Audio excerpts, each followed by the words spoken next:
let's just jump right in then. I'll do a load so we can see. We were on the road in Woodend Plains.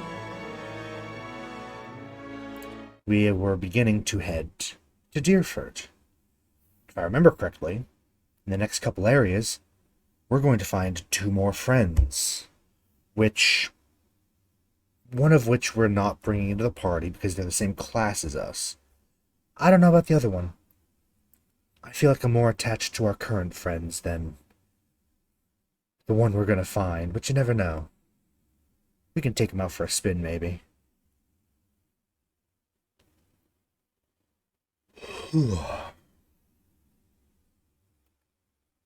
Focus.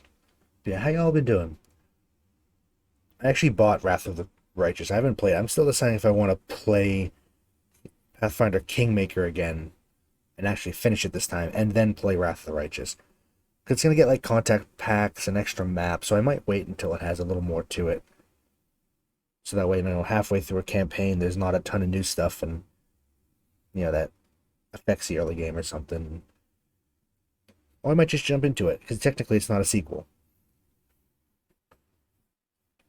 Because it's an entirely different part of the world, and probably no same characters. Amari might show up. Amadi? Is that her name? The Barbarian.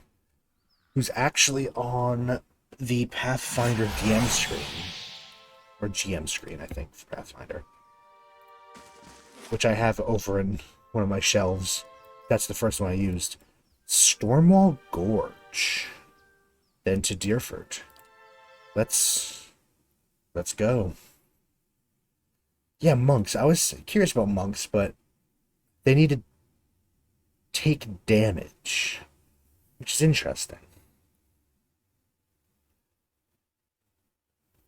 I think there might be a monk NPC in the White March. As well as a barbarian NPC. Or maybe there's a rogue NPC, I don't remember. I shall be discreet. Certainly. Let's just go up first. Always, you know, explore the edges. I am a little particular about maps like this. Feral Druid, huh? Oh, they found us and attacked us, I guess. Oh, there they are. Okay, so now there's the rest of them. Good to know. Throw mine. Oh, here's a stag, huh? That's fun. That was tab, not shift. Yeah, let's throw out the missile. Palagina, you know, we might actually need your help at the front there. Oh yeah, Itomak, run back there, and Sagani, help out back there. Can't see shit. There we go. It's badly injured. That's not bad. I think I might be a bit loud. Use your thing and then attack again. Actually.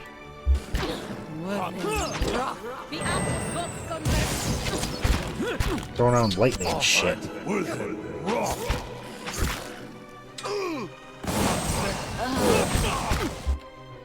Really, really hurts. Yeah, toss another one back there to the other archer. I will go to you. Aloth can also go to you. Durance, heal everybody. Oh, I got hit with a paralyzed, didn't I? Druids, man. You know, Druids are actually kind of fun. The only reason I didn't play one this campaign is because I played one as my first. I'll see what I can find. Ooh, fine battle axes, flails, a lot of cash.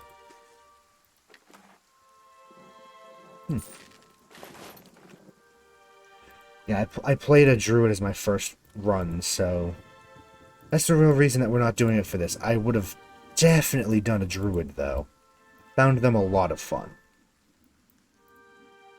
Although not as good as melee as I would have liked. I tried to build her to be more melee. Didn't work as well. She died a lot.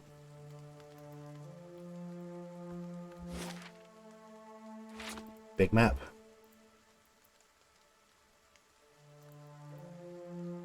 Little campsite area. Not a campsite, they'll just bit of rocks, really. Dead Adventure. Ooh, I like that helm. Winged helm. They're pretty cool. I love over-the-top embellishments and stuff on armor. And because I'm particular about the map and making sure it's all done, I'm just going to go up and down all I want. Elder Lion. Fortunately, we are 6 adventurers and it is 1 lion. I'm sure there's more up there, though. I'll see Yep. what I can find. There's another one. Lion Fang. You know, let's read it. Lions were once a common sight on the plains east and south of Glanfath's great forest, but colonization in the eastern reach has pushed the great cats back to the relative safety, the territory between Glanfathan and Deerwooden communities. In addition to their great power, lions are known for their roar, a terrifying sound that can strike fear, even into the hearts of the bravest kith. Oh, there's the one's mate. Oh, there's more over there. Let's... No, we drew him. Okay. A Delmgen. Huh. Okay, now it's time to actually use some spells. I don't like the Delmgen. I'll throw this and actually go attack the line over here with the help of Sagani. Ethermok is busy. Adair, Alejina. Oh, there's a lot of them. That being said, we did easily destroy. But there's 2 lions by me, I'm in danger. So throw a couple of those down for me. Aloth. I like her design. The Delmgen. It's a very cool design. Oh, I just realized that he wasn't doing anything the whole fight. Oops. Finish them. That's fine. We're actually rather powerful, aren't we? Yes. Very powerful adventuring party. Few lions can't hurt us. We already read that. Awakened wood. This regular chunk of wood seems to hold a trace of life within it. We got some hide, got another fang. Slow and silent. I'm curious about... It's a Delmgen. Oh, it's the same as this thing. Oh. Okay. Just because I'm curious. Keeping on the bitrate. Okay, it seems to be good. There's a slight stutter. The Delmgen are forest spirits of Glanfath that are bounded to ancient, often petrified, trees or Audra monuments. They appear to have mostly elven-shaped bodies. Their skin is made of wood, and their hair is long and plant-like. Audragans appear to have skin made of Audra. Ooh, that'd be cool. Delmgen glow slightly and often have tiny motes of light around them. They do not wear clothes, but lack sexual organs, as they only have the overall shape of humanoids. Delmgen are entirely magical beings and do not use physical weapons to attack. Their attractiveness is used in tandem with their magic, typically to stop attackers or lure them to their deaths. These creatures draw their essence from their environments. While they have physical bodies and can be killed if those bodies are destroyed, their survival also depends on the health of their environment. They feel no natural animosity towards other beings. They will defend their territories fiercely.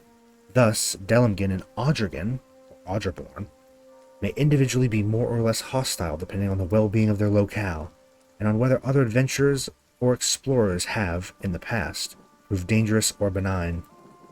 They are a natural roadblock to large-scale development, while rural tribes in Glanfath often live peacefully alongside them. Expanding or developing cities and towns may find themselves beset by hostile Delmgen. Am I saying Delmgen right? I don't know. Some Kith, too, oppose the destruction of Delmgan habitats. City dwellers generally support the notion, believing that their souls will simply reincarnate in other forests or back into Kith. Delmgan are traditionally friendly towards rangers and druids. Their spiritual link with trees has led to greater understanding of the link between rangers and their animal companions, though a definitive connection has yet to be made. These are the more specific ones. And then you have Pigra?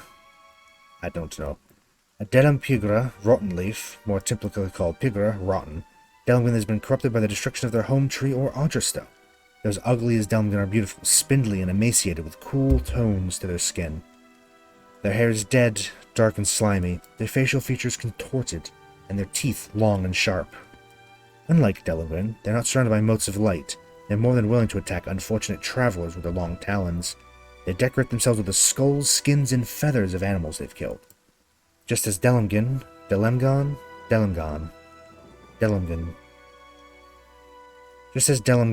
seek to maintain the health of their forests, Pigra seek to corrupt them, making the two species mortal enemies. The rot that infects them endows their attacks with a ghastly poison, but it also makes their bodies weak and brittle, leaving them vulnerable to piercing and crushing attacks. Since they can no longer draw essence from a healthy forest, they must survive by drawing energy and essence out of plants, animals, and Kith. This makes them natural allies with shadows, which feed by similar means and enjoy the benefits of a shared hunt. They are hostile towards all life, but rangers and druids are their most common foes. Interesting. A little bit of monster world lore.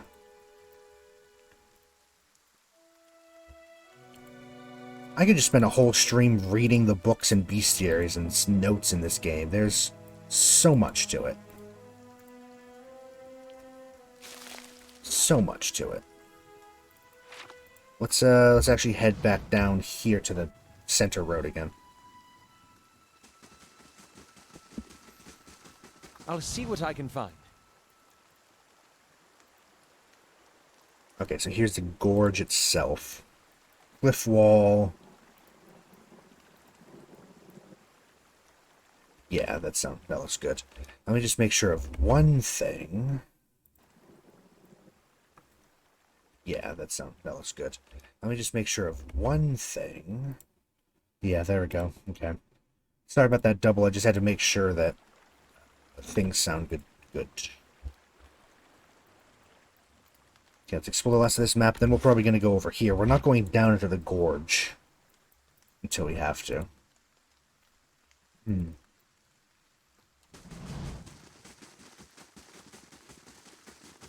Keeping an eye out.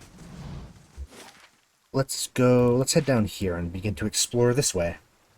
Shall we? Slow and silent. Slow and silent.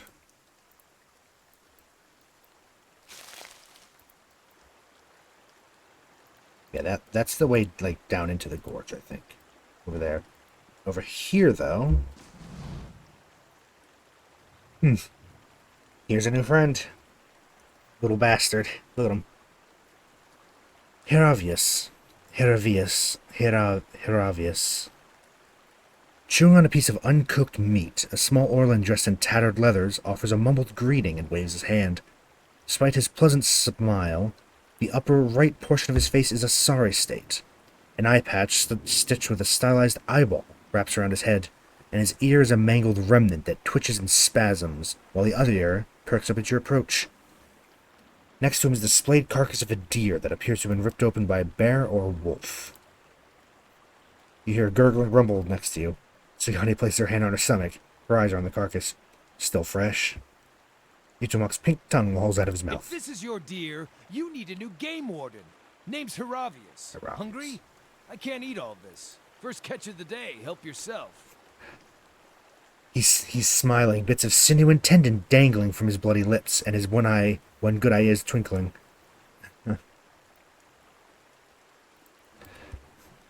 Yeah, you might want to cook that first. And ruin the original texture? That's the best part! Just see for yourself. Turning his attention to the corpse, he plunges his hands into the deer's vivisected abdomen. Eat up! With a smile, he holds the truncated end of the beast's innards in front of you. Yeah, that's kind of gross, my guy. Not even a bite? In a half-hearted show of enticement, he waves the intestine in front of you. Sagani looks from you to the Orlan. Is no one gonna eat that? Ichmok licks his lips and whines. What killed that deer? One ornery Stelgar. Though looking at the deer's insides, it had a malformed but delicious heart, and would have been dead within the year regardless. Gallowayne chose a fitting end for this fine animal. Pardon me. I shouldn't pray with my mouth full. I do like him, actually. Other than the delicious venison, new trees to document, new animals to sketch, new sights to be seen. I've learned as much as I can from the druids of my circle. I'd rather wander and learn than take root and stagnate. So if you're traveling to Deerwood and need another set of hands, I'd welcome the safety of a group. It is true. We were just talking about druids. A druid's assistant would be welcome. I'm trained by the celebrants of Hawk and Ivy of the Fisher Crane tribe. I know more than my share of nature magic, and, well, I don't shy away from a good fight. I have business with the druids that live near Twin Elms. So long as we find ourselves there eventually, I'm happy to follow along. Yeah, you can join Splendid. us. It'll be an honor to run with a pack for a change. Now we can try out. We have to switch someone out.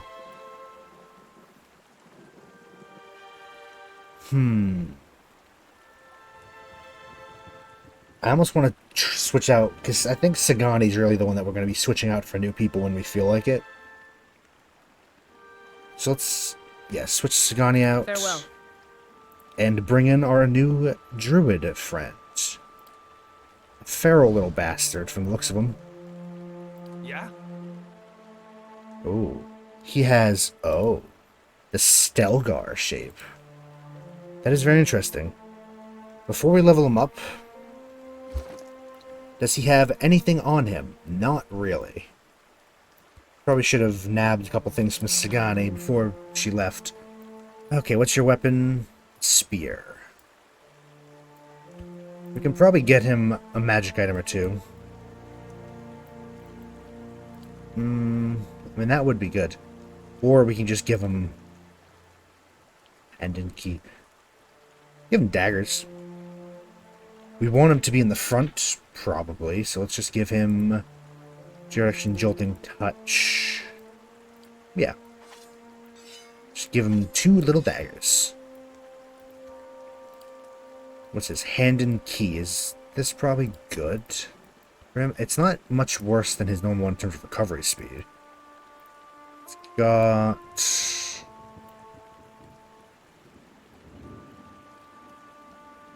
Yeah, we can hand him off this. I mean, he's a druid, so it's kind of weird for him to be wearing it. Is it made of metal armor? Is it made of metal? It's a breastplate, yeah. But, I mean, this game doesn't actually, you know, follow that rule, so...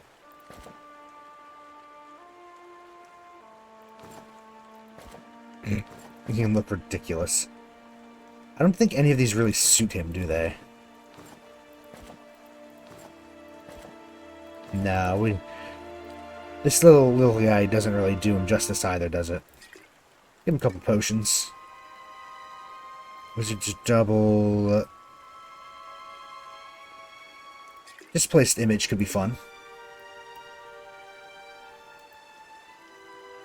Yeah. We'll throw magic items when we find them. On him, he's a little guy. It's pretty good, though, I think. He's a Hearth Orlan. Good stats. Actually, really good stats. Hidden Key Minor Threat. Oh. Granted from being an Orlan. When they target the same target as an ally, 10% of their hits are crits. And he can turn into a... We'll have to see what that does in battle. He can shapeshift, Something? I think, once per encounter to a Stelgar. Now, for his level 1 spells, before we progress, he can charm enemy animals in an area of effect, Sends a flurry of thin bolts of lightning hitting enemies in the area with shock damage. Nature's Mark. Affected enemies in an area of effect have decreased deflection and reflex. Hello, welcome. I've not actually used Heravius before, because the last time I played Pillars, I myself was a druid, so I didn't want to have two druids, so I never played with them. Cast while I don't remember. Yeah, I don't know what when I played a druid. They can cast while transformed. Was it just him? That's pretty good though. Turn to a Stelgar, which is scary. Figuring friendly AoE, more endurance. That's good. Sunbeam, shaft of intense sunlight, burning, potentially blinding enemies. Talon's Reach, slash damage to all in the area of effect.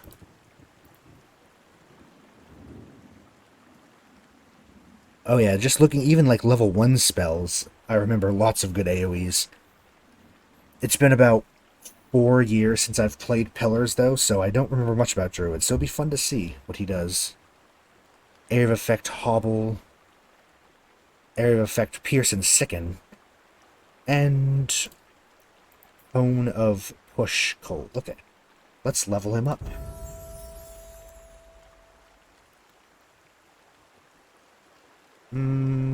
I like to get everyone's athletics up just so that they can do second wind. Don't know if it matters too much for that. Okay, oh yeah, that's right, talents. You can make their wild strikes do damage, huh? Burn, corrode, freeze, shock. Huh.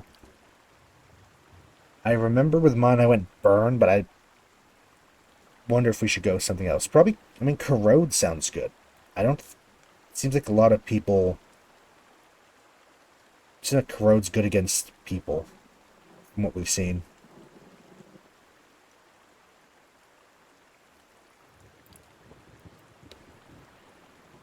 I mean, it is pretty good, right?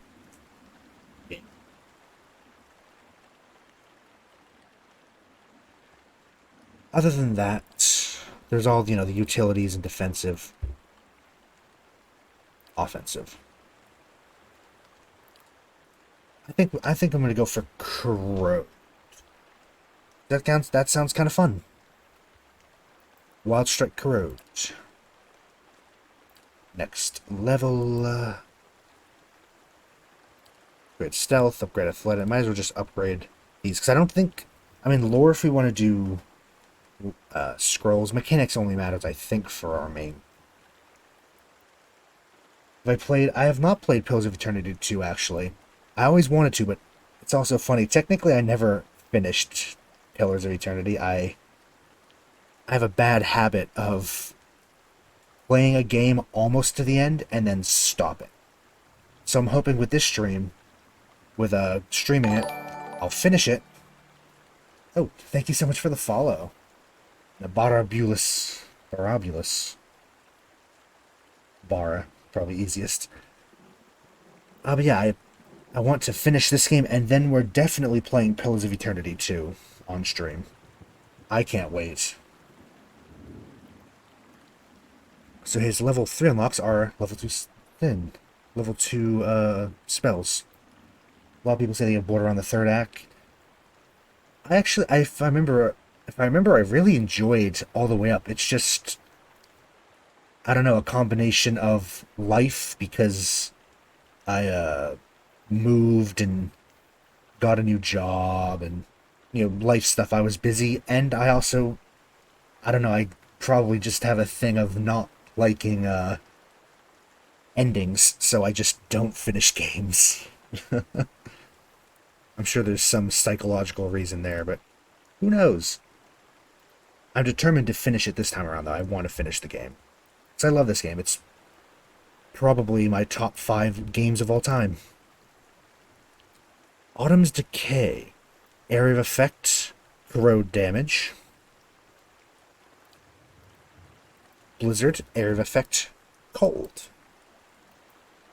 and slowing their attack rate. Yeah, a lot of AoE. Wow. Area of effect burn. And short casting time. Oh, very cool. Conjure Lesser Blight.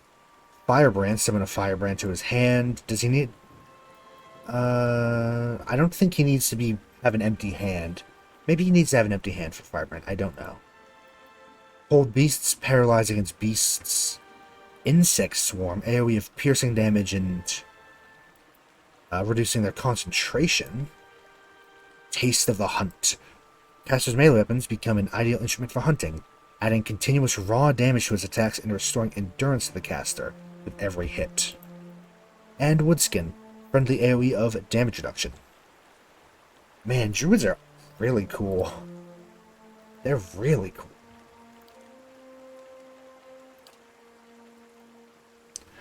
We can get Greater Wild Strike Corrode, which would make it 45% damage as Corrode. Which, I mean, sounds pretty good. Bonus spell would be great and all, but I think it's actually probably smarter to... Because I'd like to see him be melee. Especially because it seems like he's built for that. Are druids in PoE normally melee? I don't know. I remember I tried to make my druid melee and she just kept dying. Maybe I just did it wrong. Let's at least get the max out for survival for him. Might as well get a lore. Level 5, he has level 3 spells. Beetle Shell. Friendly target that gets 100 point stasis shield, absorbing a fixed amount of damage before shattering, preventing them from taking actions. Only melee him when he's transformed. He's a hell of a tank. Good to know. Good to know. Yeah, Stelgar's... I think I remember... my druid was a stag. She was also a nature godlike. She had antlers, so it made sense. But yeah, when he's a Stelgar, he's a tank, so... Okay. We'll keep that in mind. Infestation of Maggots Aoe 10... inflicting raw damage over time.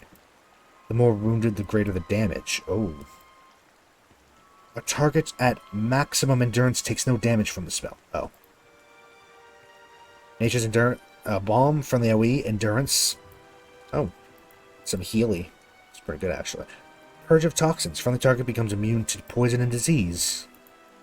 Returning Storm. That's what we kept getting hit by in the last fight. The druids in this area. It's essentially Call Lightning. It's random single enemy in the area of effect periodically. If I remember, it's quite a large AoE. Maybe that's a different spell I'm thinking of. Spreading Plague. Inflicts the target with a virulent and debilitating disease, hobbling and weakening them before spreading to other enemies. Stag's... I remember I liked Stag's Horn. I used that one a lot. Punch a normal stag horn to attack the target, causing piercing damage, inflicting a penalty to deflection and reflex. And Twin Stones. Sends 2 deadly boulders flying out from the druid's position, dealing crush damage to anyone in their path and exploding on contact with a solid surface, causing the fragments to pierce anyone nearby.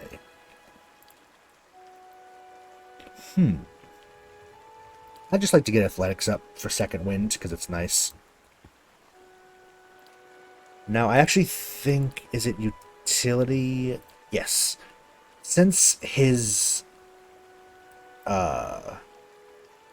Wild Shape's going to be doing corrosive damage, and it seems like a couple of his fun spells do corrosion damage, maybe we should actually get Spirit of Decay. Which I've never taken these skills before for people, because I just don't, but... I think since his Wild Shape does it, maybe we should do it. Give him a little more damage. Some corrosion reduction as well. Other options... I mean, there's a lot of other options, a lot of talents here. But we don't really know what he's doing for a weapon yet. Yeah, we don't know what he's doing for a weapon yet. Could do some of these, but I feel like the corrosion thing might be fun. Spirit of Decay. Level... God, what are we, level 8? I don't even know. I'm gonna get this up to 6, and then maybe we should go to something else. Level 4 spells. Own burn damage and pushed back. Calling the World's Maw. That's a cool name. AoE pierce damage. If it's successful, they're prone. Summon or conjure blight. Just bigger blight. Proper blights. Hailstorm. AoE crush damage. Part of it is freeze. Moonwell. AoE friendly endurance and defense. Slowly regenerating endurance and more to their defenses. Overwhelming Wave. It is a rolling wave of water. Probably a path. That's crush damage and stunning. Wicked Briars. Pierce damage, AoE, hobbling. And Form of the Delegan. AoE, allies get damage reduction to pierce, corrode, crush, shock, slash. Better move speed, better defense with disengaging, immunity to stuck. Well. Yeah, we're level 8, okay. Survival. Yeah. I just kind of like athletics. You know, I'm just going to hold... No, I'm going to give him a very good second wind. And a talent. Bonus, but we don't know what his spells are going to be best for, so I don't know which of the levels to get. So... maybe I will get something else. Hold the line. There's Fortitude. I don't think there's one that just gives him more health. I don't think there's the tough feat, essentially. Field Triage. We've not really looked at any of these. I don't know if I'm doing any of them right now, but...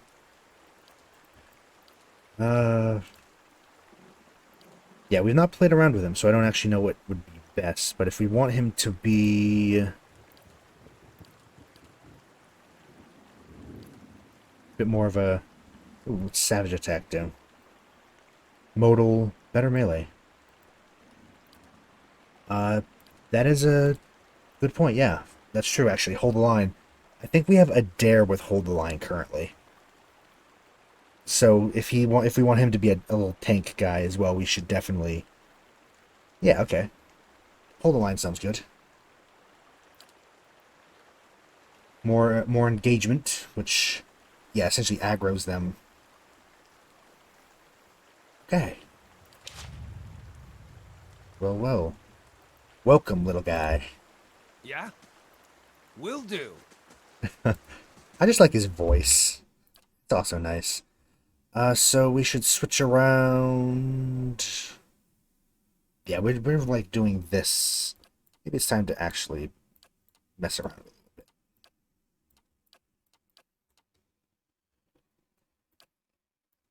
little bit. He definitely is funny. That is true. I liked his opening. He's a feral little bastard. On the hunt. I like him.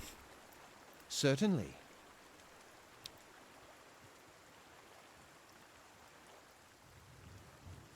What is this? Yes, it's been long enough that I don't remember exactly about a lot of stuff. But I remember a bit. Like main plot points. But then I'm also playing this like it's my first time, just to experience it anew.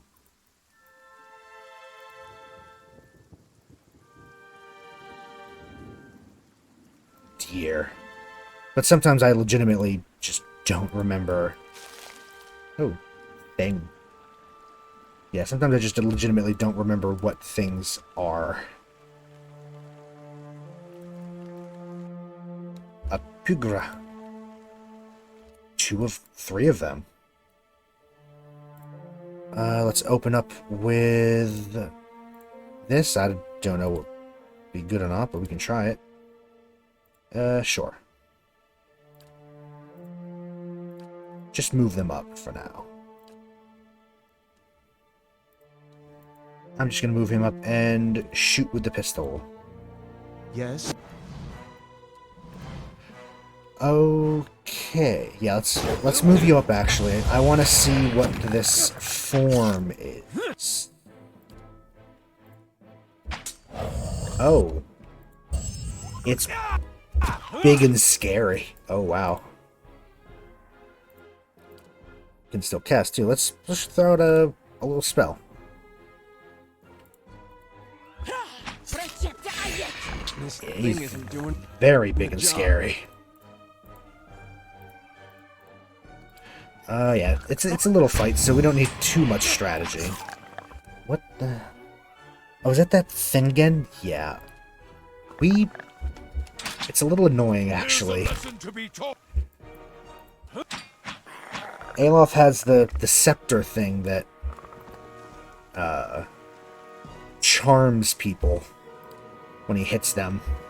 I actually feel like we should maybe get rid of that. How long does this form last for? 18 seconds, okay. Yes. It was an easy fight. We'll really see how they all shine a bigger Keep an fight. eye out. But he is very big. Oh yeah, this. Actually, I remember this. Keeping an eye out. The bright sun casts light on a pattern in the ground. You kneel to get a better look. The stone here has been carved with a few simple shapes. A small circular indentation marks the center, and a much larger circle surrounds it. You see what appears to be writing above the two circles. Look at the indentation. The indentation is shallow and smooth. It looks like it was intended to hold something specific. Outer circle. Several shapes have been carved along the outer ring. The most have been worn away. You can make out a crescent above the center. Examine the writing. The curving, twisting runes are strangely familiar to you. You recognize them as ancient Engwithan. They read, "All things end, only to continue anew. Enter now at dusk, that we may all experience a new dawn." And we have the option to wait a while. So, why not? Let's wait till... wait till night. Hmm?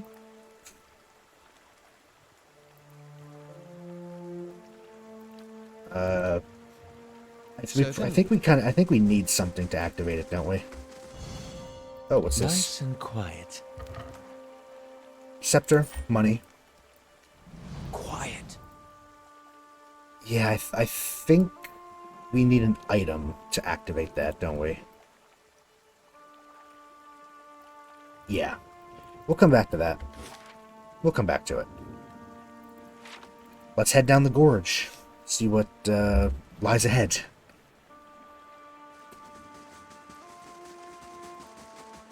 Eyes open. Get in position.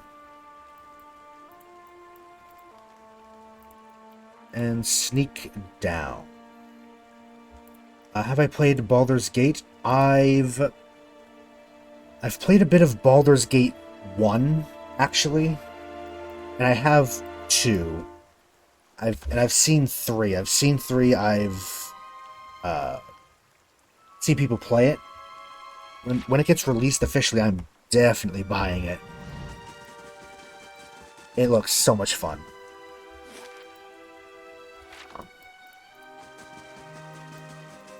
Oh yeah, no, I know. It's like a continuation of the story in a weird way. I think there's like loose ties to the first 2, or it might be entirely standalone. I don't actually know. I remember Baldur's Gate 2 is more of a sequel. 3 might be standalone? Not sure. So we can't go down there.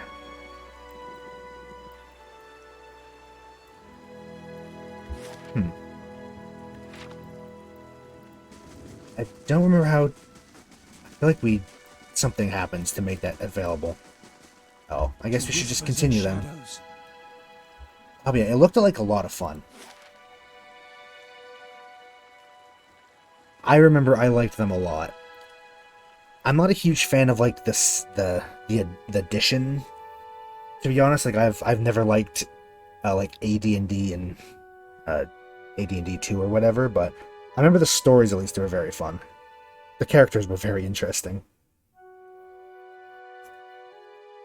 Yeah, they do kind of play like it, don't they? The like is isometric. That they call it, the isometric party RPG thing. We are in Deerford.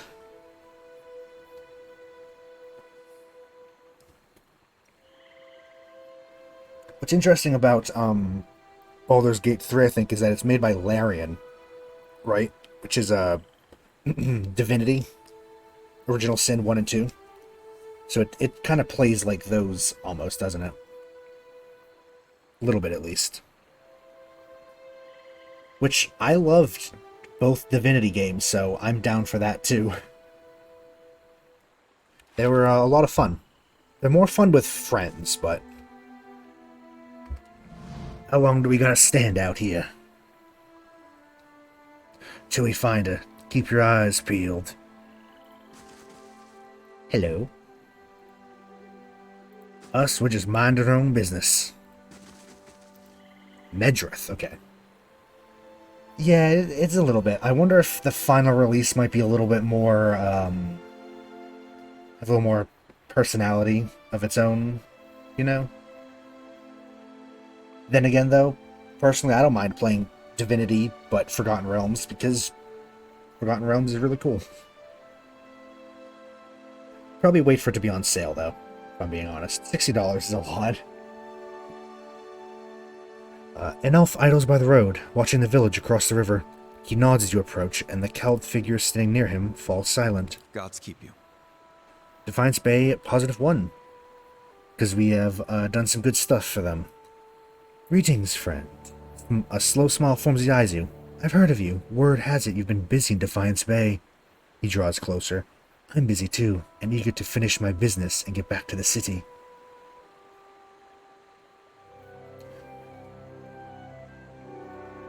Yeah, 2 was really good, actually, yeah. From what I've seen, like I said, I didn't play it, but I think I've seen people play it. I should go back and maybe play those again at some point, or at least watch somebody. It's been a while. 3.5. I have mixed feelings on 3.5 personally. Busy too, eager to bet. What business is that, Medrith? Haven't you heard? There's a murderer on the loose. Said to have gone mad with grief and strangled a dozen healthy children when her own was hollowborn. He nods at the figures with him. We've come all the way from Defiance Bay to bring her to justice. She's here? He nods across the river. She's hiding out in the village. We'd go in after ourselves. The problem is she knows our faces. There's no telling what she'd do if she saw us coming. We'd like to avoid any further unnecessary bloodshed. He leans closer. Her name's Nifra. Nifri? Nifra. She's an Orlan. We'd want to get her out of town so we can deal with her cleanly. She knows we're looking for her, but if someone were to convince her that it's safe to leave... since we're all smart, we can use intellect. She's a mass murderer. Why don't the Dukes and the Crucible Knights after her? The powers that be want to keep things quiet, for obvious reasons. Better not to cause a fuss, and better not to startle her into doing something drastic. Yeah, I'm not so sure about this, to be honest. Lays a strong hand on your shoulder. A mad woman like that is everybody's problem, friend. Just keep an eye out. If you come across her, remember what I told you. Promise will make your worth your while. No, yep.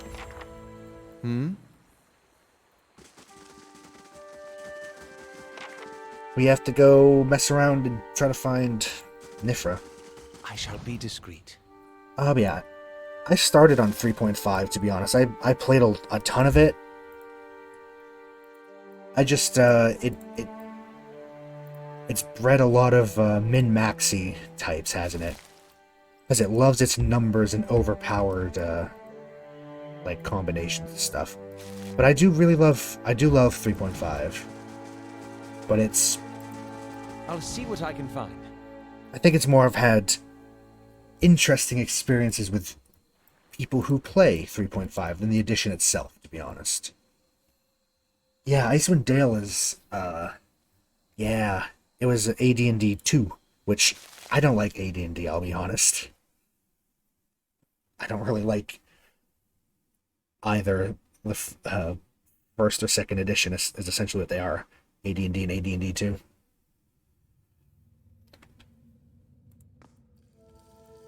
We are... What is this place? Temple of Bharath. Flames dance amidst scattered offerings. Keys, coins, and the tiny skulls of birds and mice are mired in the melted and hardened wax. We have Selby. Talk to Beardmar. No one trusts me with anything more than lighting candles. Harbinger... Yeah, that's a cool title. Harbinger Beardmar. Out with you! I already told you what... I'm sorry. I thought you were one of those ruffians.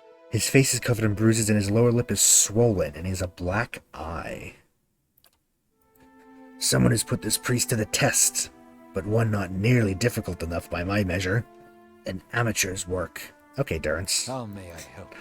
I do love Durrance, though, I'll be honest. He's probably one of my favorites. I just think he's interesting. Yeah, let's ask the obvious.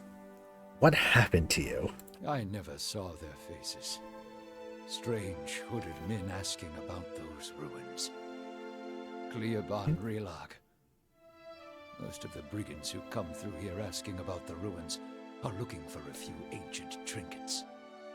But these people knew the name, and they were in a hurry. Alright. It was so glad to meet you and have you drop by. Hope to see you around. Have a very good night.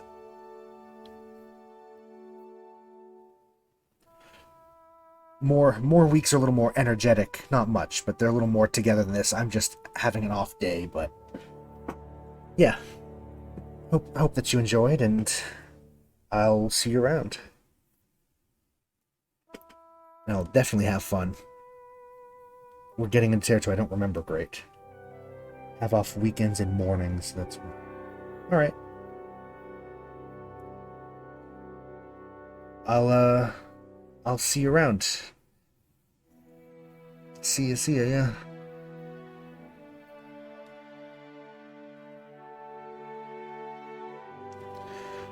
Oh. Alright, let's... brigands asking about trinkets. Yeah, I don't know what mornings are for you, but, you know, if I'm live, then I hope to see you around. If not, VODs, I guess, yeah. Weekends are Binding of Isaac, usually, I think, for a short Saturday stream, but I wanted to know where for now. Cleoban Relag was. Cleoban I Relag. tried to keep it from them, but I couldn't hold out forever. Hope to see you around. I don't know what they were up to. I'm just rambling It now. can't be good. It's a weird day. Okay. Yeah, strange figures in hoods wanting to know about ruins. Adolf looks at you, frowning. That does sound like the letting key, doesn't it? The old priest nods politely. Where to find the The ruins? Glanfathan tribe that guards the ruins will kill anyone who trespasses there. And they'll retaliate against us, too, if history is any indication. We've had too many fortune seekers stir up trouble of late. If I'm to tell you, I'll need to know your reason for wanting to go. Oh. Haravias. He folds his arms and stares at you with one eye and a scowl. So this is where I say, go into the ruins and I'll kill you. And okay. Let's say, Haravias, I'm a watcher, and you're a match for all of us. We got a good reason for this.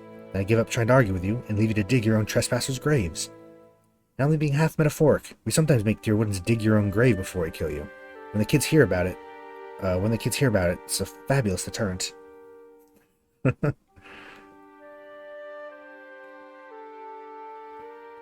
Alright, yeah, so he doesn't want us to go in there. Interesting. I don't know anything about Haravias, but he doesn't want us to go into Glenfathan ruins, I guess. Let's be honest. We've been fairly honest, I think. Dangerous claws unfolding, they've got to stop it. If that's the case, then we may already have trouble headed our way.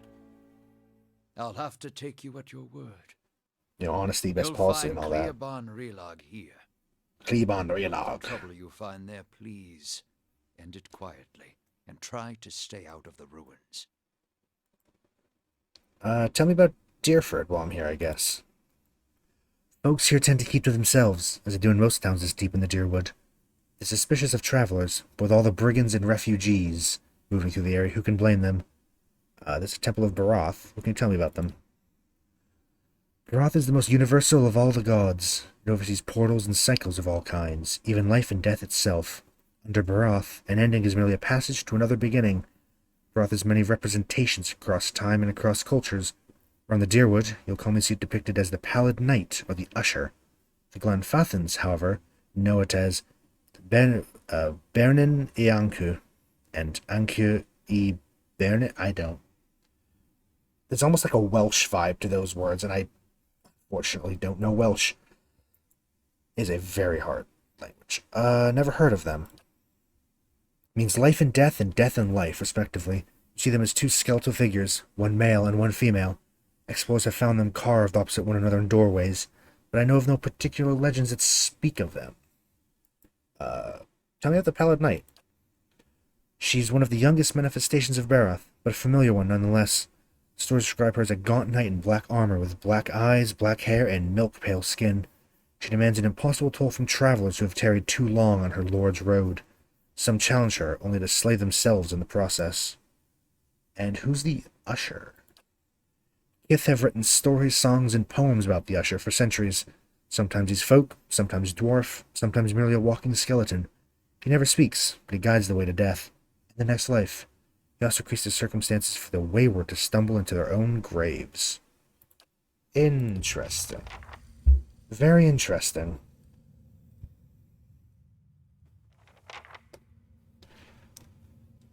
We collected 600 gold. That's pretty good.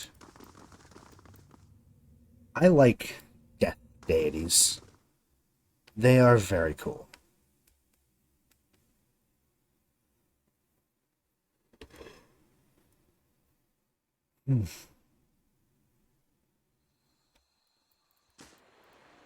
Hello. Have you ever woken up to find your other half used your body during the night? I don't think I understand you. And I'm not sure I want to. Well, I've found that if I go to sleep hungry enough, I wake up covered in blood and delightfully full. Ah, well. Light, flame, and sound. House Harrengard. A word traveler. I only require a Good day, moment. stranger. Defiance Bay. +3. The guard sides with relief as he looks at you. What are the odds? Stuck in this backwater only to meet the famed champion of Defiance Bay. Bharath's wheel brings mercy today indeed. His demeanor grows serious. Perhaps you could help. I suppose you saw a young elven noblewoman on the road. I'm stuck in this wretched place with the rest of my unit until we find her. No, I haven't. Hello, artists. Hello, hello. Good to see you. Finally what? Finally here? Same as everyone in this blazing village. Perhaps you could go speak with Lord Harrand at the inn anyway. He'll be grateful for the assistance. Could be the locals will open up to you about his daughter's disappearance more than they have to us. Oh, okay. Oh, I'm sorry to hear that. Is it still having issues? Yeah, I was gonna say, you just got it repaired, didn't you? Sorry to hear that. It's very unfortunate.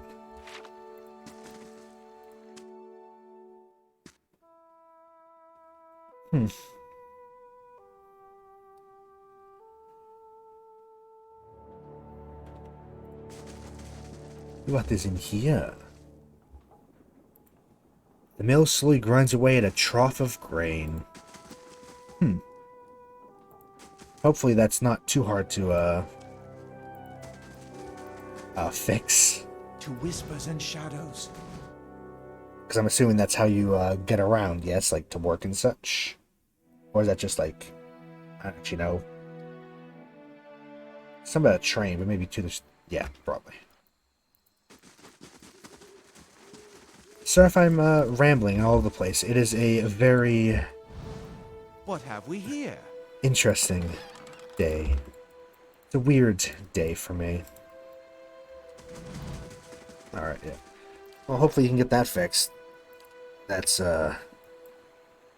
Yeah, that is unfortunate. Oh, my shit froze up again. It just did. Oh yeah, we got money. Got money. Eyes open. Eyes open. Piglet. Come here. Damn gotta win for monsters like that and damn the rest of the gods too. Man paces anger in front of a wrecked animal pen, his sun-withered face twisted with ire. He's so wrapped in his fury that he doesn't seem to notice you. Gallowing's slobbering beast's blazing bloody effigy. Thrice damned salty wench and her soggy... What the hell? Yeah, that's what's wrong. That monster stole my pigs. Traipsed into the village, tore down my pen, and made off with the whole damned herd. Just left a few little runts. What am I supposed to do with them? What are you talking about? An ogre moved into the area not long ago. Folk had been seeing glimpses and tracks out in the wood, but seemed to be staying away from town. So you all thought, till it made off with my pigs. Now everyone's afraid it's going to develop a taste for kith, if it hasn't already. Don't say bacon, no. No bacon. They're friends. They're so cute. I mean, they are also bacon sometimes, but look how cute the little piggies are. What do you mean to do now? No, tell me how I can help. They're little friends. I know it's too late to get my pigs back, but it set my mind at ease to see that thing's head shorn from its neck. But you bring its ugly pate to me, trade you for something that's less use to a farmer like me than to a rowdy-looking sort like yourself. Yeah, I'll see what I can do. Welcome. I want to ask him about Nifra, though. Never heard of her. Okay. What do you know about the ogre? It's the same as any other, I'm sure. Big ugly son of a bitch with a nasty temper and an appetite to match. Trigo could tell you more. He claims to have seen it in the wood. Find him in his shop right by the broken tower. Piggies. Look at the little friends. It's when I wish it was divinity. Then we could have Pet Pal. I want to talk to them. What wisdom do they hold?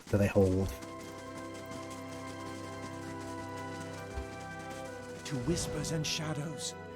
Now, there's an NPC around here that we are not going to be able to take with us because we are also a cipher, but if you play this for yourself, I would recommend seeing her and what she has to say and do. She's a very interesting character, but we'll get to her in a bit. We are in Winfrith. How do you do? A portly, smiling man stands behind a warped wood counter. Polishing a buckler, he looks up. Haven't seen you before. I was glad to see a new face in town. Company's good for business, and chatter's good for the soul. That's what I always say. Anyhow, what can I do for you? What's been going on in town? Oh, we're a quiet little town. Not much happens here. Especially not since the legacy hit. People realized they couldn't have babies and just stopped trying altogether. That takes a lot of excitement out of the day-to-day, if you can believe it. Oh, what?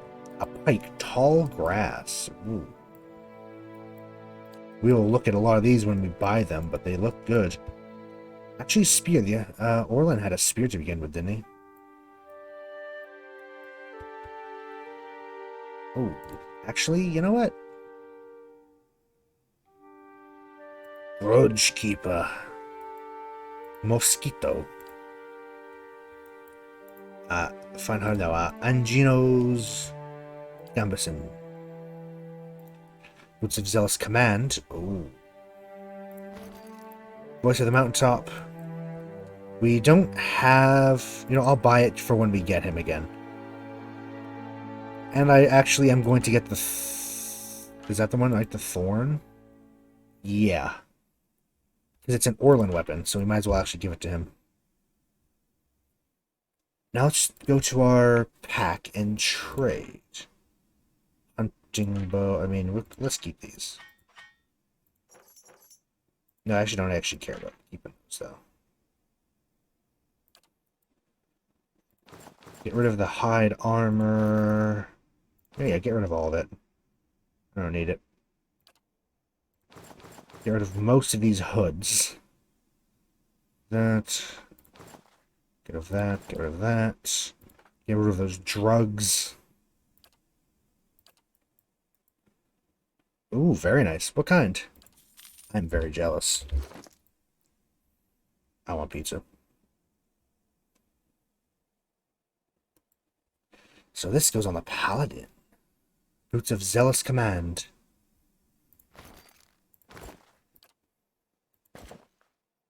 Donner. I mean, I know what, like a Donner kebab and such are, but don't know if I had pizza with that. So spear is one-handed. Should we give him a shield, actually, then? Yeah, Ingwithin shield. Why not? Okay, that actually does sound pretty good. Oh god, why is there a dip? Okay, no, it's fine. Am I talking too quiet now? There we go.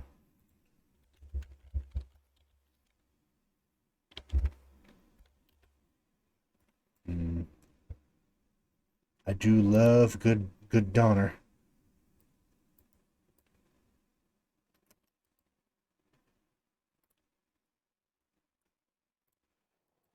I'll be honest, I just like pizza in general. Although I have... Actually, toppings I don't care that much about. It's very just specific about the crust and the way it is shaped. I think maybe we should get this damn scepter off of him, but... I mean, it's a good one, though. Gref's Authority. There's no music as well, which is a little concerning.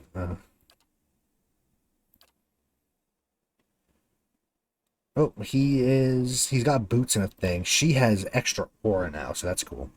Her aura is much more powerful.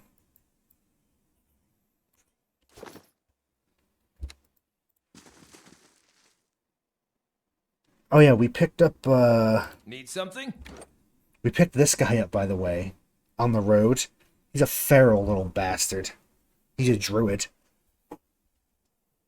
And he's actually, from the looks of it, surprisingly powerful. But he also, like, eats raw meat and seems just to be a bit irreverent and... Yeah, he's just a little bastard. I love him. But apparently, according to Bharath, who was in the chat earlier, very powerful. Especially in his form, because he can turn into... Druids can shapeshift once per encounter into a beast. He turns into just a massive lion-like creature. Humanoid lion. Apparently it's tanky as all hell, so that's fun.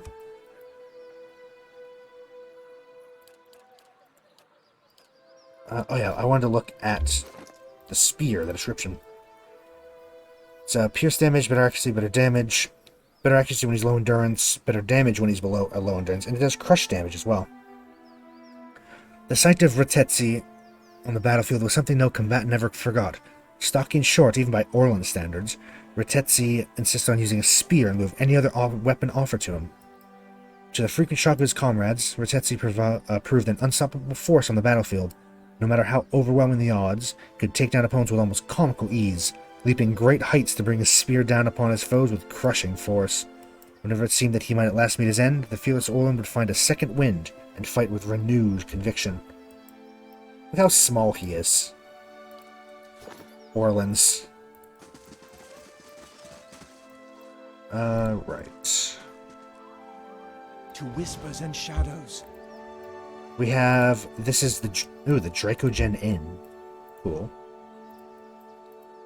Yeah, we have a quest to look for a elven noblewoman, who the owner... Oh no, there's a guy in this inn who's asking about her. We have... Now we have to look for piggies. Or the ogre. Small, violent boy? Absolutely, yeah. Oh, the smell around here reminds me of the stable hand, Drutman. Not real popular with the women, Drutman. Drutman. And I love... That's my favorite kind of character, to be honest. Just feral, like, gremlin energy. I love it. Trigal's Courier.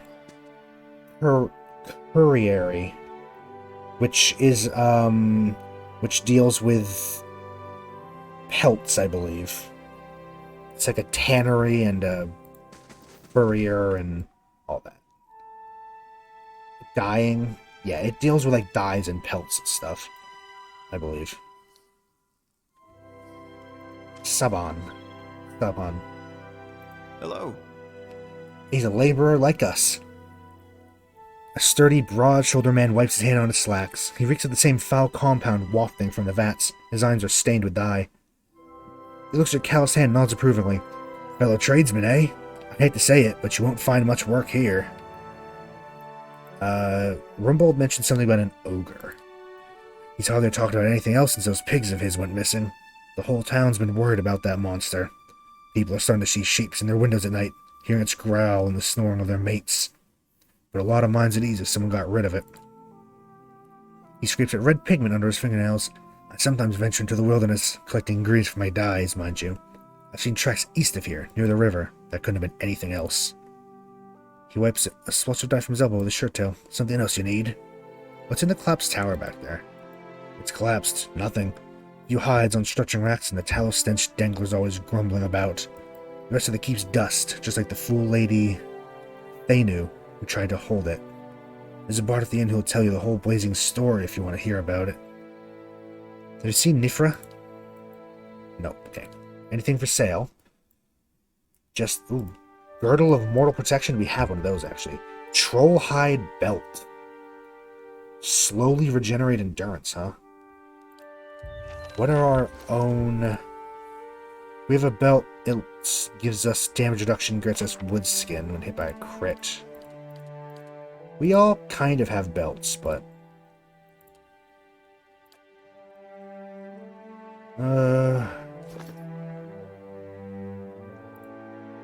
It's not that expensive, though, actually, so... I'm going to nab it. You know, let's give it to him. He can slowly recover endurance. Oh? It is... We could get back there, but I'm not going to. Certainly. I feel like he probably wouldn't like us if we go sneaking around his place. It's locked for a reason. We can come back later, maybe when he's sleeping. Hedna's Apothecary. Gods keep you. A young woman leans against a wagon. One arm and one side of her face are covered in bandages, with raw, rippled flesh showing underneath. A minty, tangy scent wafts from her dressing. She smiles painfully. Just ventured into town. I'm about drying some of my stocks, but you're welcome to have a look-see. How'd you get burned? Honest, too. She turns her face to the ground. By the flame, how bad does it look? Just say it, I know you'll tell me straight. It looks like it hurts. That's a mighty soft way of putting it. Been keeping an eye on a drake's nest east of town at Deerford Crossing. The beast stayed just long enough to lay a clutch and moved on. Thank the Sky Mother it wasn't a full-grown dragon. She looks at her bandaged arm and grimaces. Fresh eggs are much more useful than the ones that get passed between merchants or left in nests for weeks or more. That clutch looked to be at its peak.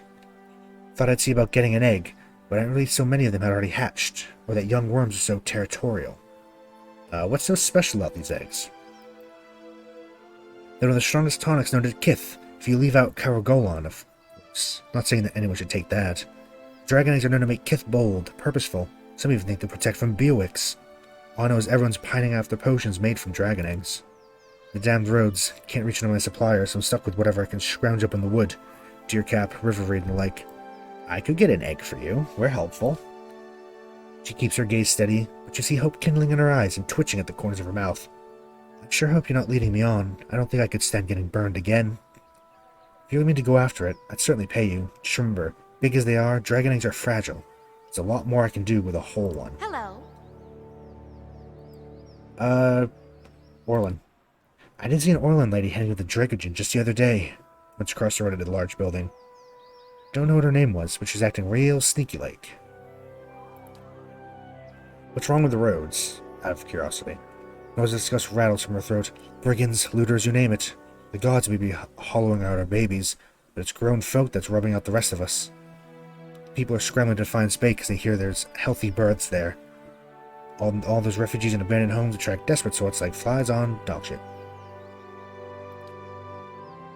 Got anything fancy? Nope, just, well, actually, a lot of materials. I actually wanted to see about enchanting this shield for him. Exceptional. We need emeralds and Vithrak brains? I don't know what that is. So let's give it some fineness, shall we?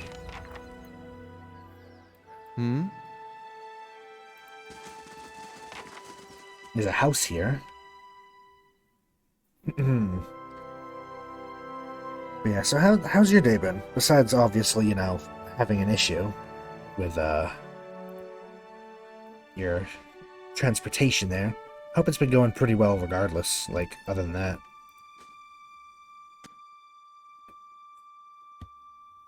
And yesterday as well, because of course I wasn't around, didn't see you yesterday because I was day off. Hope that you're doing alright. New job treating you well.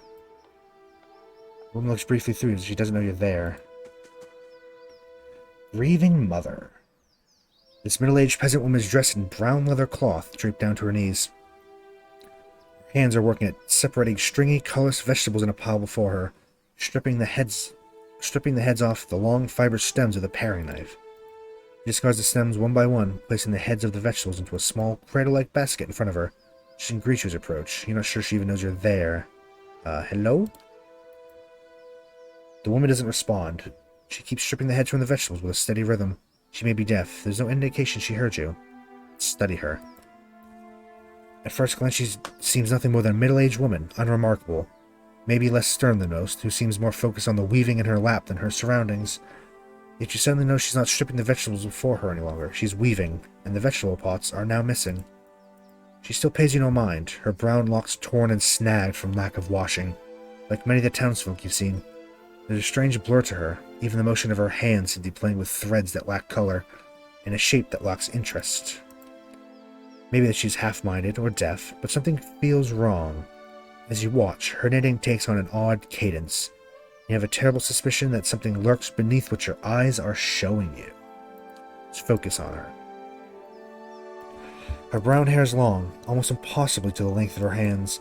As you follow the streams of her locks downwards, hairs become long and black, splitting off into threads of black and silver, and wrapping around her hands.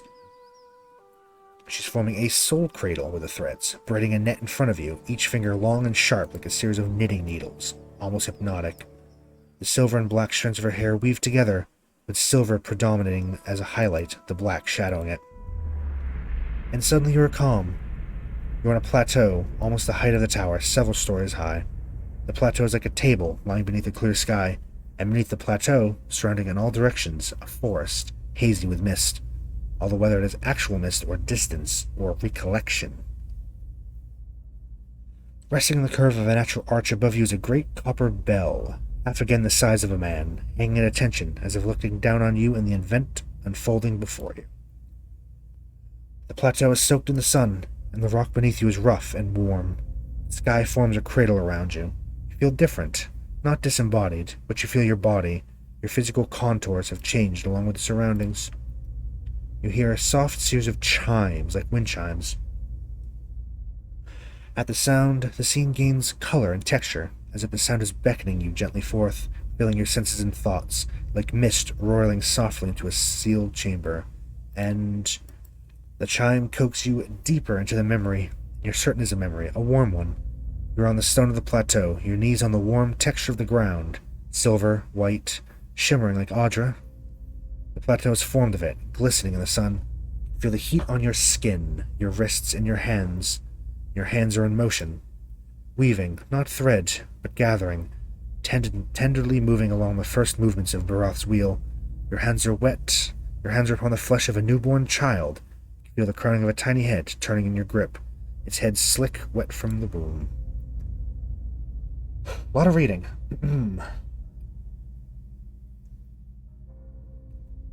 The hands you are wearing, inhabiting, have done this many times. They are practiced and confident. You can feel distant pains in your own head as the head emerges, a stream of fluid from the womb helping the newborn slide forth, and a woman's labored breath, crying out. Focus on the child, the movement of your hands. As your hands move, you hear the sound of chimes, clear, cutting through the haze of memory. You cannot see where they are coming from, but they are close. They're meant as a comfort of that you are certain. And coaxed by your hands, every movement causing the chimes to sound again. Almost eagerly the child comes forth. As it does, your hands are in motion, weaving, moving on the length of a soft wet rope. No, an umbilical cord from the legs of the naked woman before you. You are holding a small child, still wet from the womb before you. The child cries out, its cry full of life, full of soul, the ringing of chimes echoing its thoughts, filling it with its welcome. The soul is blurred at the edges, as if you were viewing a soul from within a soul, but it is there, it is alive. The woman before you is weeping, and her first cry, her hands reach out for it. Surrender the child. Give me the child. You surrender the child to her, something you've done many times before, and as your hands move, the chimes echo the movement. You realize the chimes are hanging from cords on your wrists, and where once they echoed in the memory, they are now echoing in the child's mind as well. The chimes are intended to welcome the child, to be its first gentle greeting into the world, a soothing sound guided by the tender motions of your wrists. You are helping to weave its thoughts, its perceptions, and the experience. The woman laughs with a ragged joy, laughing from a parched throat. Her emotions seem soothed, but the physical demands of labor have left her exhausted. But the child is here, the child is safe, and all atop the plateau is peaceful, calm, distant, flattening out as the memory persists. Slowly pull back, retreat from the memory. Ooh, that's a lot of reading. With effort, the scene bleeds of color, and your mind becomes your own again. There's no pull, no anchor, but the sound of the chimes remains. As they existed in the memory, they sound here as well. They're hanging from woven braids on the wrists of the woman before you. Even as your head is spinning from the touch of her mind, the sound of the chimes on her wrists is sharp and clear, as if coaxing you back to the real world.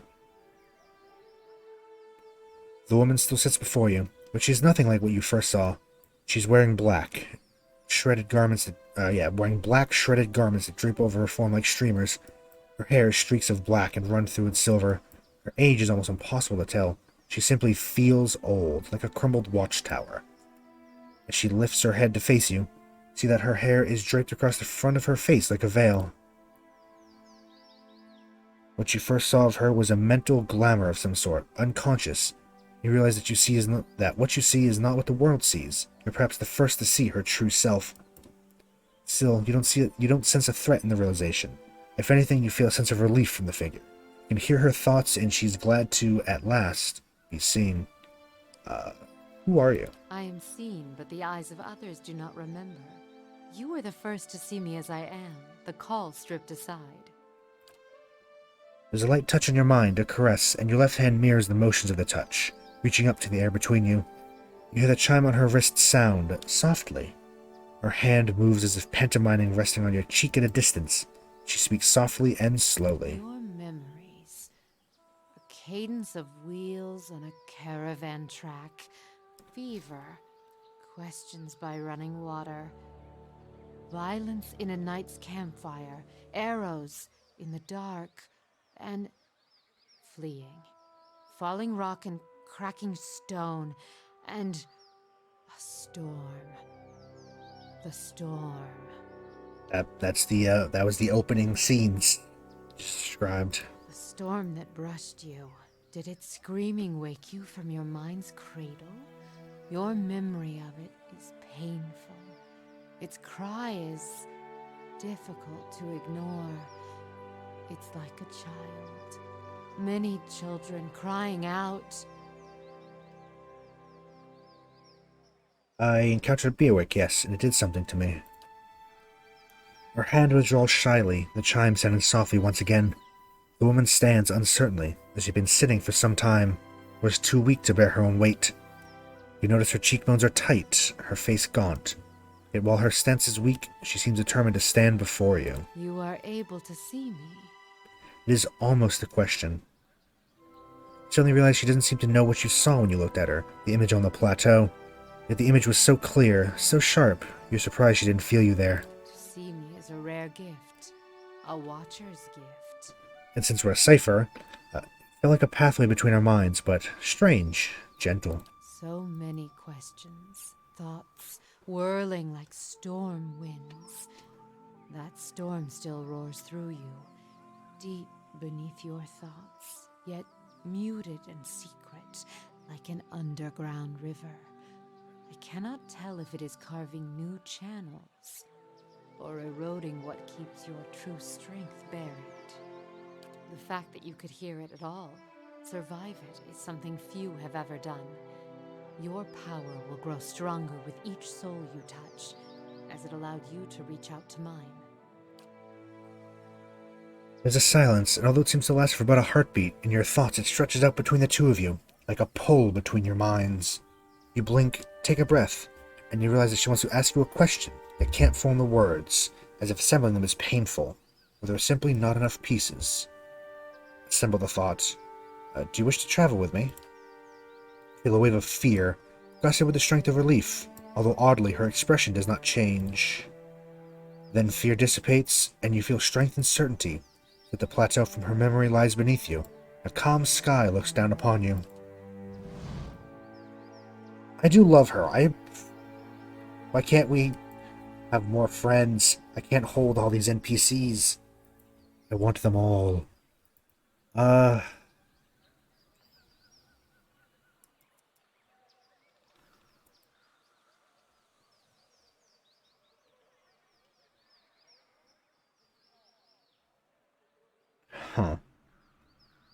You know what, for right now, I'll bring her on.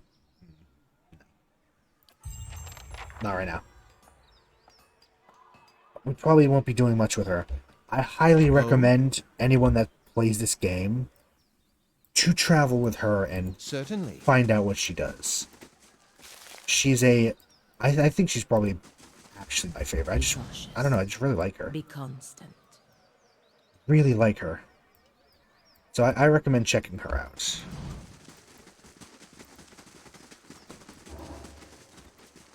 Bailey construction is completed. Very good. We need to go to the tavern still. But now that we've completed that, now the Bailey's completed, we can do other stuff.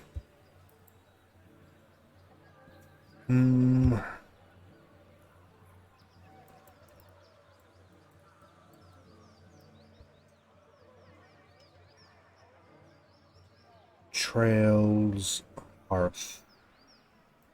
You know, I'm gonna just start doing Bright Hollow restorations. Just simple ones. Into, was it the Dracogen? I think. Dracogen? Something like that. Into this fancy little tavern here. Villager, there's Sid. The table's been scarred and stained from decades of use. Ooh.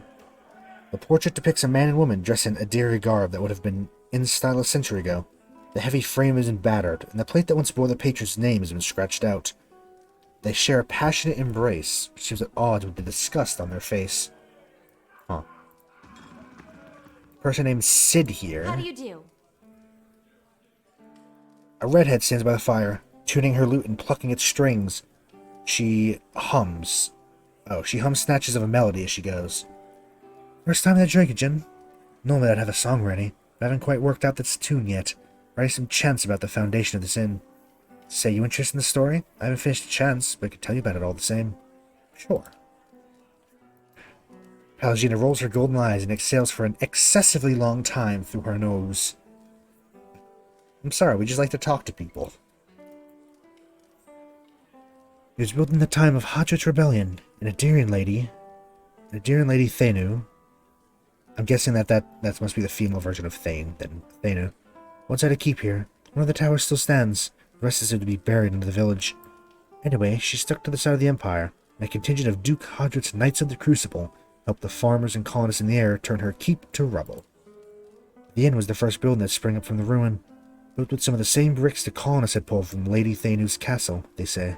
Supposedly, the quarterstaff of her chief wizard even got lost in the construction, mortared into a wall or nailed under a floorboard.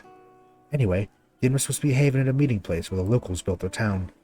What do you mean it's supposed to be? Deerwooding's on an ornery lot, and the more these new neighbors met, the more they argued. They realized they didn't agree on much besides ousting the old lord. The biggest divide was over the Glenfathans and their nearby ruins. Hadget's knights and their supporters wanted to keep the peace, but a group of misfits with more anarchic leanings that had formed in town wanted to go after the tribes the same way they'd gone after their lord. Soon the villagers were fighting with each other as much as with the Adirians. In the end, memories of the Broken Stone War and the War of Black Trees were fresh enough that the Duke's soldiers won the day. Most of the other villagers came around eventually, but some of the core troublemakers left to join the front lines of the War of Defiance, and others, I've heard, found their way into the Guided Compass, the most forward-looking of the Glenfathan tribes. I don't know if I believe that part myself, but it makes a good story. She points to the east wall. There's a portrait of one of the chief rabble-rousers and his rival in the peacekeeping faction. Someone's idea of a joke. I don't think they're particularly amused. We've heard about these wars, but let's tell me about the Broken Stone War. The first major conflict between the original Adirian settlers and the Glenfathans happened 3 years into colonization when some farmers knocked over an Audra menhir that was part of an Ingwithan ruin. A menhir is like Stonehenge. Stonehenge is made of menhir. They're like the rock pieces, I think. I believe that's what a menhir is. The war didn't last long, but it spread quickly and claimed thousands. In the early weeks, most of the colonists didn't even realize there was a war going on, until the Glenfathan raiders hit their villages. There had been small, spontaneous skirmishes between the colonists and locals before then, but this was organized, and just sort of decades of violence between the colonists and the Glenfathans. As you can see, yeah. Tell me about the War of Black Trees. Is that the one where they lit everything on fire? It started back in the colonial days, almost 30 years after the Broken Stone War. Even though isolated conflicts still broke out between the settlers and the Glenfathans, both sides had officially agreed to peace. Edring Hodret, Odmeth's father, was Gref at the time. As part of peace negotiations, he'd signed treaties prohibiting Adirian colonists from looting in Gwithan ruins. However, he'd been unable to outlaw the use of captured Glenfathans as slaves. Let's a Gref real quick. The governor of a colony and subservient to the Adirian emperor, leaders of the Adir colony in the Dyrwood, including Edrung and Admeth Hodret. To start the War of Defiance, Admeth Hodret declared himself the Duke of an independent Dyrwood, rather than Gref of the Emperor's colony, the same term used for leaders of the newly independent Valian republics. Anyways, we haven't a Gref since. Let's see. Indeed, the taking of Glenfathan's slate had continued to be a source of conflict. It came to a head when Imperial agents, aided by certain earls in the Dyrwood, began looting the ruins again. See, the Empire had never actually agreed to Hodget's treaties on the matter.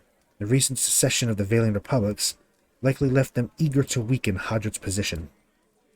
The looting sparked a brutal slave uprising and a guerrilla campaign amongst the Glenfathans. Edring Hodget was too old to lead forces into battle, and so he sent his son, Admeth. Admeth made a costly but effective decision that ended the war faster than anyone could have imagined. He burned the forest near the Iskaean River to keep the Glenfathan warbands from retreating. Thousands of Glenfathan died, and as Admeth repeated his scorched earth tactics in the following months, he wore down the remainder of their forces.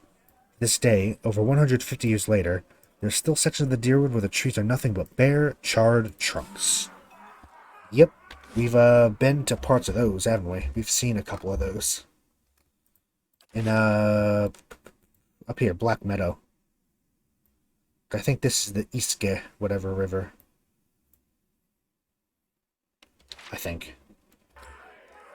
Villager Aorn. There's the Lord. I just want to find her. Surely even you can understand that. 1 second. Aorn. Oh, yeah. We've met them and saved them or something, right? Why, it's you. Thank you, friend. You've been giving me another chance. I hope to make the most of it. Been telling everyone around here how you helped me.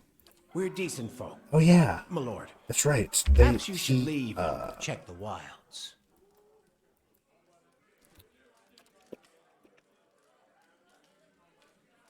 He was the Orland underneath Raedric's hold, I think, that we saved. Dengler. Hail and well met.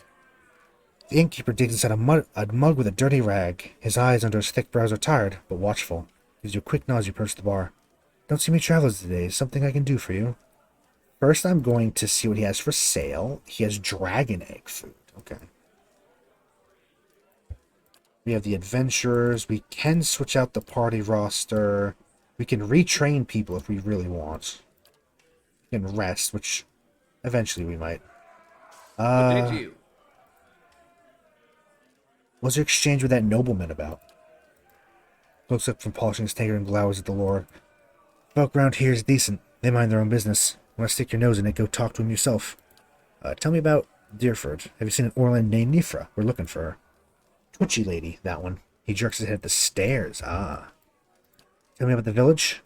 Walk from one bridge to the next and you've seen it. We're quiet, hard-working folk. Keep to ourselves and don't take to being pushed around.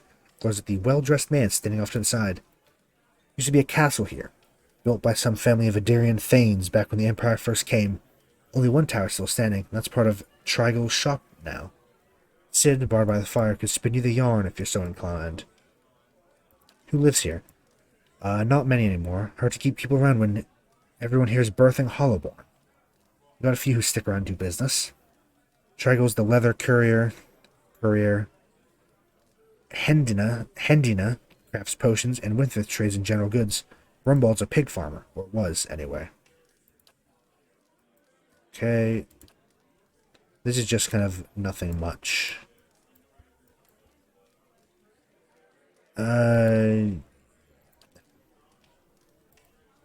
Just small, general. Back here. Nice and quiet. Heavy, sweet perfumes emanate from the barrels. The stave joints are stained dark brown and dull purple. Sounds good. And let's go. This Skolder head looks as old as the inn. Its leathery skin is cracked and bleached from years of exposure. Skolder are weird. The man wears deer-style robes, simple yet elegant. His fine leather shoes look like they were made for padding around indoors, yet they're caked with mud.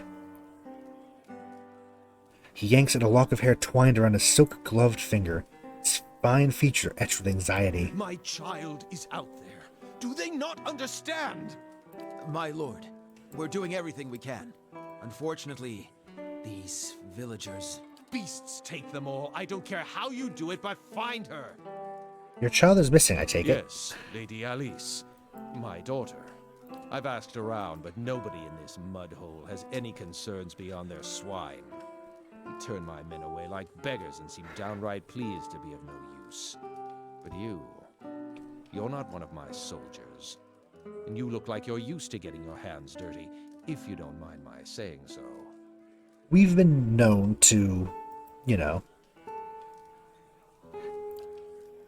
My lord, I won't raise a hand to silence the man. If you find her, tell her I won't be upset with her. She can come back and all will be well. I just want to make sure my Alice, my child, is safe. Nothing in the world is more important to me. Yeah, I'd like to ask about her. Of course. Alice, not Alice. Okay, Alice. Describe her. Striking young woman, bears more resemblance to her mother than to me. Has auburn hair and delicate, well-bred features. Must be 28 or 9 now. Tell about her disappearance. We stopped in Dyrford for a few days. On our 4th evening here, I was making plans to continue on our journey. Lady Alice was feeling unwell and went to bed. When I retired a couple hours later, found that she had vanished. None of my men had seen her go, and knew at the end knew where she was. Since then, my people have been combing the village. We've yet to find a clue, and the locals have been no help. Why'd you two come here? Just to stop along the way to Ina's Rest. She took ill shortly before our arrival. What's in Ina's Rest? He frowns about to protest, but he gives him with a sigh. Lady, Alice has reached an age where it is prudent for her to marry. Given this legacy business, can't let her fertile years slip by. Nor do I want her room to fester in the presence of so many hulk. Okay. Seems to be more potential suited to New Hjalmar or New Yarma.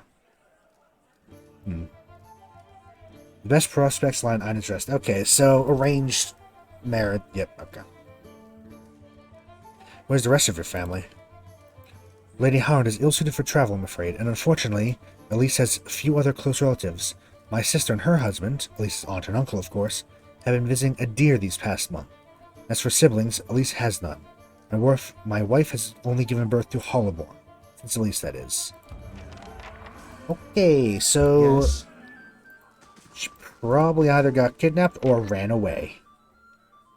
Because she didn't want to get married off.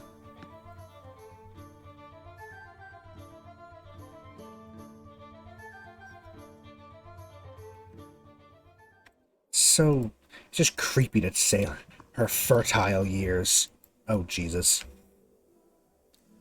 We just open a door and immediately... The Orlan hovers by the window, peering out of it every few seconds. As you enter the room, she watches you carefully, her hand hovering over her stiletto. She cranes her head to peer behind you. Anyone follow you? Who sent you? Someone told me you're responsible for Highness killings in Defiance Bay. Heinous, not Highness. Next to the Crucible, positive 4. We are very positive with them. Let me guess, was that someone named Medrith? You're a big shot with the Crucible Knights. If I'd gone on some kind of rampage, don't you think you'd have heard about it? She shakes her head. Got on the wrong side of his employers. Now he's after me. But if you're here to do his dirty work, I won't make it easy on you. Yeah, relax. Let's just hear your side. What story? The Dominells came after me. Just happened to rob the wrong place. How was I supposed to know they'd already claimed it? It was an honest mistake. Just trying to survive now. If you spoke with Medrith, you know where he's waiting. Please, help me get out of here. Well, the Dominells hate us, and we've actively gone against them, so just on principle, we're not going to help them. So we're going to go honest. Go east. They're waiting for you on the west of the river. Alright, I'm trusting you. Don't have much choice. See if you can send me the other way. That should buy me more time. Yay. I mean, Light, flame, and sound. it's very believable that they're just trying to catch a thief. But you know what? We don't like the Dominells, so who cares? Painting depicts a forest ravine somewhere in the Living Lands. Good on them for robbing the Dominells. I think our character probably wishes that they could too. Probably got some good stuff in there. Painting portrays the expensive foothills below the mountains of White March.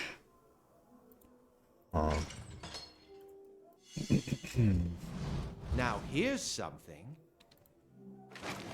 What is this? Oh, that's right. There was something about a staff being lost in the construction. Guildmaster's staff. This staff is topped by an emerald green orb between two wing-like protrusions. The long, slender staff is banded and reinforced with gold casings. Fancy. I mean, it's not really that great, but it lets them cast Restore Endurance. I mean, we're gonna keep it with Endurance for now, I think.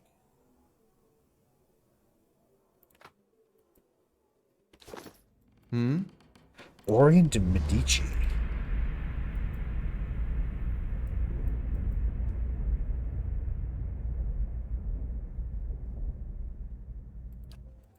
Yep. Certainly. Nope, just seeing briefly. The glass of this window is broken. Warped and knotted planks have been nailed over it. So what's in this room now? Sharp eyes and keen ears.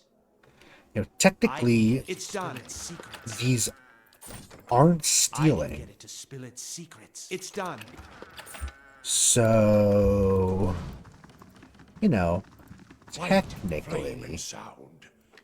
We'll keep to ourselves. this one is stealing though, but I'm still taking it. I don't think there's a downside to stealing if you're not caught. I don't think they like send people after you or anything. You know, not like Elder Scrolls where even if you're not caught, they still know you're in their house and that they're missing all their shit. And they send people after you.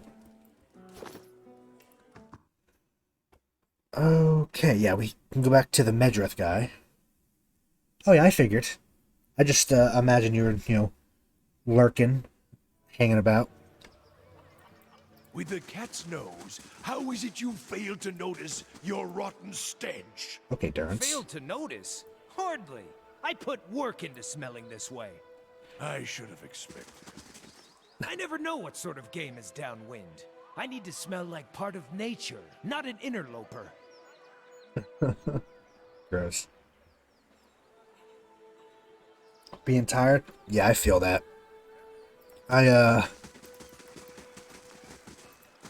Yeah. I am very tired as well, so I feel you there. I've Yeah, Gods keep you. tonight's a weird day. Last night was a weird night. Pigs of long-blade grass. Found her yet? We could be a little deceptive. Yeah, she snuck out and went north. Did she now? And how'd you have known that? The innkeeper told me. Said the bedsheets were hanging out the window. Or I just hope that you believe me. She won't get far. You've been most helpful. My employees in House Domino send their thanks. Bye-bye. Have fun. We could have attacked them, but... yeah, we have a little bit of deceptive, but mostly honest. Overwhelmingly bad with Dom. Yeah, we're a terror. They hate us. We're a champion of the Crucible, though, and a champion of Gilded Vale, a hero of Defiance Bay. The dozens don't really know how to feel about us. Most powerful enemy, I've defeated a lion, apparently. 11 days, 9... is that... that's not real time. Oh, elapsed time... 2 months.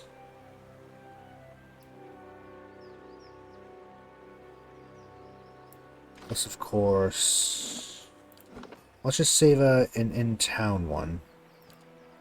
How many hours has it been that we've played this file? It's been 32 hours and 36 minutes. Wow. And it's going to end up being 35 hours by the end of the stream, I think.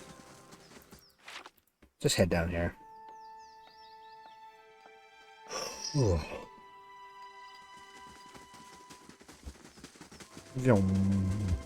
What's over here? Just out of curiosity. We could go to Deerford Crossing. But we're going to go up north. And we're going to see what's up north. And I'm actually hoping we can go back to the gorge. Maybe because it's daytime, we can do something about that. We can... maybe the water's gone down because it's daytime? I don't know. That's how it worked in City. Yeah, I actually want to go back to the gorge real quick.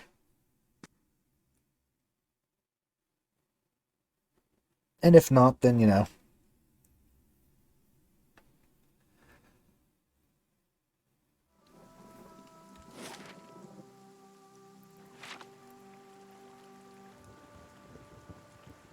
Hoping that because it's day. I don't know. It's not like the tide, not like the docks, but maybe? Can we? No. I'm sure that we have to do something upriver.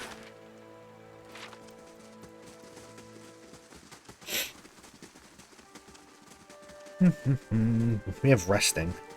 How much longer? I don't know. Let's go all the way to... actually, let's go to Deerford Village, and we're actually going to rest. We're going to take advantage of the tavern. Have a little rest. Because it is also dark now, so... get a nice bonus from sleeping, and it will also give a bonus on a little druid here. Heravius, I think. I don't know. Names are hard. I always say them wrong.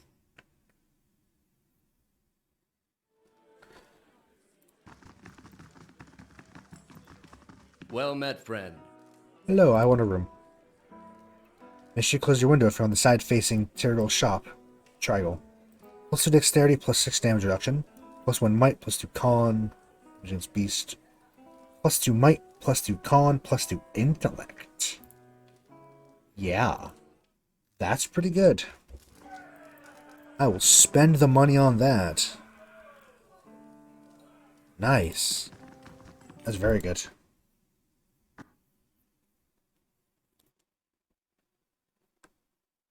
Bum, bum, ba-dum.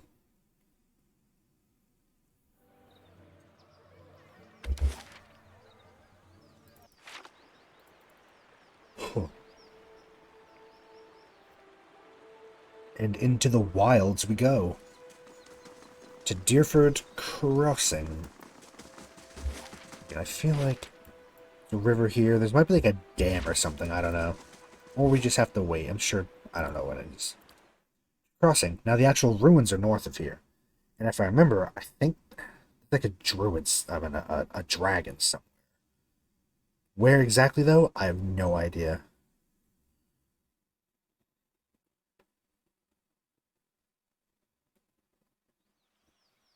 Bright Hollow hearth construction is completed. Let's go Bright Hollow lab. And then we're going to go Courtyard pool. To whispers and shadows. Now, Deerford Crossing. We found a wood beetle already. Okay, let's just ignore it and go north then. See what's up here. Anything fun? Nope, more beetles. Okay. Looks like we're beetle hunting. Ow, that hurt. Oh no, not these guys.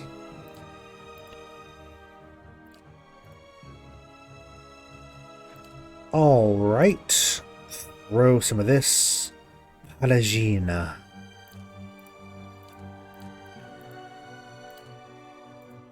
Actually, let's throw out a... Nope. Are these beasts? They are. No, we're just gonna... Let's do Nature's Mark. And then you can go attack. Oh, that was loud. Loud in my ears.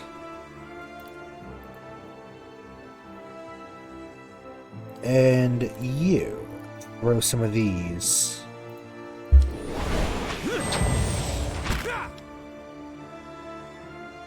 You should really have this equipped. You had your staff slipped up accidentally.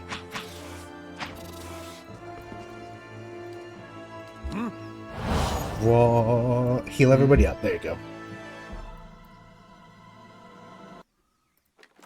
Nothing much. Just some spores and beetle bits. Ooh, there's a cliff here, though.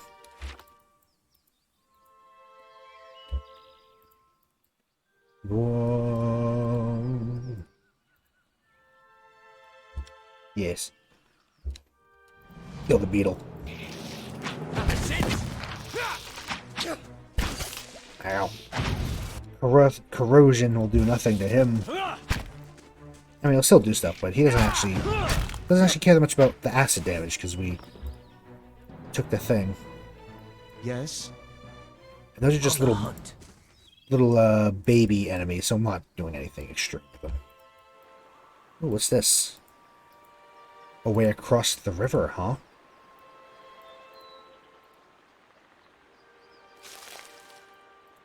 Well, let's first see what's along this side of the river.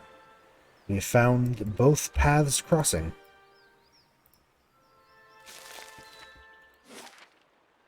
Interesting. Hello, dear. Hello. Okay, so that's just the way north. Let's go down here in this crossing, then. It's this side of the map. Be cautious. Be constant. Be cautious. Be constant. Hey, look, a tower. There's either a stone or a button. I think it's a stone. Ah. I shall be discreet. Woofs. Let's open with Mindblade.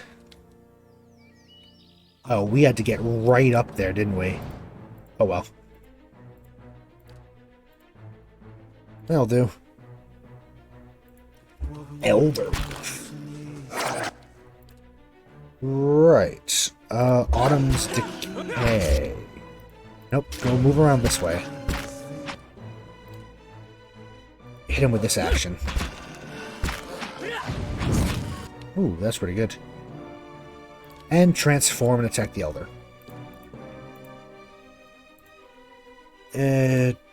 Me. Mindblade.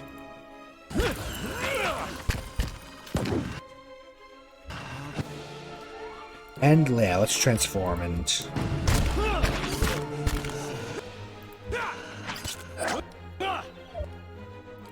Transform, please.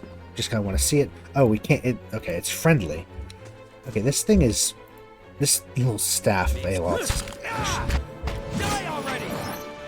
Yeah, he big. Big lion man. Stelgar.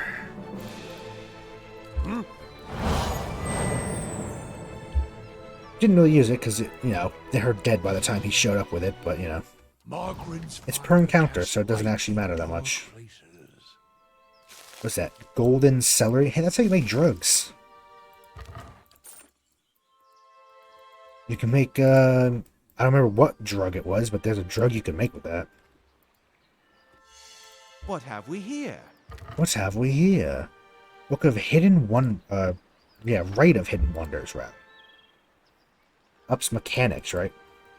For quite a while.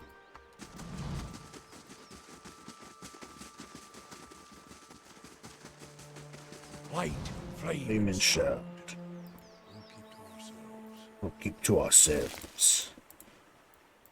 There's a lot to this side, actually. Let's just go onto the island and see what's here. Yeah, there's like a little islandy bit. Zarup. Oh, there's a lot of them. Okay. Yeah, let's start off with some biggins, shall we?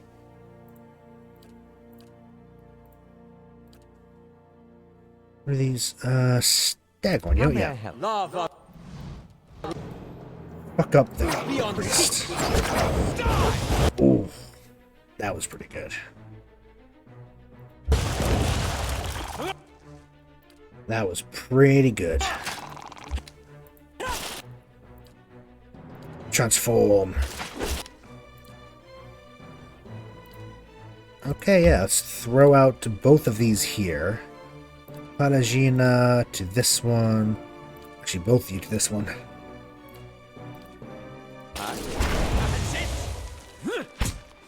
Ooh.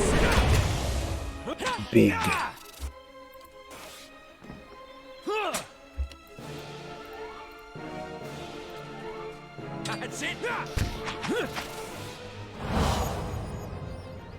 That works pretty well, actually. Oh? Oh, that's concerning. Eyes open. Just make sure it didn't all go into the inventory. Okay, good.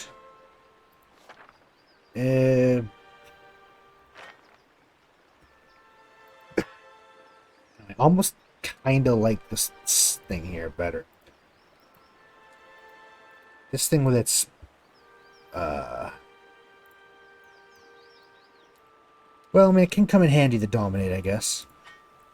Definitely. Just filling up Aloth's inventory with stuff. Oh? Let's just have a little look around first. There's just some feet. Some feet on a pedestal. Let's go touch them. First, because there is a skull right in front of it. Just be a little safe. You stand within what looks to be a ruined shrine. The moss-covered remnant of an ancient statue lies before you. Only the broken legs and feet of the sculpture remain. Long grooves alongside it suggest that it could be moved. Near the base of the statue, you discover a skull carved into the stone. Push the statue? Oh. Appears to be several hundred pounds of solid stone. Let's not push it for that. Examine the skull. The skull is carved into the stone in intricate relief, its mouth agape. Peering closely, you can notice a rusty keyhole between its jaws. Take the lock. Hey! After you, I insist. Oh? Well, we found... So let's go in. What's the worst that can happen? Oh, this looks ominous.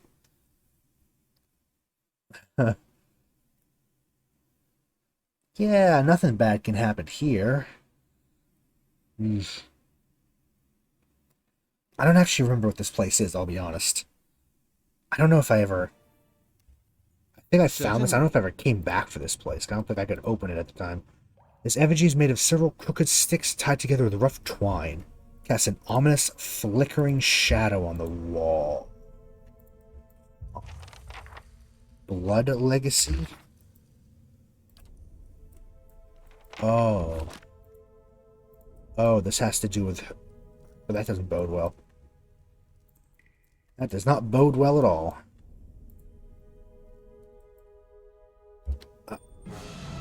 Skein. What the hell's a skein? Oh, is that a god? Oh, I think it is, actually. Yeah, I think Skein's a god, I'll be honest. Throw out a little bit of these.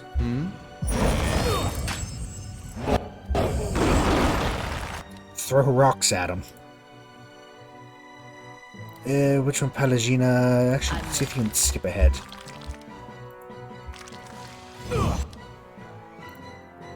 Yeah. They're just really laying into us, aren't they?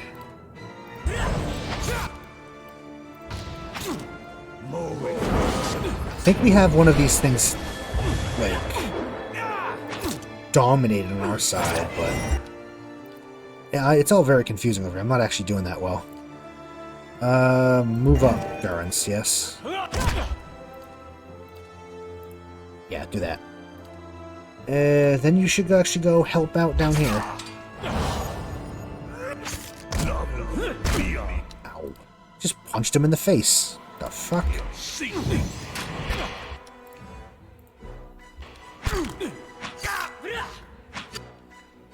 Yeah, Aloth actually should be doing stuff.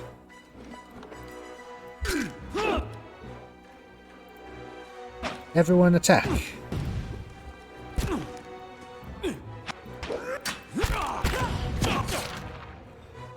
Come on, big lion boy. You got this.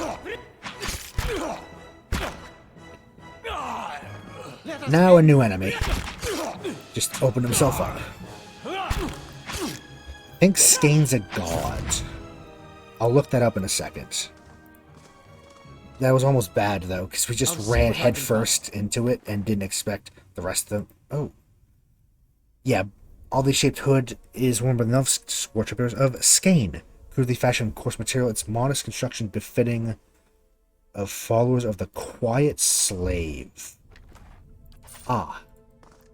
That doesn't bode well, does it? Skein cultist robes. Those who plot the destruction of their superiors while keeping an impassive face will whisper a prayer to Skein. Political rebels will also call upon him for justice, and they'll intercede on their behalf with Wartica, with whom he's associated. However, Skein is an unforgiving deity. If a supplicant tips his hands or acts too rashly, the god will abandon them. The same goes for those who actually achieve their ambitions and rise to a higher station. They can no longer count on Skein for aid. These robes are comprised of little more than a simple, undyed piece of cloth, tied at the waist by thick cord.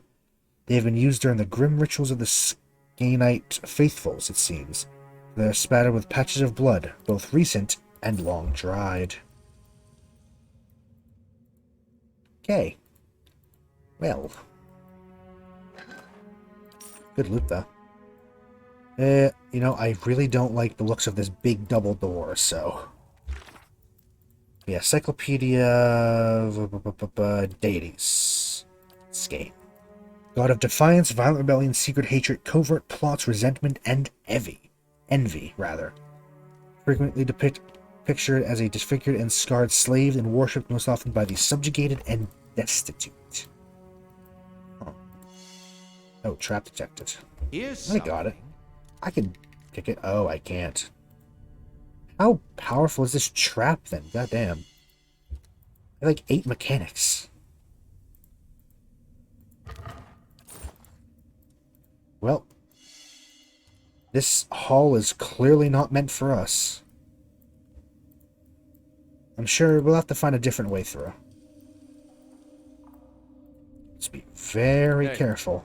Oh? Okay, that was close. Well, we're now in a ruin, so we're going to sleeve over this one. Certainly. Skein Mindbreaker. What? Hey. That sounds interesting. Let's gang up on them, I guess. I'll chew the gristle off. Something about gristle. Probably chew the gristle off her bones if I had to take a guess. Yes. What? So remember to heal to keep our health high. Sharp eyes and keen ears. Anything interesting? No. He did have a pistol, though, so it's kind of neat. Certainly. Huh. Well. Looks like we're going to have to go through the front door here, so let's just prepare for the worst. Oh, do I not have everybody? Oh, I don't. That's awkward. Yes? I thought the formation was missing somebody. Oh, really?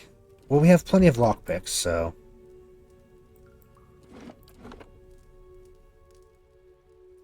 Are we out of order here?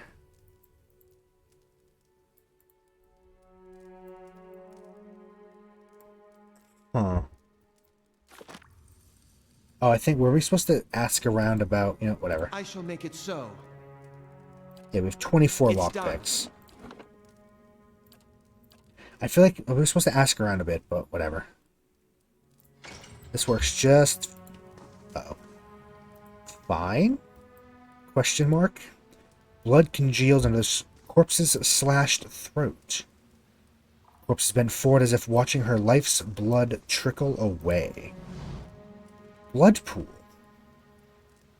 As you approach the blood pool, the viscous liquid churns and bubbles. You feel essence rising to the surface, reaching out to you, whispering. Adair, someone should clean that up.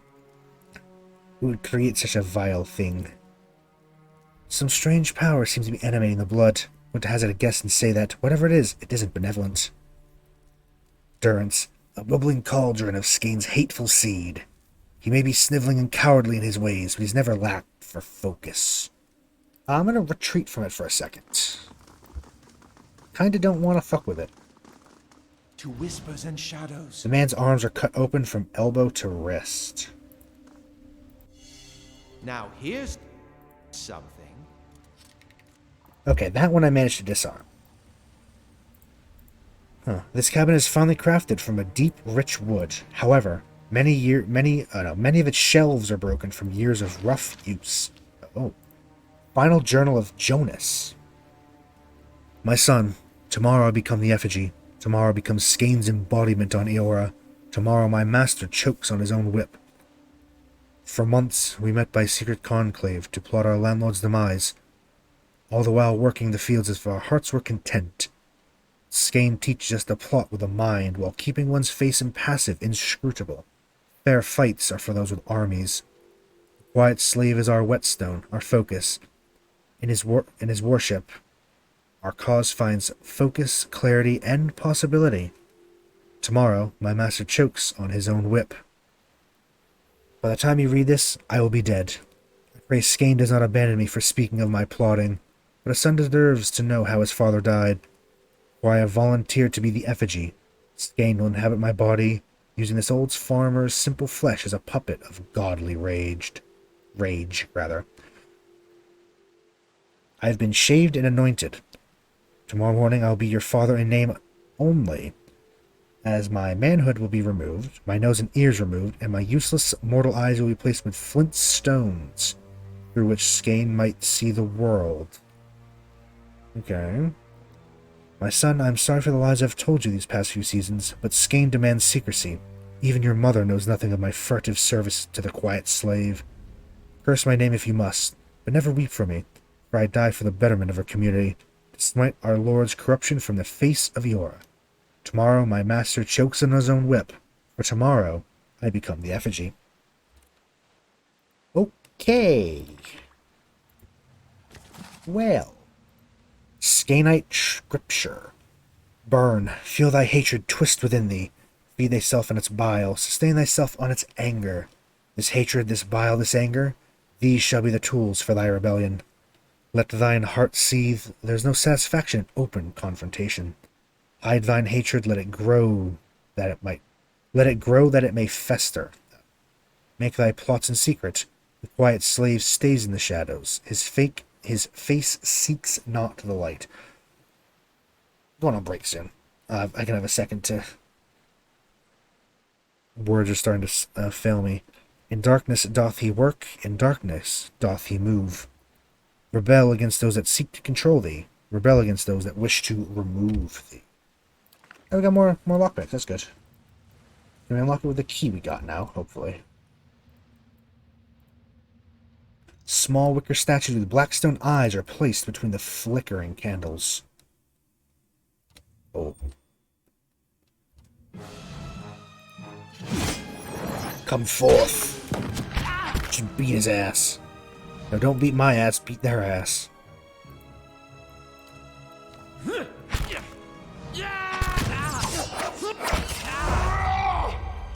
He's screaming.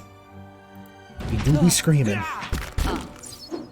It's awkward as hell to do anything here. Okay, yeah, let's...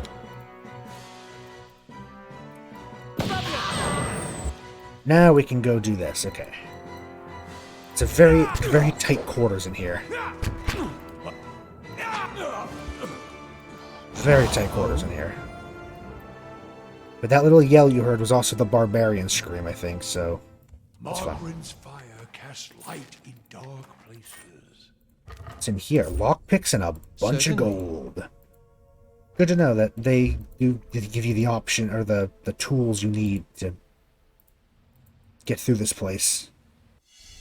Yep, I knew from that on the fucking wall that this was a trap. I could see it. God damn it.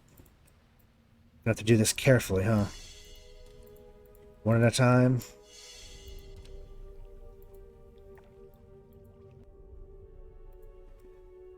Okay. Yep. I'm ready. I'm gonna have to have everyone do like this. Yep. Do beep bop beep. Beep bop bop beep. Hey. Yeah?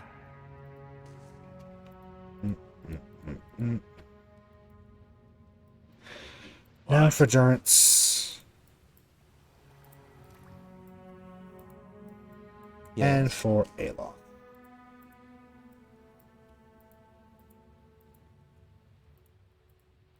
And there we go. Everyone's assembled inside this thing. What's this? Container. Youthful spirits. Thank you. There are enemies over there. We're going to have a little surprise for them, actually, then. Fireball. Everyone loves a fireball. Hello, hello. Welcome. Hello, DJ. How you doing? Good to see you. Welcome to Pillars of Eternity. Mindbreaker fanatic. Go toe to toe. I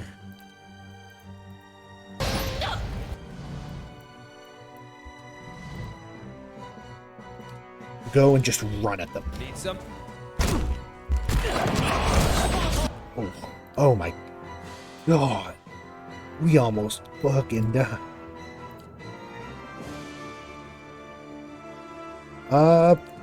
Yeah, restore health. Help yourself. Oh my god.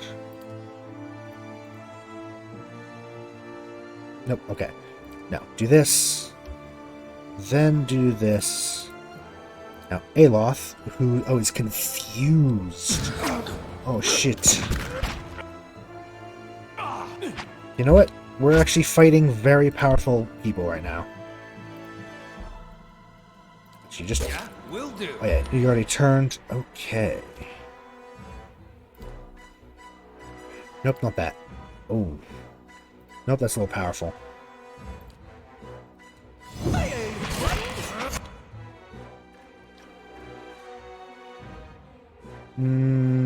There we go. trying to finagle it a little bit. He can't do anything. You know what?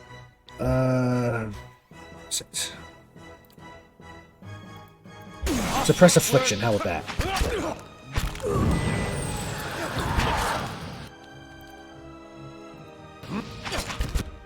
Yeah, there you go.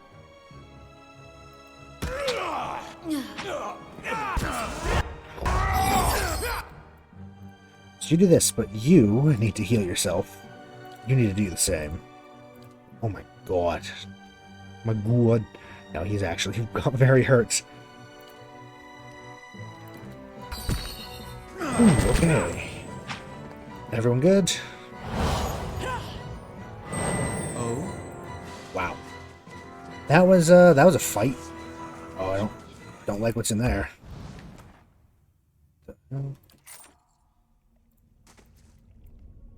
Oof. Should we go back and talk? Oh my, it's a fucking huge dungeon. Oh my, what the? I feel like we're not supposed to be here. I feel like, yeah, this might be a little bit ahead of us, actually. Oh, nope. Oh fuck. This, I feel, is a little ahead of us. Oh god. Oh god. Oh god. Oh god. Finally made Tibet. Oh damn. I know almost nothing about like Eastern Asia in CK3, but just from what I've seen, congratulations. That sounds like quite the challenge. So we might die.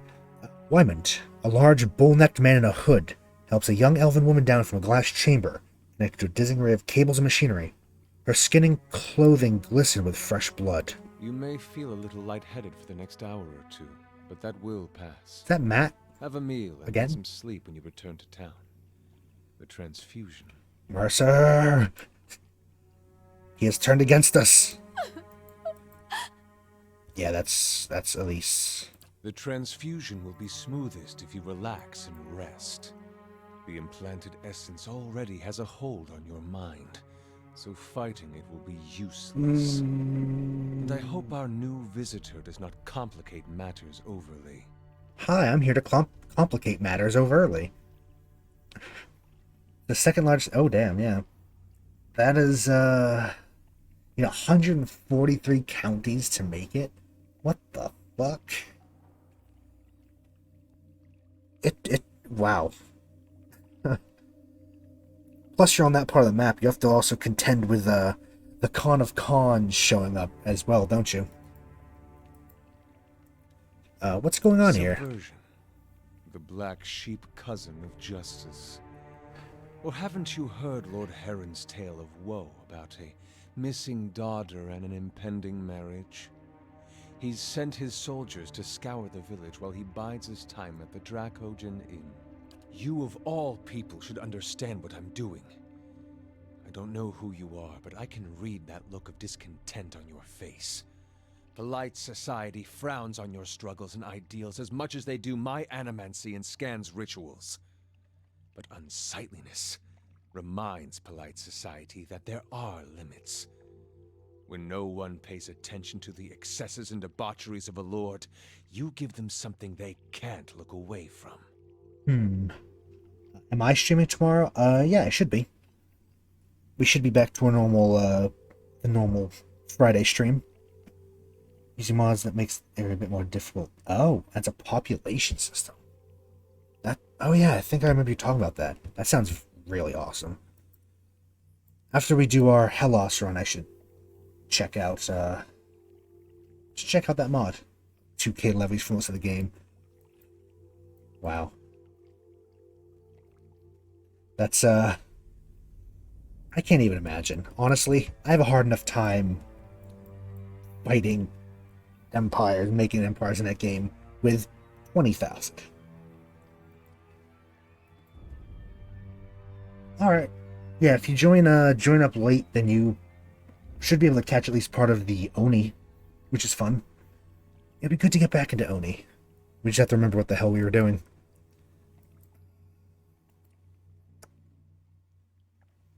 Yeah, he's... Oh, so it's Sken, not Skane. Okay. Taking the inner rest from a suitor refused don't add Did up. a bit of digging, did you? That's more than can be said for most. Lord Heron's been telling everyone she's his daughter. He brought her all the way out here just to avoid anyone who might know differently. She's his niece, and she's carrying his child. Ah. That complicates things. I don't think you did. I don't know if you ever linked mod collection. He's your own flesh and blood. That's the vilest thing I've ever heard of. Yeah, that's a little, why would he do that? Heron's own wife's delivered nothing but hollowborn. Now he's got no heir, and his sister's child, Elise, is reaching the age to marry. Without progeny of his own, Heron's legacy would pass to her issue. So, he found a way to continue his own noble line by putting his child in this girl, his own niece. Let's be benevolent. Didn't have to resort to violence. Someone would have helped her. And yet no one did. Not that innkeeper who wasn't above taking his lordship's coin. Not Heron's attendants who must have known. Not even his wife, the poor girl's aunt. Depravity like this doesn't happen, but that people allow it. This is the truth that decent folk don't want to see. Sometimes you need excess to fight men like Heron. This isn't just about Heron or the girl. It's about the corrupting influences of power and wealth. How people of privilege, people like Heron, are so often insulated from the consequences of their actions. The charged essence of dozens of maltreated slaves and underlings is already taking root in her mind. Once it's established, it'll drive her to murder her uncle, her aunt, and anyone foolish enough to get in her way. People won't be able to look away from Heron's sins then. There. Seems like a lot of trouble to go to when a simple blinch mob will do. They don't get a lot of things right, but this kind of thing they know what to do with. I do not wish to destroy Nestor Heron. I wish to end his entire rotten line. His name will become a curse among strangers. The deeds of his house will be eclipsed by his ruin. Foes will hear his name and shudder with pity. And any relatives who should survive him will abandon their fortunes just to rid themselves of the association. You know, I'm here for, the take down the corrupt nobles and, rights to the people. I feel like this might not be the best way to do it. Just saying. Also, since we're a cipher, we have a special option. That's interesting. Wipe Elise's mind of the vengeful essence. I'll free Elise from him, and I'll free her from you, too. Reach out to Elise, seeking the dark crevices of her mind. The essence of 100 vindictive souls cloud her psyche, and you clear it the only way you can, by ripping out the horrifying memories to which they've attached themselves. It's taxing work. Some of the souls lash and sting at your mind. Dozens of voices hiss in rage and despair. You work faster and faster, uprooting thoughts and images of a man at least once knew his family. You tear through the tangles of memory, leaving the shredded remains to waft away and dissipate. You hear the sobbing of a lonely, scared girl at the middle of it all.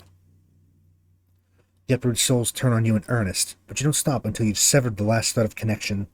When you finally cleared the choking brambles of memory and fear, you retreat. You also feel the strain of your labors. Your head is pounding, and the slightest movement makes you dizzy with pain. For just a moment, Elise's eyes close. When they open again, her expression is blank. But as she takes in the scene before her, you, woman, and the machinery in this strange dark room, her confusion turns to fear. She lets out a choked cry. Kill them. All of them. If she can't destroy Heron, then we can destroy his legacy with her.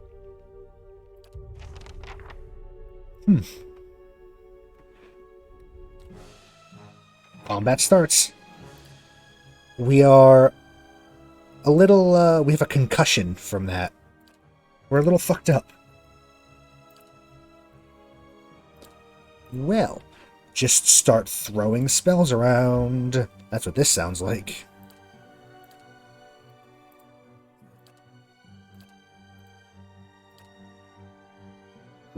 how about... Yes, transform and then move Durance interdict. Oh, fuck. Let's do a little bit of this, and then attack them.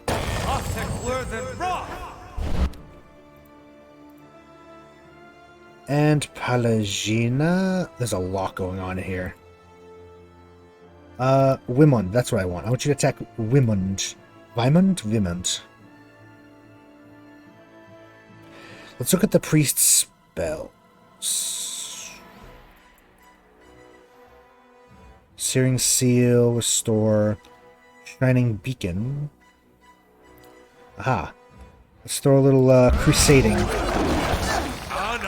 I don't know what the hell's going on. I think we might just hit our own friends. Oops.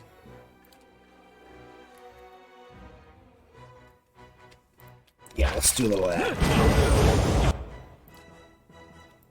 I really can't see what's going on here, I'll be honest, but I'm sure it's fine.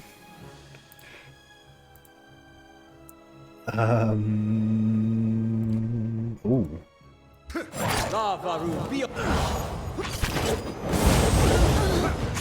The storm is here. Fuck. That hurt. I don't know what did they just do? Wimund, Pillar of Holy Fire. Oh, is that... We don't even have access to that. It's like a 5th level spell. Okay. Who else do we have? Just one lone little...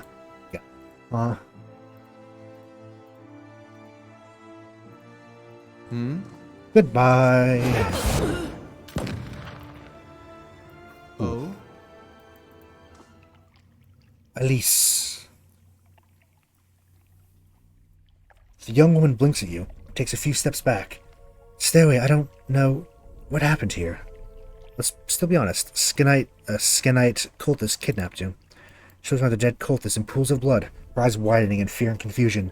But what? She winces and pitches forward, holding her head. Helia's wings. I can hardly remember a thing.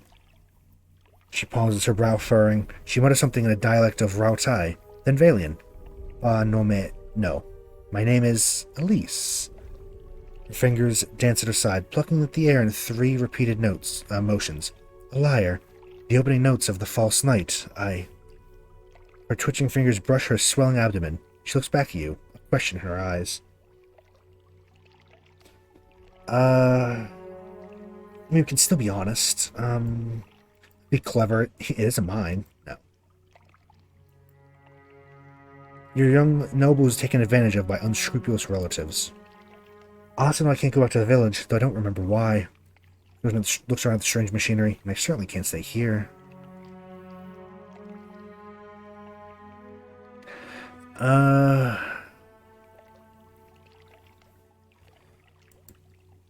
Benevolent. There's a temple on the edge of town. I'm sure the clergy will help you find someplace safe. The suggestion sinks in slowly, but seems to take root in the newly barren place of her mind. Good advice. Takes a final glance at the blood-splattered chamber. I won't look back. Well, that was a fight, and we saved her, though. And what does the flame reveal? Kind of. I mean, at least we kept her from... Yeah, Vimund's Key. Exceptional Morningstar. Wow. Blood-blessed cultist roots. Ooh. There's going to be a lot of stuff to sell, I think. I mean, technically, we skipped ahead to the end of the dungeon. Cables staking on the floor and across the ceiling connect to a glowing glass chamber. Thick liquid bubbles inside the tank, releasing a pungent scent. Motes of essence swirl in the mixture. Ooh, what's in here? Atuk. Atuk. Well, first of all, let's look at Atuk. Is a dagger, one-handed. A blade of Enutonic origin. Atuk skinning knife was a gift passed from mother to daughter, used to remove hides from various hardy creatures of the tundra. It is precisely designed to pierce vulnerable joints, cut deeply and cleanly into flesh, making it a fearsome weapon against less traditional game as well. Oh, shit, we're not gonna be.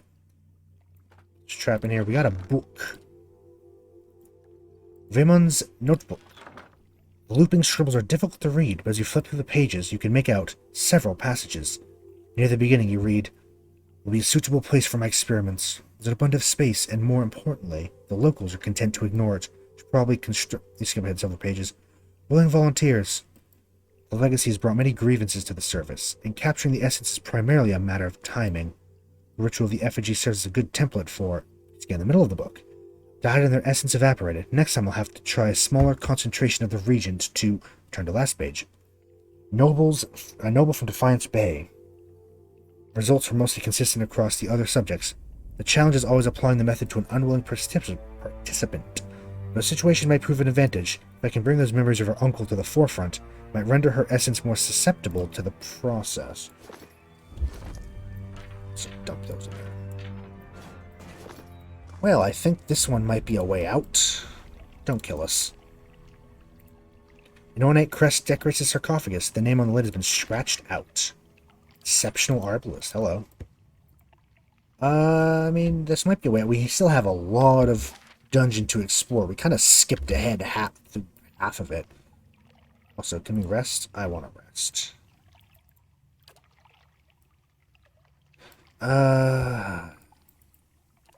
Oops. You know what? Yeah, we'll just leave it like that.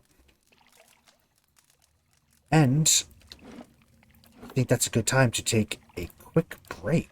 It's actually a little later than I normally do for a break, but we were in the middle of something. So, I will be back in about 5 to 10 minutes. Go get a drink, stretch your legs, whatever you need to do. It's not good to be sitting down for too long. So, walk around a bit, maybe. But I'll be right back. See you soon.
Hello, hello. Welcome back. Hello, Mimic. Great to see you. Welcome. Come back and chat's just flying by. But hello. How are you? We have had a lot of chaos happening in the game so far. We're attacking cults and, you know, misdirecting the enemies and getting our ass kicked. We also met a little feral guy. Little bastard. Need something? Certainly. What's back here? I love... It's my favorite thing is just feral gremlin energy. Saw that, yeah. About to throw down. Chat just turns into a battle royale.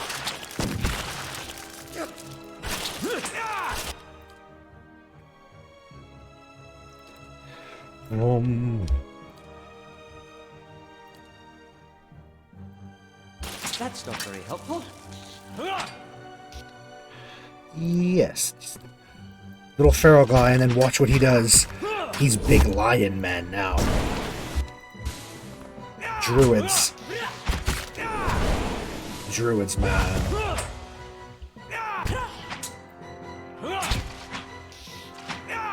No, on, you got it. You got this. Yes. Oh, Aloth wasn't actually doing anything. Need Little something? lion man. Yes. Just turns into a lion. Just, you know, casually. Finish them. Kill the beetle. There's a lot of beetles back here, if I remember.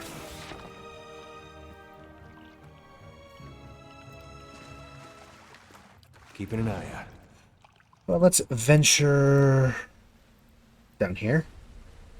There's still a blood pit that was talking to us, which I'm a little concerned about. And what does the Flame reveal? What does the flame reveal? Hello there. Fireball. Yes. No one expects the fireball.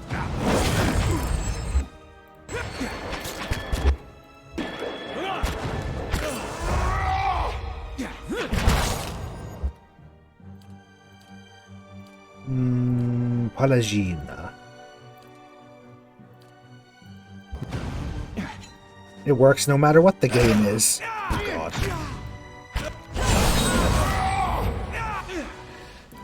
See enemy? Greet them with fireball. Works every time. I don't recommend that, by the way. You should never lead with just death. You should always try to talk to them first. Unless, of course, they're obviously enemies, in which case, fuck them. Now here's something. Die. Die. Ow. Rude. Stop it. It's what you get.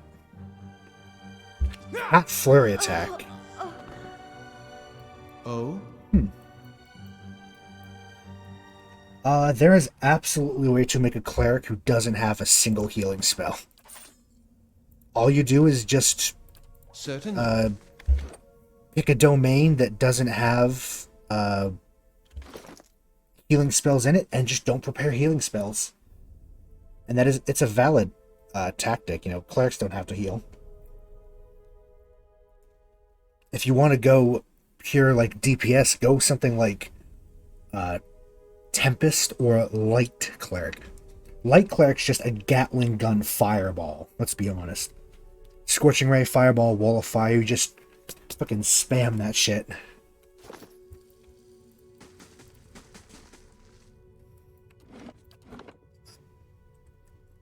I think Light's probably one of my favorite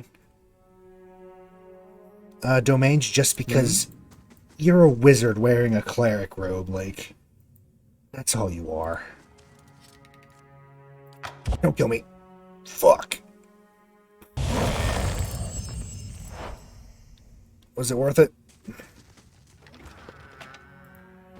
Nope. No, it wasn't. Make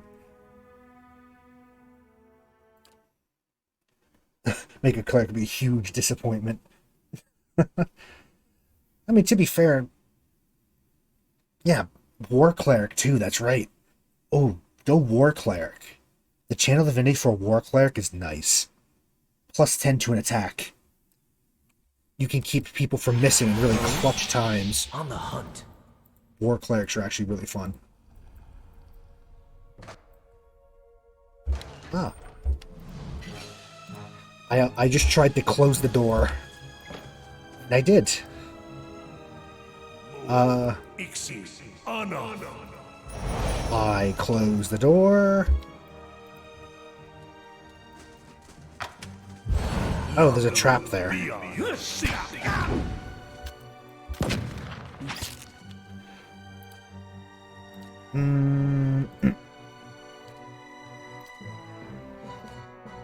Throw that down there. You actually will transform and lay into it. I mean, the memes are sometimes a good way to get info on it. Just, you know, usually they're not great. It's a lot of noise in my ears. What the hell is that? She's petrified. That's what that trap did.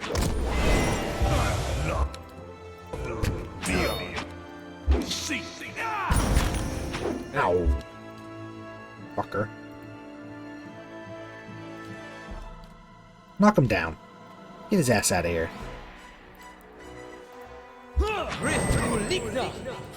Moliqua. Ooh, that was pretty good. Sick. Sick on the, fucker. Just knocked him on his ass. You see that?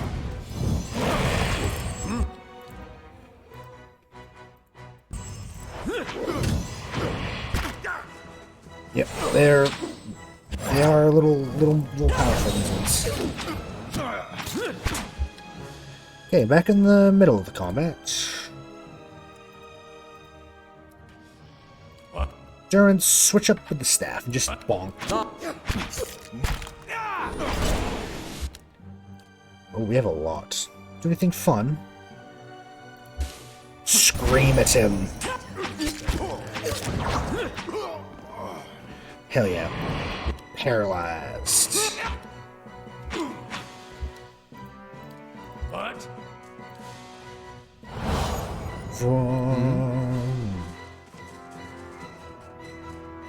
Okay, that battle took a lot of my concentration. Quiet. But yeah, I mean, if you ever have D&D questions, I can always answer them. I mean, I've been playing the game long enough, you know. I usually know something. Especially 5e. I've really gotten into 5e.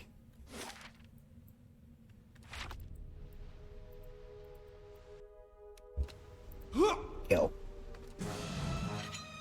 Kill.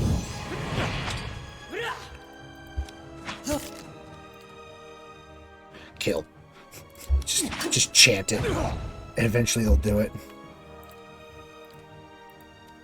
Yeah. Fuck.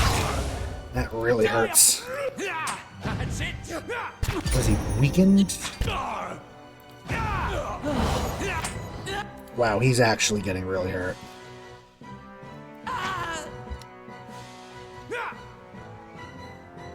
God damn.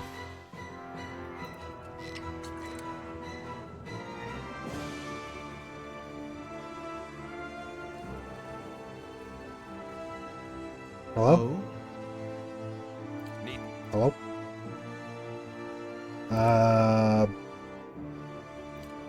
Something? Fiery whore of a goddess! What? Oh?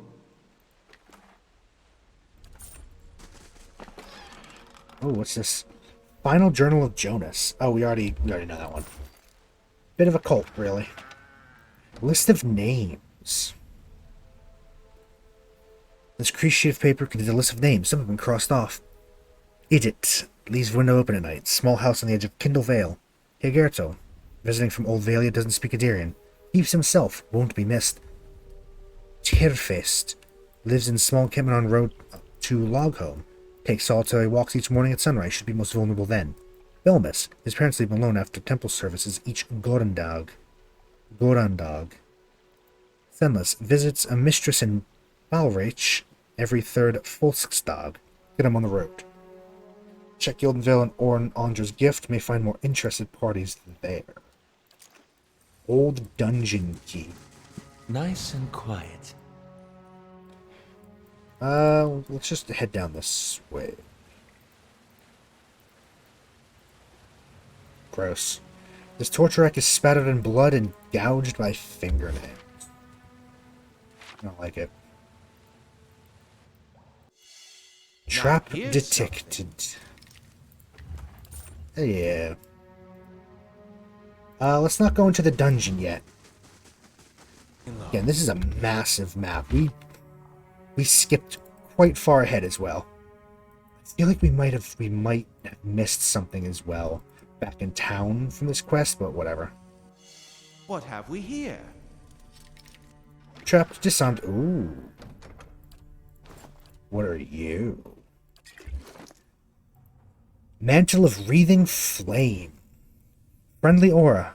5 meters. Grants Wreathing Flame. The user and everyone gets damage reduction to freeze, and characters take burn damage for hitting us. Huh. That seems like it would actually be pretty good on her.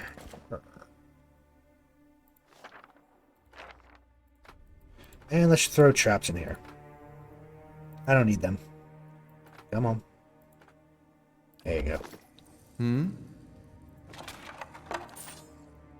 What is this? A crude symbol has been painted on this canvas in streaks of something that looks like blood. It's probably blood, then. If it looks like blood, it's probably blood. In a place like this, at least. Nidusita.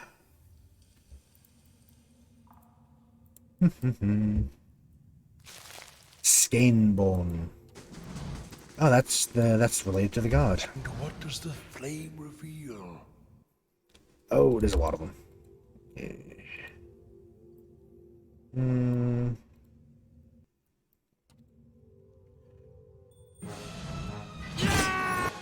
Okay, yep. Transform and then run at him.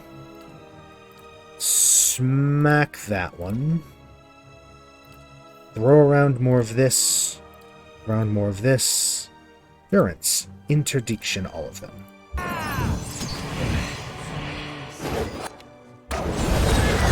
Yeah, they really just went right for us, didn't they?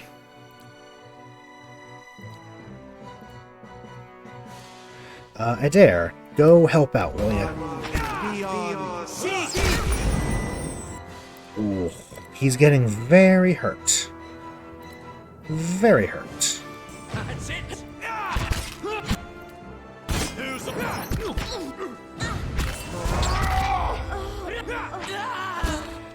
Ooh.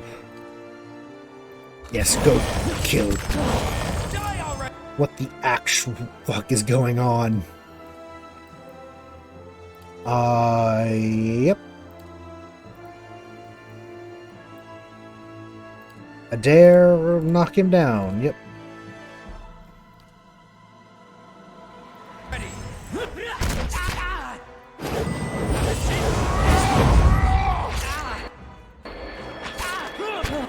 We're gonna need another rest after this. Oh, little man has gone back, okay.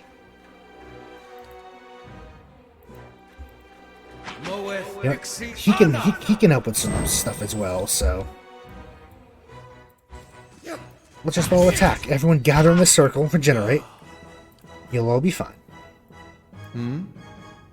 Chaos. There's gonna be a lot of stuff to sell, though. To whispers and shadows. Grappling hook. our druid is pretty much dead, so might want to deal with that. What's in here? A drawer. A psalm to Wodika.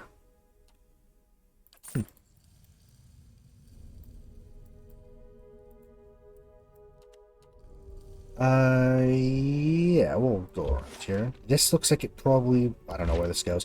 There's still so much of this dungeon left.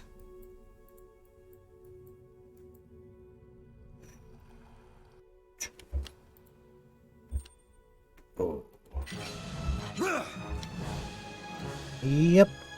If this goes poorly, we have a save, but... it might go poorly.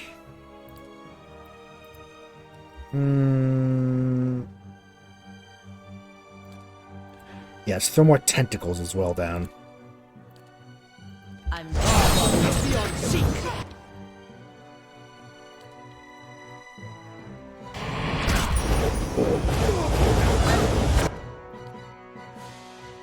Nope, not you.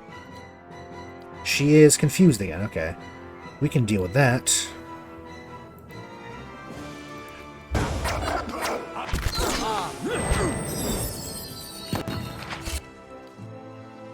Yes, do this. Did he get knocked out? Yeah, he got knocked out. Okay.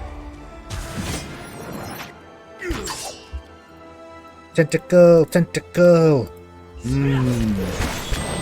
Tentacle time.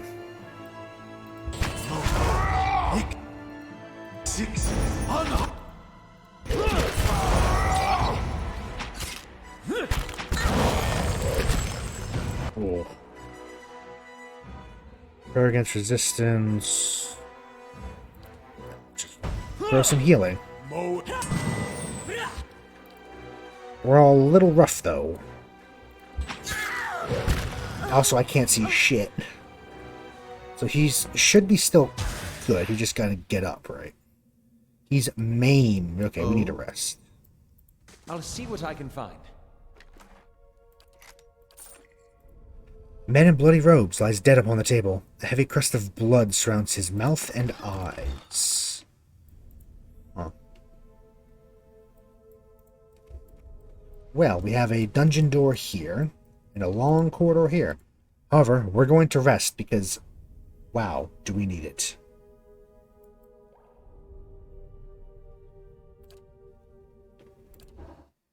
Oh. Bright Hollow Lab construction completed.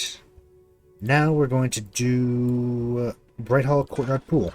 It's just little things to, you know, help out. Make Bright Hollow better. Make it pretty.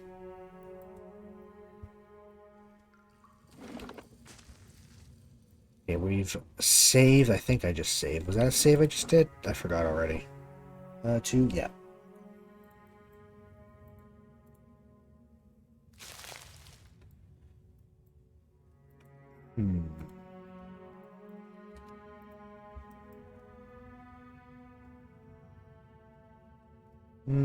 I'm ready. Okay, let's be a little more strategic about this, then, shall we? Yeah?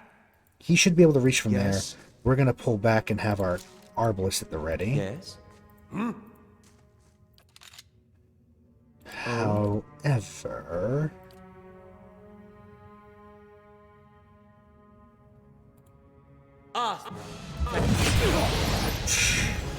Yes, come to me.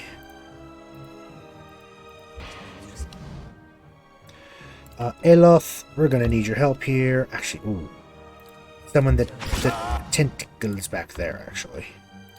What she got? She's stuck. That's fine. Durance, try a little of that. Actually, no. First... and then do that. You.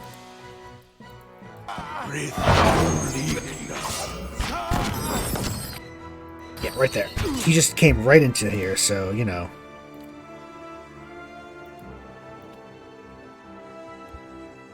And then do that.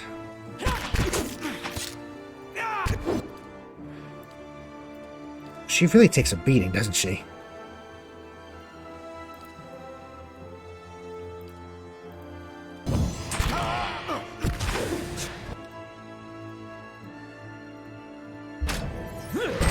smack. Oh my god, they do so much damage.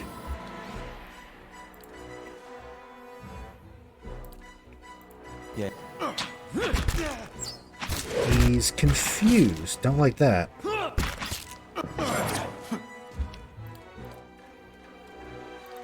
I'm ready. Think they can reach? Oh, they can, yeah, definitely. Tentacles. Yes? Gross. I shall be discreet. Okay, let's readjust the keyboard and there we go. They have guns.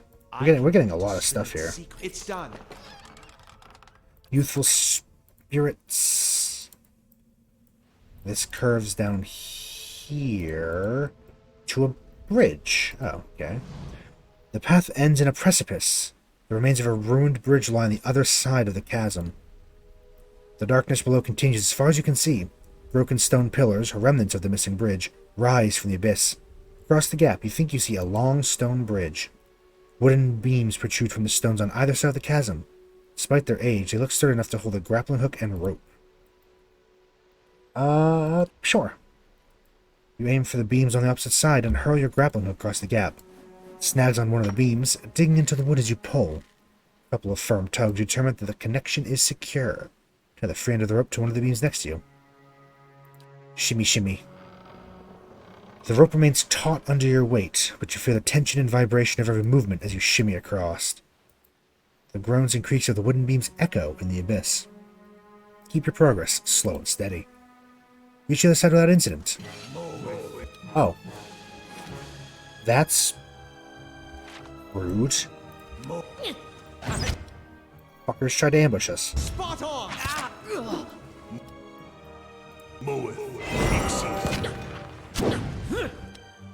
Okay, Eloth, throw some of these around then.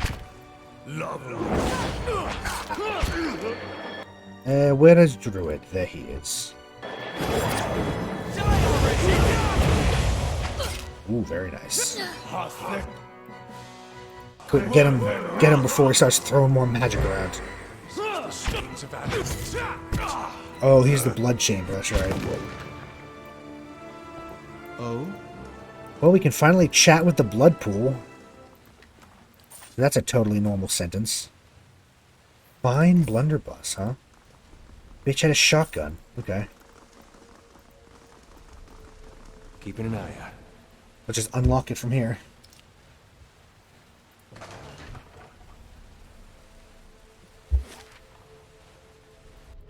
Okay.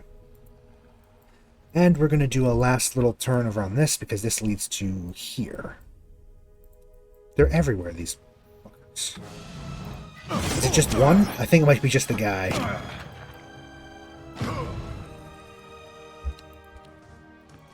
Unfortunately, he's right against our non-melee types. I'll choose.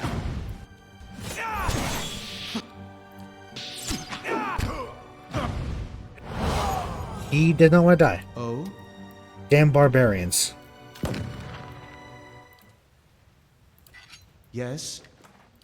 They're very well known for not dying, aren't they? That's essentially, I think that's what he is, essentially. He's a class of the barbarian. That's what that little, scream he did was, that yell.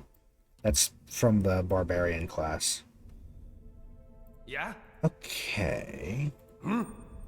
Oh, it started before I could do anything. Okay.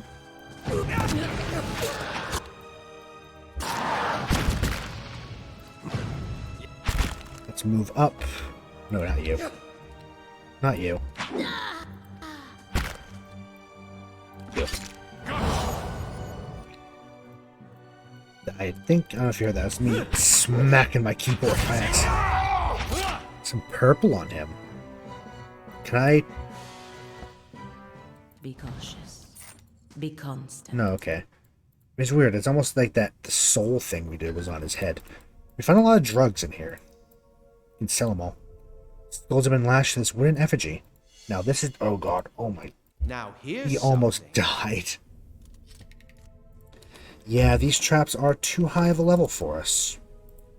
We're gonna go around this way. To the blood chamber. Ooh, waterfall. We are below a lake, so... Blood chamber. This will be fun.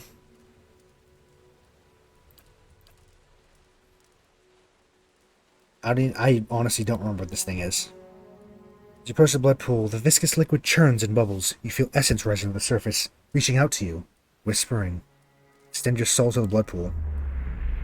The faint whispers resolve into a cacophony of voices. You imagine yourself surrounded by 100 men and women. Their naked flesh is scourged and bloody, or skinned and covered with flies. Their eyes are missing, replaced by glittering black stones. The voices cry in unison, "What's this? Another soul come to rage and burn, merely to watch. Maybe a long time in waiting. Our work today is already finished." Switch that because it's frozen again, god damn it. Who are you? I mean, yeah, who are you? I mean, I don't... Nobodies. Serfs and thralls and whores, used and thrown away. Almost all we had was taken from us. What little remained, we gave here. They hover at your soul's edge, feeling you out. Our fury burned within us, unquenched and unfed, but hate can be fashioned to a weapon by those willing to pay the price. Another voice speaks. In life, we were weak, but in death, we made a choice. Choice carries power. Power for revenge, I think. Is kind of what their thing is. Kind of. They call it justice, but anger channeled to a fire, bright enough to terrify the mightiest armies, hungry enough to consume vast estates, and, planted like a seed in the heart, strong enough to sway a child to murder. The schemes of the powerless must be subtle, hollowing the enemy from the inside, chewing away the foundations of a house so that it might collapse on itself before any are the wiser. So you're the force that destroys your enemies from within. The Animancer, he draws our essence into a mind where it can find traction. We burrow deeper and deeper until we've corroded every instinct of restraint and mercy. Becomes our vessel for revenge. They probe at the boundaries of your soul, exploring your essence. It is a shame there's nothing in you we could use. I want to know what you've done. I don't know if it's a good thing to tell it or not. But the pool itself begins to rip with the sound of a dissonant chorus of perverse laughter that rakes at your ears. The lapping blood stirs a large metal cage, half submerged in the center of the pool, and it creaks loudly as it rocks back and forth on a rusted pulley, as if in answer to your question. You know what? We're just gonna let the blood pool go away. I don't... Yeah. Yeah, we have to go deal with... Certainly. The Lord, don't we? Oh, there's a little bit we haven't explored yet, actually. Is this the beetle place? There's beetles everywhere back here. Fuck. You know what I completely forgot? Certainly. There are traps everywhere in here. Yes. Well, luckily it only did a little bit of damage, but... Oops. Be cautious. I shall make it so. It's done. Good thing with such high... I love having high mechanics. But apparently not high enough for these traps, which is annoying. It's a camp back here. Just one beetle? We've fully filled out the bestiary. That's cool. On the hunt. Fortunately, I don't think we're going to get XP from them anymore. The stain and rumpled bedroll appears to have been used recently. By whom? That is the question. Scanebone. Scanebone? Scanebone. I still say Skane. I don't think it's Scan, isn't it? What's out here? You know, we haven't actually fully explored the outside area either, so... Oh. Hello. This is interesting. The thick hide stretched thin upon the rack looks like it came from a stelgare. Stelgare. The curing and waterproofing agents slathered over it give off a heavy odor. Huh. I can get it to This spill its is- secrets. It's done. What are you? Apogee's eyes! Saban, stop him! He raises his axe, rage in his eyes. Oh, we're gonna beat your ass.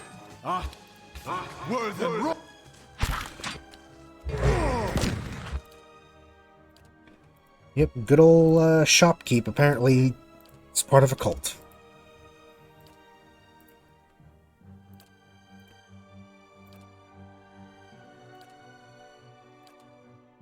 And let's just knock them both down. Knock them both down and knock them both away. Yes. Yes.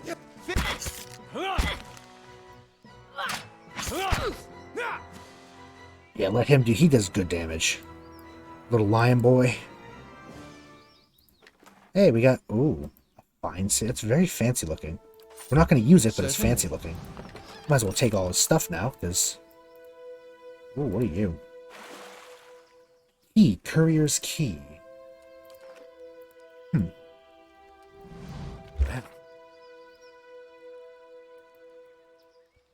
Is that... Upgraded that... Trigal is dead and no longer of any use. No, he's not.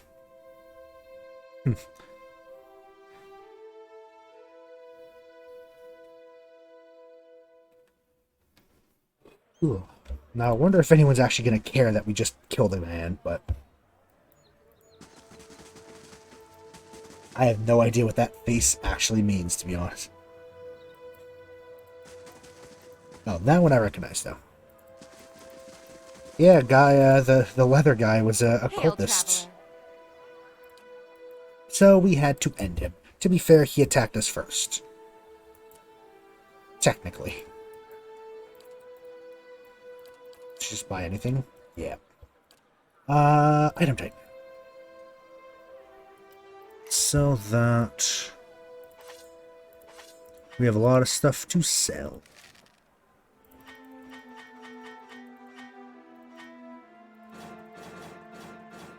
Yep, look at all this.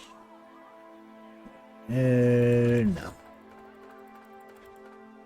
But you know, when you're in a cult that's around like skinning people and sacrificing to the blood god, you know, you're gonna eventually get killed.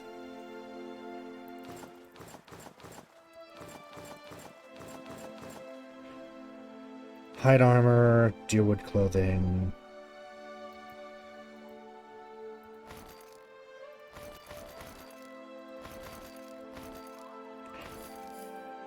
Blood for the blood god.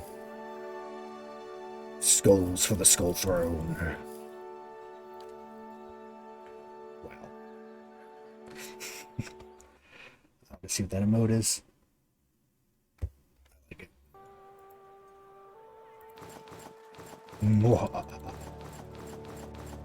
But at the same time, though, when you have to accept that people might have problems with your blood gathering and might try to stop you.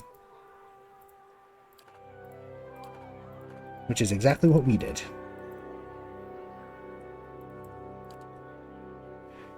But I think if you're playing an evil character, you could just say, fuck it, go on, do your thing. Want me to help you? I mean, you have to actually beat them to add to the collection, though, don't you? And unfortunately for them, we are rather powerful. Also, we have so much money now. Let's go buy things. We're actually going to probably buy more stuff at the capital. Let's look back at the magic items here.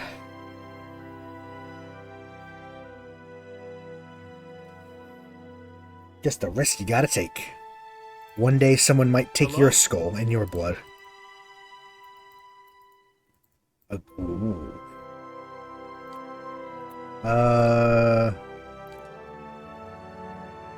The Hours of Saint Rumbald.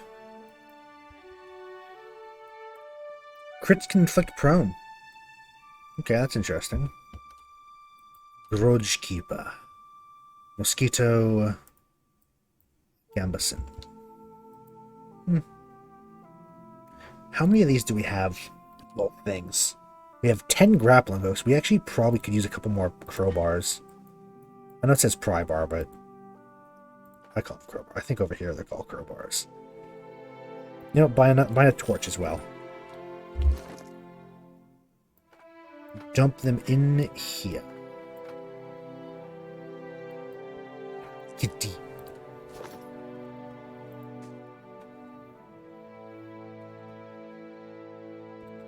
We have so much money now.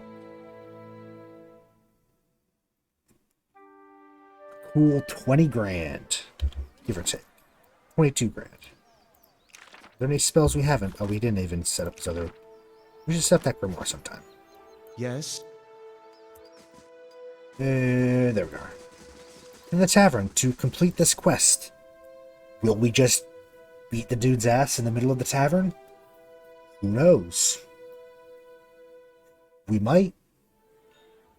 He is awful, so I think our character would be down to rumble. Where is the fucker? He upstairs? Yeah, upstairs. Okay, so this fight's not going to happen in the middle of the tavern, which is good. We don't need all the onlookers here to try to step in. Yeah, that being said, are we going to kill him? Probably not. Just in case. What are you doing up here? Unless... Have you news of my daughter? I've got to get her out of this wretched village. Oh yeah, we found her. My daughter? Is she safe? Yep. I let her go. It can't be. She's... What happened? Stoic. You know exactly what I discovered. I don't know what you're referring to, but I've heard enough already. Take this, and let's put this unpleasantness behind us.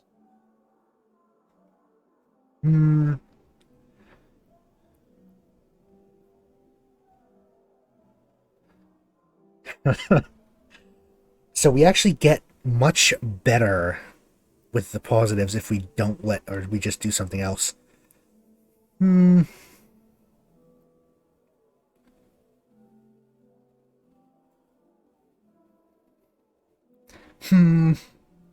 Should we kill? I mean, I like the way that's worded too. Let's put this unpleasant behind us. My thoughts exactly. I don't know. I feel like as we're benevolent, but that doesn't mean that we're pacifist. He did a couple pretty bad things, and you know what? I'm down to rumble. My thoughts exactly. Your blow dispatches the old man more quickly than you'd like, but you're confident no one has heard you. Oh. Also, no one will have to ask questions when they find him dead. Hold on. Major negative in Defiance Bay. So extraordinary with Dyrford, but Defiance Bay we lost reputation, but we're still moderately good, like a hero type.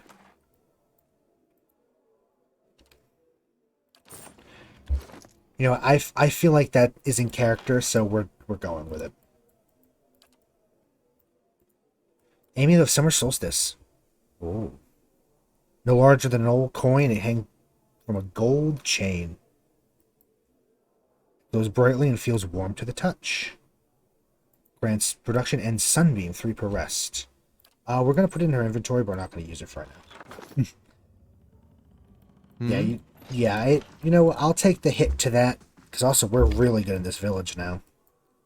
Deerford Village, we're moderately good, we're a hero. But yeah, I feel like that was in character. That was... Welcome!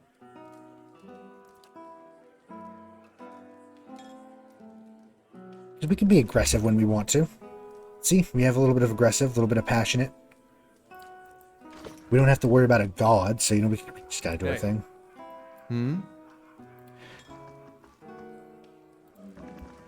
And now we can leave. That quest is complete.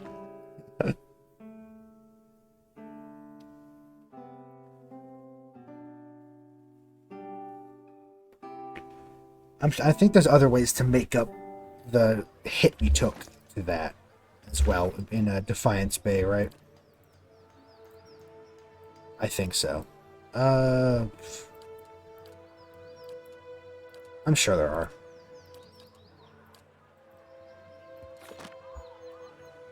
We actually have a couple more quests to do out there, don't we? We have to go find an ogre. Ogre's been killing piggies. Let's go take him out.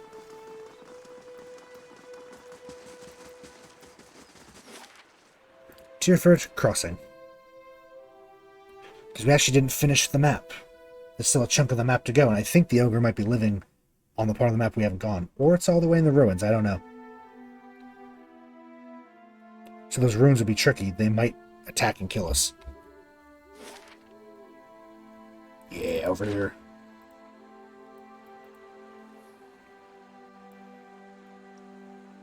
Is our formation correct? Yeah, it's a little fucked up, but...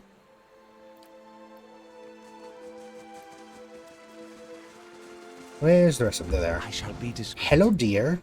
Hello. You're pretty. Sneaky, sneaky. Very sneaky. I think that goes up, yeah. Huh. What's going on here? Why are there dead, like, drakelings, little worms? Oh, we are about to kill some worms. I see.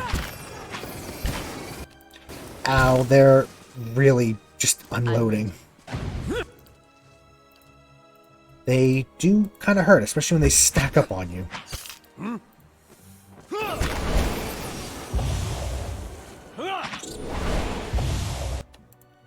Yeah, go ahead and do that. Do some killing.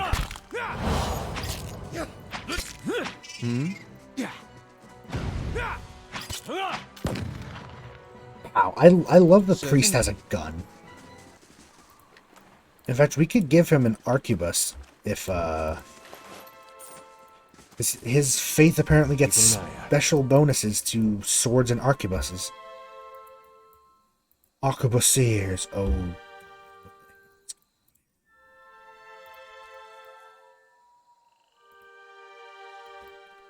You know, I'm just gonna save real quick. I like to save a lot. Hello there. A man turns to face you, wiping blood from his estoc. His knit brows betray a moment of confusion, but as he watches you, a slow, confident smile creeps over his face. The Iron Brand does not meet many travelers this far from the road. What would they be doing out here? An elven man cocks his head at the other. Probably after that dragon egg, same as us, boss. Yeah, after the dragon egg, boss. Henchman voice? I don't know. A dwarf cursed and spits in the grass. It's a rhetorical question, you dimwit. Everyone knows the roads between the villages are crawling with brigands. They're obviously bandits, same as us.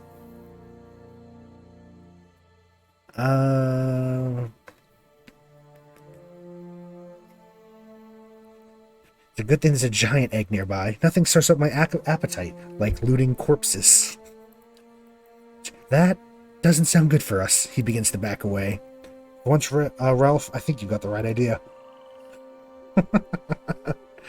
I mean, they did say they're bandits, right? Where you cowards going? He watches Ralph and Norgar flee with mounting dismay. He looks back at you. First things first. I think that was funny. I can't resist being a smartass sometimes. I mean, come on. Also, first things first, gank the mage. Get his ass.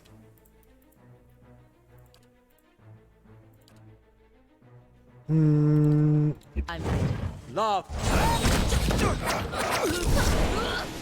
just like that, instantly killed. Let's have it out!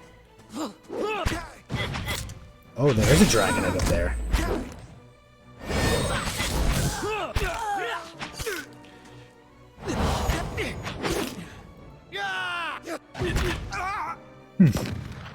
Who got the hill? Palagina just cut him in half. Hell yeah. I mean, they were bandits, though, to be fair, so it's gonna happen eventually. Don't be bandits, kids. I don't know. Anything fun? Ooh, arduous motion of delay. Area of effect lowering speed and movement. Sure. Ironbound grimoire. Certainly. Hey, you know, I mean, it happens. You're bandits, you have to take that risk. I like that the two of them just fucked off, though. It's pretty funny. This cliff face is blackened and melted like candle wax. The small outcropping overhead with appears to be a crude nest. A challenging climb. Good thing I have a grappling hook. Toss the grappling hook over the ledge, holding the attached rope with one hand. The hook lands with a satisfying clang, and you secure the line with a firm tug. Climb the rope. Send Palagina. She's quite strong. Yeah, she climbs the nest with ease. Surrounded by glowing embers. Twigs and bones litter the area. An egg the size of a small keg is nestled among the detritus. It was heavy and awkward to carry. Secure the egg with a rope and lower it. Because we have so many of these damn things. Ties a rope around the egg and lowers it with slow, steady motions. As the prize has reached the bottom and settled into the dirt, Palagina safely climbs down the cliff. That was easy. Nice and quiet. You know, I'm gonna save again. I like that bandit fight. I'm keeping that. I like the two of them just ran away. Like, that doesn't sound good for us. And then just scarpered. Oh, there's a lot of them. There are a lot of them.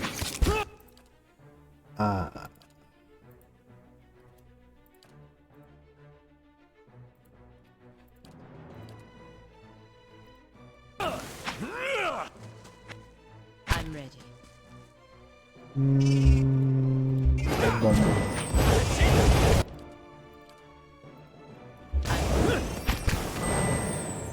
Yeah, Aloth, throw a few out there, you throw a few there. And you might as well do a little of this. Just to heal everyone up. Oh? Nice and quiet. Worm, worm, worm, worm, worm. Oh? Bharath's Bell. This is the end of it? No. Oh, hello.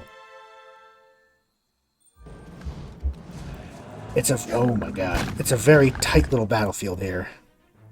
What I'm gonna do? Summon lightning. Yeah?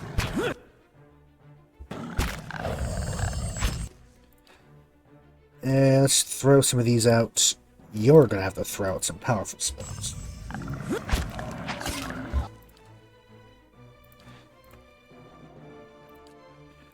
Throw some of these for everybody.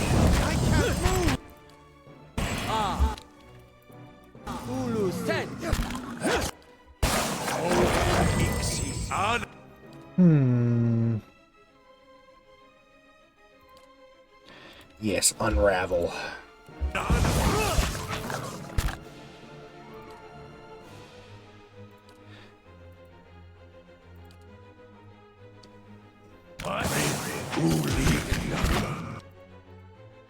I hope they can hit. Yes, they can. Oof. You know what? This really hurts us.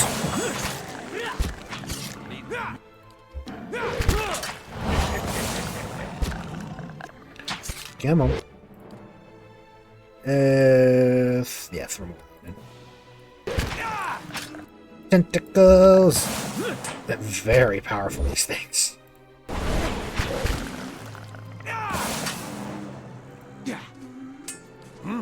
And everyone almost died. Someone check on Aloth! You know what that was? The lightning that hit the troll just took out Aloth. Wow. Okay.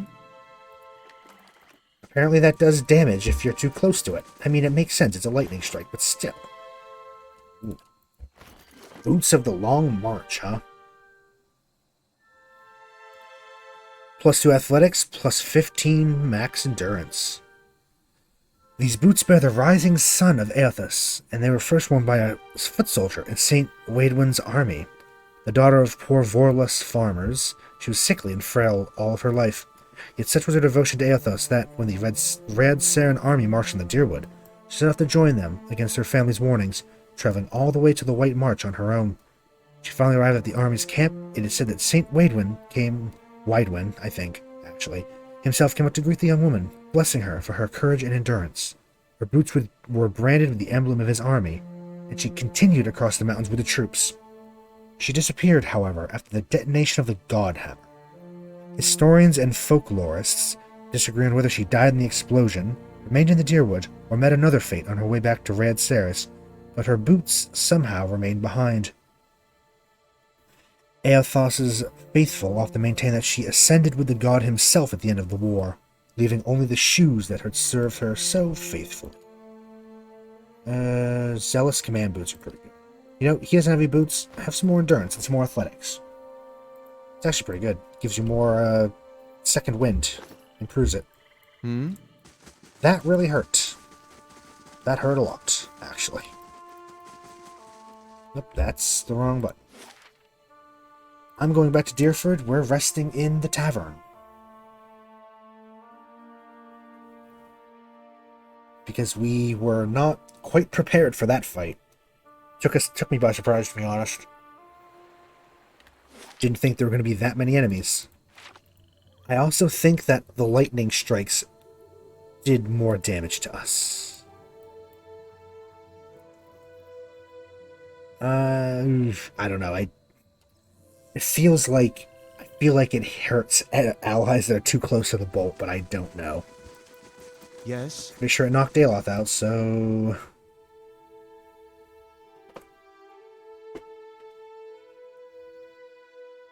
Ooh. Yes, let's have a little rest. Good day to you. A room. Worm's Nest 2. I like Dragon's Lair, actually. It's the priciest one, but we have so much money now that we sold all that stuff from the Skenite. Skenite? They pronounce it Sken. So Skenite dungeon. The Blood Cultists. Curry. Yeah, he dead. He's very dead. Let's continue going. There are ruins north of Deerford Crossing. And that is where we need to go. I believe that's where the ogre is as well. We need to go see an ogre about some pigs. Bit of a strange sentence, yes, but still true.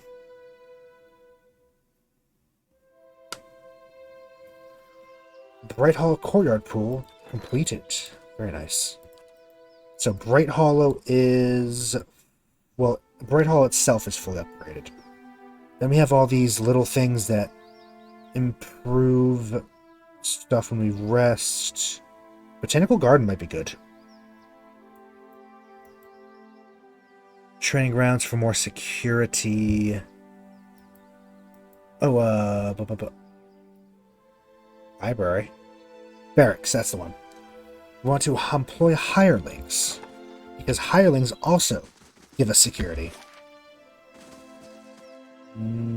Up here. But when we go back to Hedna, it's going to be in a totally new place, I bet. To Cleabon Rilog. No, just the place the place I'm thinking of that has, like, people living in it, like a city, is actually part of Twin Elms, isn't it? The northeastern part of Twin Elms is, like, rocky and has a storm thing going on. This is the place. My big brother's last battle. Wish I could tell you what we're looking for. Anything from that battle, I guess. Whatever 15 years of rain hasn't buried. You see my brother's ghost, you give me a holler, all right? I'll see what I can find. Will do.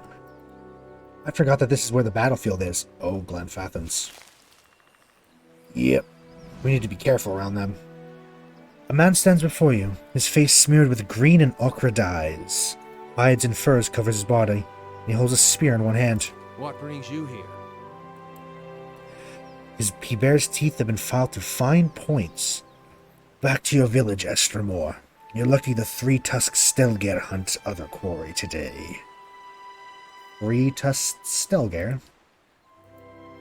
If not the toughest of the Glenfathan tribes, he mutters from behind you, his voice kept low just you to hear. The three-tusk is certainly the most belligerent and uncivilized. They tame Stelgares and ride them into battle, which tells you everything you need to know about their subtlety and self-preservation instincts. His snarling grin widens. Have the farmers grown too fearful to even mention our name? We're the fiercest of the 6 tribes of Glanfath. We're the guardians of this monument here. I wish for to know... I'm looking for people who may have already entered the ruin. So are we. He runs his thumb along the smooth wood of the sphere. That is why we wait here, Extremo.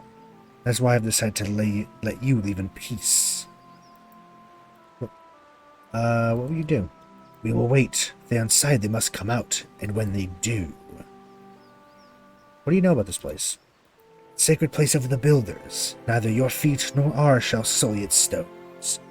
The grasses, however, I will gladly water with your blood. Never heard of the builders. Makes an exasperated clicking noise with his tongue. They are known by other names in the heathen tongues of farm folk. They're the ancients who built this place, and many more like it. And we of the 6 tribes guard their legacy. Okay. Not much here. Yeah, they're not going to let us in. Eyes open. I think there might be a way around, maybe, but... Oh, hello, there's a... Two reason. Yeah. Orland's Bramble Ring. Just because it's an Orland thing. What is this? Plus 25% defense against hobbled, stuck, paralyzed attacks. And plus 3 damage reduction. I mean, we might as well give it to him. He doesn't actually have any rings, so... Let's cross the river here, then. Springberry. And I'm actually going to save because it's been a hot second. It's actually only been like 10 minutes, but you know. Hey, something metal in the ground. Over by that boat. Boat? I think I see... No. Never mind. What boat are you talking about? Is there a boat over here? I don't see any boat. Nothing over here. I guess they cleaned up real good after the battle. This is embarrassing. Yeah, I mean, it has been long enough that scavengers, both animal and human, those face painters can't guard that place forever. will have taken everything of interest. Also, that was Liam O'Brien. I just heard his voice. Looter Leader. These ruins are claimed, friend. On your way. No need to get riled, boys. We're just passing by. Look at his talisman, Pag. Aothasian. How about that? A godless sack of shit. We got a blazing corpse worshiper on our hands. Actually, they never found the body. He opens his mouth to say something, then closes it. He quickly replaces his frown with a polite smile before he says that. Only reason for the legacy is because the Duke doesn't got the guts to see you all slaughtered. The gods want you dead. Me and Pag, though, we done our part during the purges, didn't we, Pag? That's Sam. It's all 3 of them. Okay. Seamstresses? Because this is Mercer. Make your cracks now. Got no god or homeland to avenge you. By Mogren, this'll be short work. Nothing to do with gods. Just ignorance. If we were Mogren, we could really talk to them. Doesn't matter who it was for anyway. Country's better for the purges. Maybe we start a new purge right here. Really? Are you that confident? There's 6 of us. Okay. Gladly kick their asses.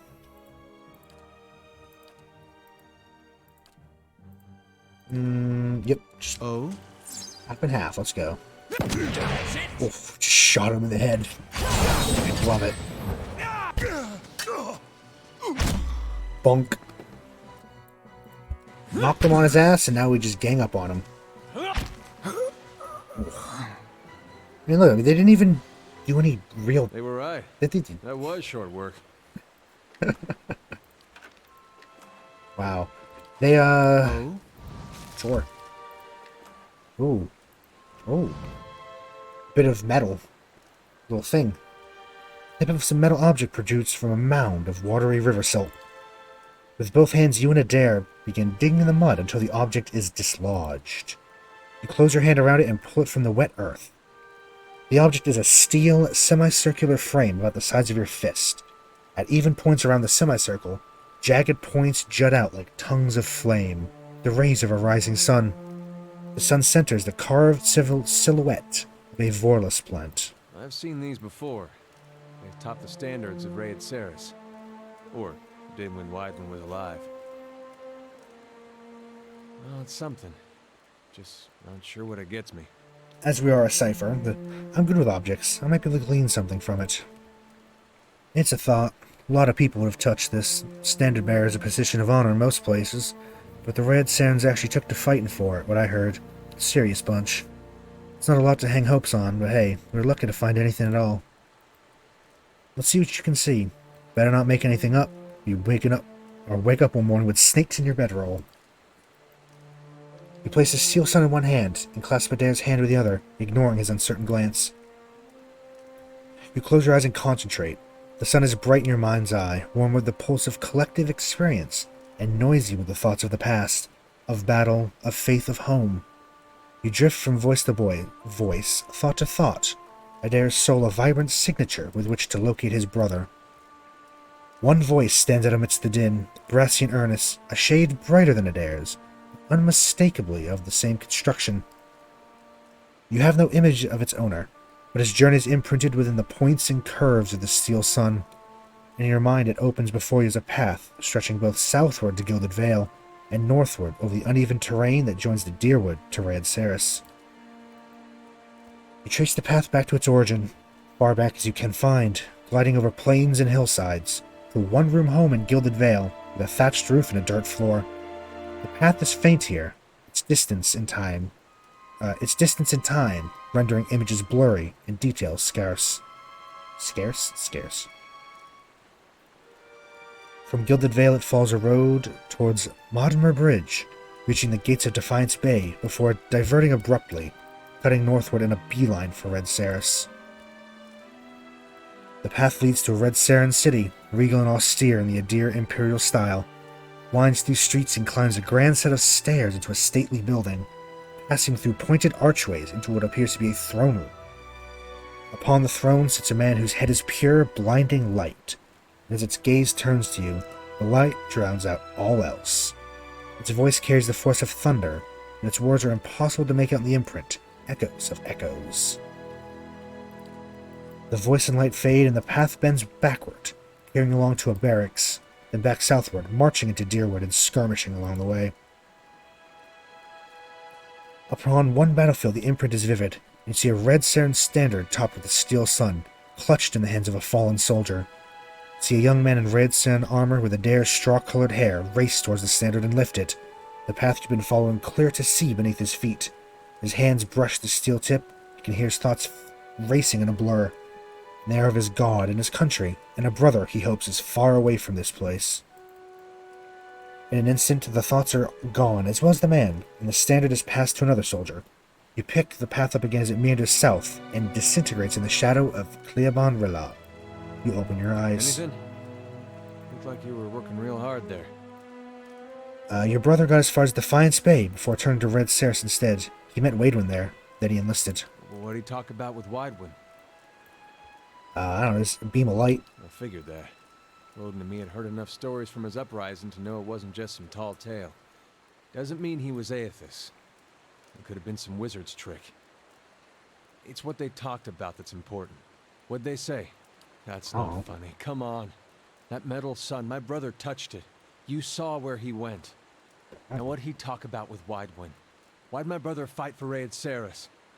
Benevolent. Wish I had something better to tell you. I guess that's it. We'll find out some other way to know why he did it. I don't think we will. What will we do? Look for more war relics? We were lucky to find this one. Soldiers that fought with him are long dead. The battle was a massacre. Whatever Aethys knows, he's not talking to anyone. Yeah. Oh, we fully completed it. Guess there is no more then. Oh, taxes collected. And the Celibant's Dirge. Reward 25% experience, Celibant's gloves. We could, yeah, we have enough people now we could do that. Since the end of the Saints' War, Deerwoodans have gathered at Evon Dara Bridge to commemorate the sacrifice of the dozen who gave their lives to defeat Saint Waidwen. It has become customary for priests of Malgren leading the processional to sing a dirge to end the ceremony. This year, when the priest attempted to sing the dirge, his tongue swelled in his throat and he died painfully before the assembled crowd. When another priest attempted to sing the dirge a month later, he suffered the same fate. Some believe the gods are to blame for the priest's death. Others suspect vengeful Red Sarens. Whoever's to blame, the priesthood of Margaret and the soldiers of Godhammer Citadel want them brought to justice. We can assign people to it. Kana, sure, he's charismatic. I don't know how long a turn is. I think it's like a day or something. But we can give him a go. Okay. Now that all that lore stuff, there's a bridge here. A broken bridge lies before you. Most appears to have crumbled into the river centuries ago, leaving two jagged ledges on either side of the water. You see a yawning passage of the mountain on the other side. You might be able to jump across the gap. Sure. Clear the gap without incident. Ooh. Fancy. So, I think we have to do this, right? Yeah, this is like the back entrance in. Isn't it? We also have to... I mean, we have to do the thing here, right? Eventually. East. I mean, we'll look for it on the way. Look for it on the way back, I guess, but... We're venturing into the ruins now.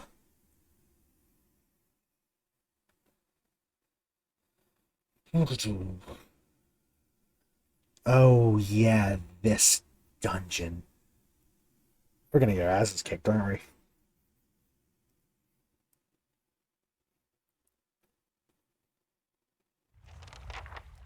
Find signs of the leaden key within Cleabon Rilog.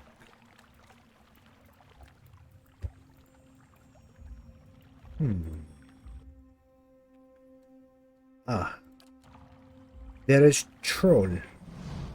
Come hither. Attack. Kill. Nope.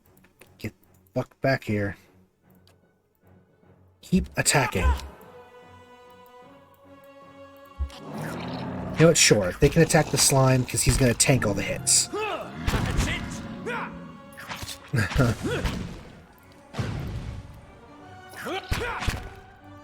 Kill. I'll chew the gristle off your skull.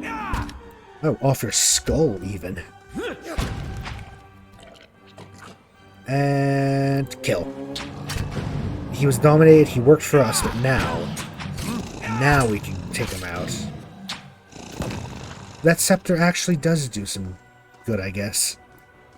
Eyes open. Eyes open. But let's go back to the main path and see what's over here. I remember almost nothing about this dungeon except that it kept kicking my ass, but that might have been deeper in. How can the people of virtues resist the profane and lawless? Where can the elm dig its roots? The storms cannot wash them out.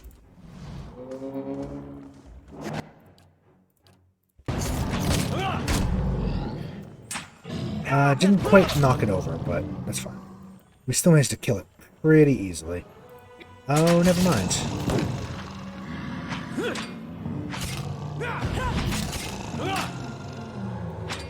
It's got a lot of... Was that fortitude? Yeah. 92 fortitude.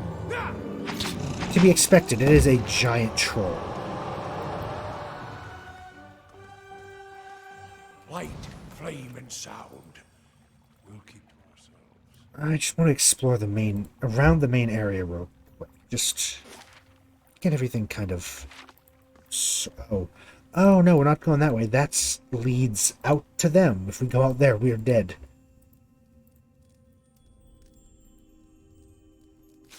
Scanborn. Yeah, let's just go up to the original area here and I'll see be what I can methodical find. about it. It's a giant level 1 as well. Oh yeah, it's a huge dungeon. We are not finishing this one today.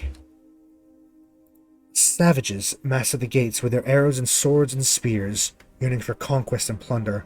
Their chieftains and warriors feared not vengeance of gods, nor the wrath of their enemies. Death would not punish them. Don't like them. Hey. Yeah? What? How may I help? No. Lavaru Bonk, bonk. Oh, there's more. Oh, wow. Okay, good to know.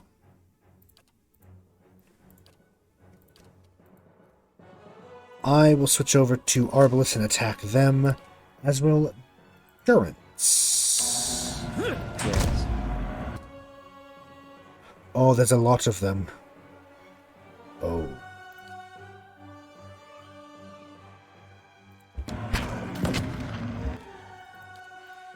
Actually, Aloth, cast that, like, further down if you can. Oh, can you... What is up with these stairs? Is that not actually... What the hell is going on here? Yes? Oh, I see. It's just... the gristle off your skull. Strange. Very strange. Pathing is really weird sometimes. Yes, Aloth. I would like you to cast it down here. Or not. Just cast other stuff then.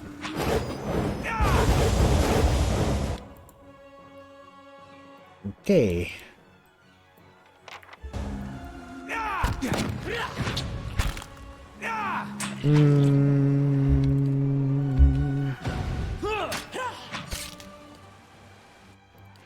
Go back to your passive. I'll chew the gristle off your skull. Bharath! Nothing very strange.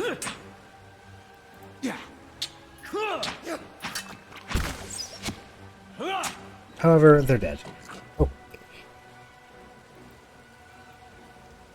A little bit of a strange fight. A little awkward, but, you know, it works out. Eyes open. Big open area now, though.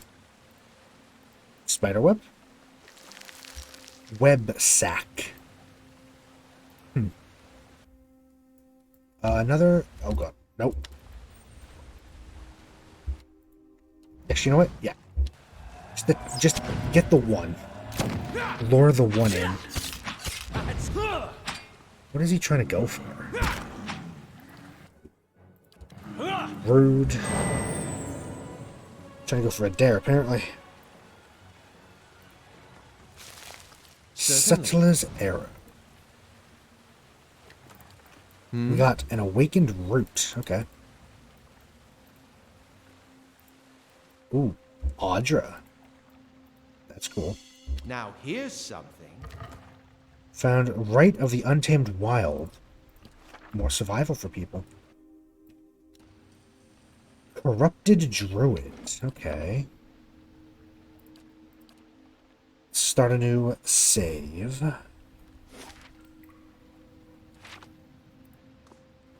There's also a... Oh, we just got caught immediately, okay. Well, Aloth.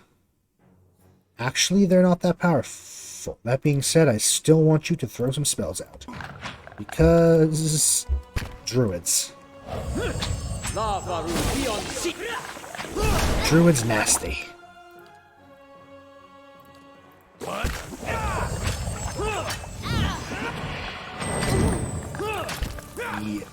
Yeah, I think we're standing in acid, aren't we? Is that part of the problem? I feel like that's the problem.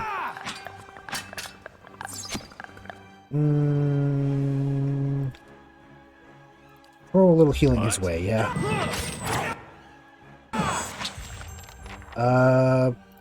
More healing his way. Huh. Yep. Probably should have taken the enemies a little more seriously. They're actually... Why do I save so much? I need to stop saving so much. I'm not actually... It's just in case we die. I'm not gonna go back and save scum. I don't really do that. It's just... Oh, Lord. Okay, we made another mistake? I think we might have. No, we're fine.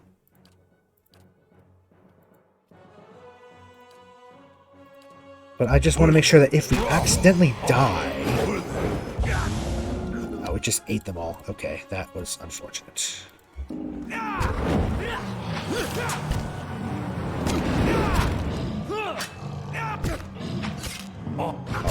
Oh, I got hit with some insects. That's what that was. And in fact, I still had insects. Insects. Gotta be careful with that word. Oh, hello. Keeping an eye out. Keeping an eye out. Ooh, fancy. Can't get over there, though. I think that's the end goal. Probably. Let's go up the main hall, the central hall. More Settler's Arrow. Black ooze. Finish them! I mean, just right in is probably the best bet, right? Yeah. Oh. What's that?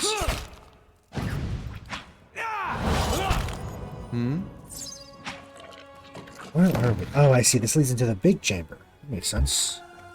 Certainly. In which case, we're actually going to go... Oh. Gosh.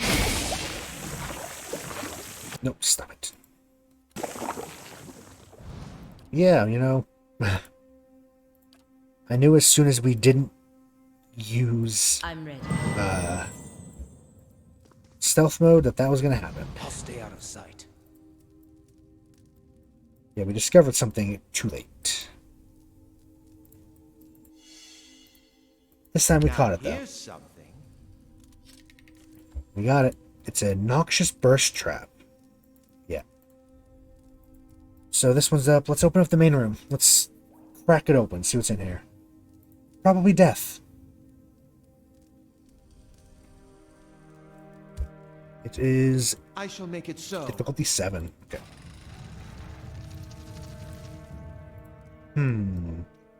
Oh, fuck. Here's the problems. Animots. They are... Yeah. They're pretty tough, these guys. Switch over to... Let's do Mind Blades, and then we can... Help out a dare. You do that. Actually, you do that, and then...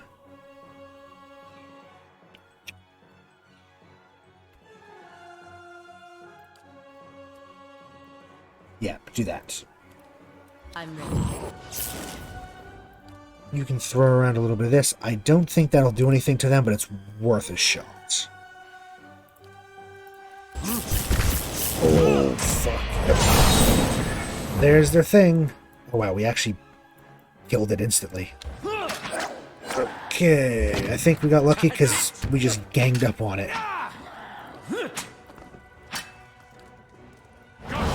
Okay. Not as scary as I remembered. We maybe were a higher level than I was Yes? when I did this with my last one. Oh? I mean, I know on the docks the Audremots kicked their ass, so... Hungering always for nations and gold, they were ruthless and fearless.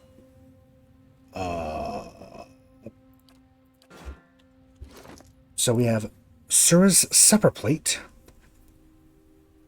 stolen from the table of Ogre Matron Sura by Farandulka after infiltrated her compound to assassinate her. Sura's supper plate became the assassin's running joke. In the moment of his triumph, Farron pulled the iron plate from under the matron's lifeless head and held it up like a shield. Thinking himself quite clever, he took the plate and several of Sura's eating utensils to a local blacksmith and had a shield fashioned from them. The sharp blades protruding from the front of the shield proved an excellent deterrent against foes at close range, and Farron took to wielding it regularly until he lost his shield, his arm, and his life to Sura's daughter. I mean, yeah, let's give it to him over that, actually. Little buckler, help with being a hit. Also, we can summon a oh no, it's a pet, okay. Whether experiment or accident, this minute animat seems to function normally despite its size. It blazes with soul energy. It's just it's just a little man. Just a little... Look at this little fucker. Okay, we'll use him for a bit. We'll have him as a pet. Just a little man, though. It's kind of weird. Nope. Yeah. Tiny little man. Quiet. So weird.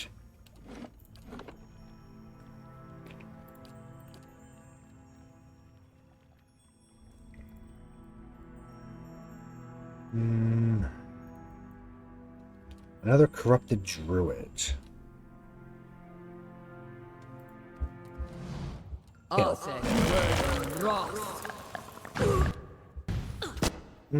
Yeah, we're going to just unload right there.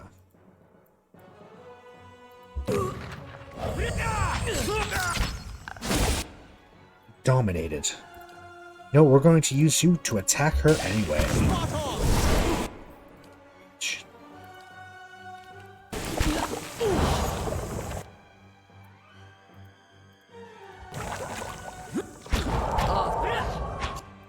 Little blight was summoned, okay.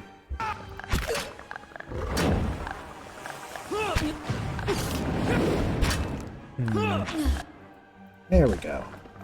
It's probably going to kill us when it dies, because it's going to explode, but...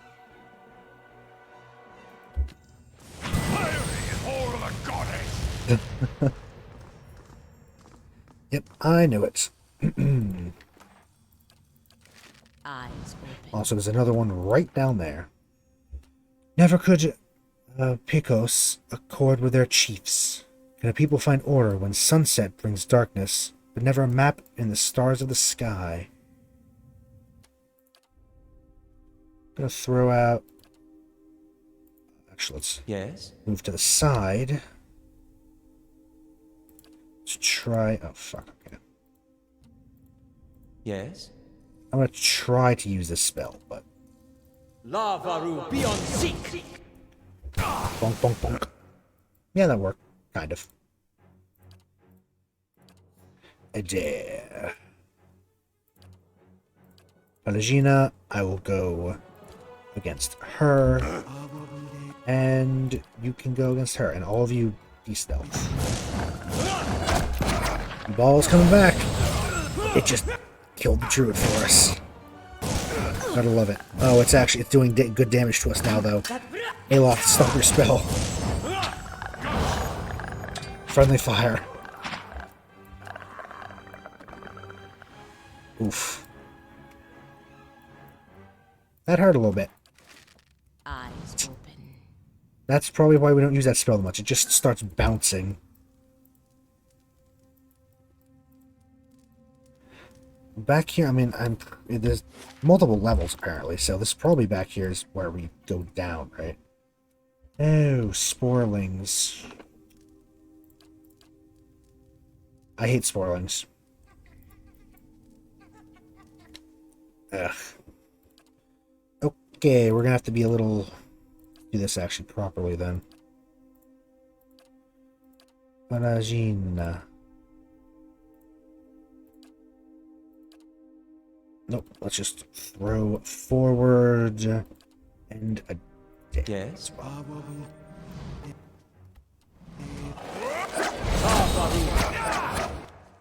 Yep, I knew that was going to happen.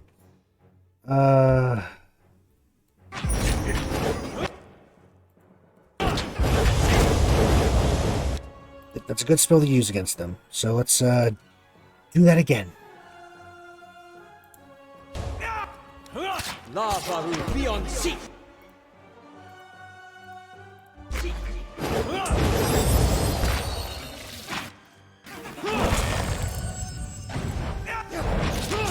They just do a ton of damage.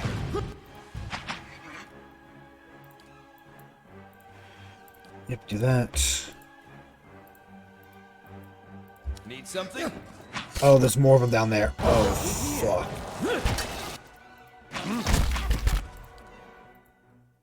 Nope. Do that one again. Suppress affliction. Breathe. Gotta go around the long way. Yep,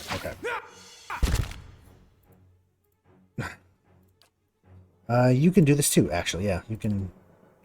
I'm ready. They're doing their own thing up there. Let's actually help them out then, shall we? Not let them suffer on their own.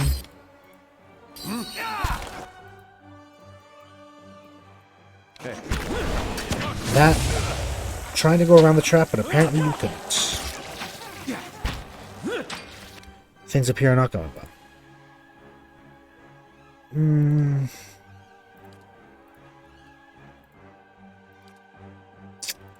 know what? Tentacle time. Tentacle time!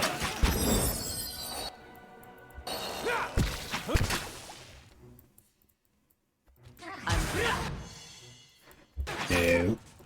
Go around it, please. Tentacles can help you. You can head down. Nope. Oh. So much damage. Yeah, I'm sure this could be done. But.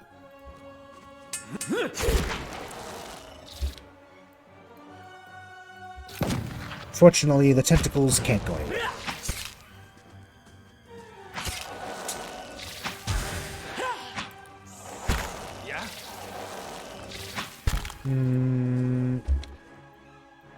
They're all going to hit the trap, aren't they?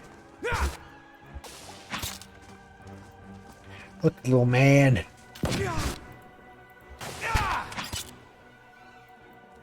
Yep, low health. Yeah, whatever. We're about to rest anyway.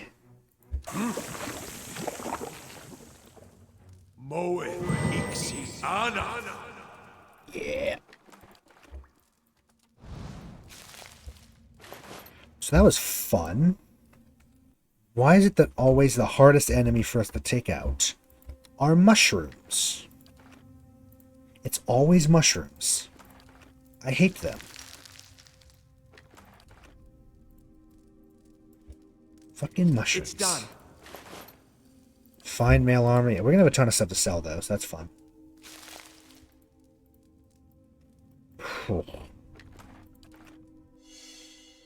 Now here's something. Move there, disarm. Thank you. There's a lot of these noxious traps, aren't they? Have a little rest.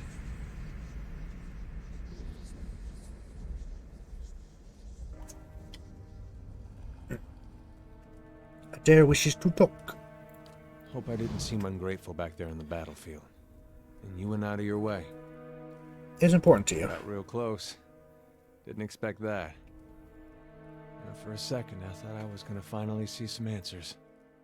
Foolish, of course. And why should I get answers? There's a world of Aethasians out there, don't know if their god's been blown up. Still, man can't help looking back. Guess you'd know that well as anyone.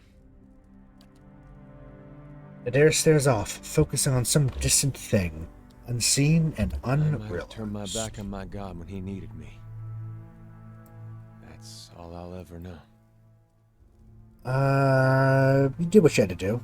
Even if he was Aethas, his actions were destructive. His actions didn't seem righteous enough for a god. That's why me and Woden had Widewind figured for a pretender.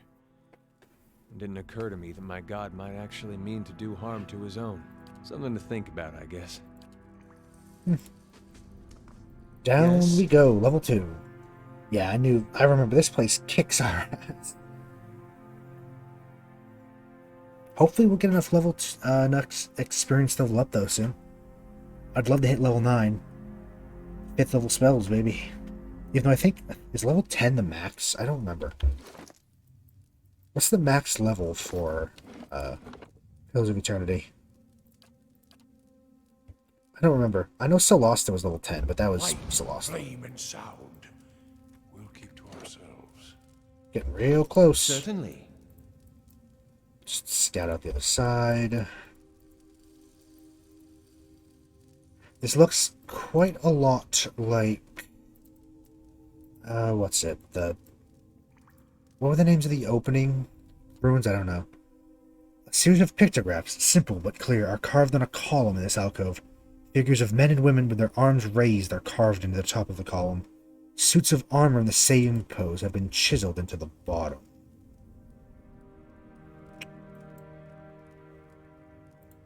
Let's go to the sides. Oh. What have we here? Yep. I mean, the skull on the wall should really have tipped us off. Luckily, we have a very high mechanics. Kill. Just take him out. Ooh, a phantom. That's nasty. Just quickly heal everyone, because it's the end of the encounter. Wait for the encounter to go down. Alright. Have a good night, artist. It was great to have you around. Have a very good night. See you tomorrow, potentially. If you're up for it. At some point. We've killed a ton of phantoms now, though. Cool. Certainly.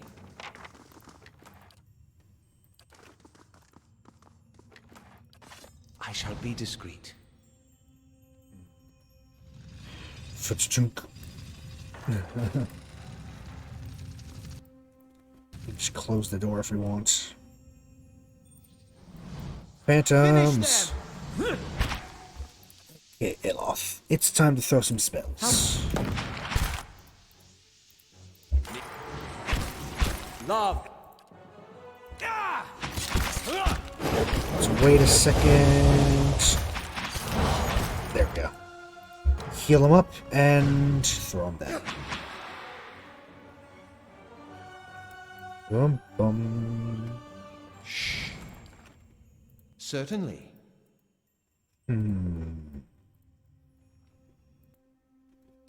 Animats. Oh yeah, they're in there. That's probably how they're created, aren't it? The picture of this alcove portray a procession marching to an altar. A lone figure lies upon the altar, and another member of the procession drives a dagger into his heart. Something flows from the dying man into a white stone perched above the altar. Time is a veil to the godless. No blessings to reap, no mercies to sow.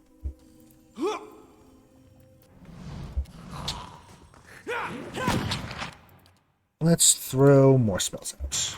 Love will be on seat. Just spam spell slots.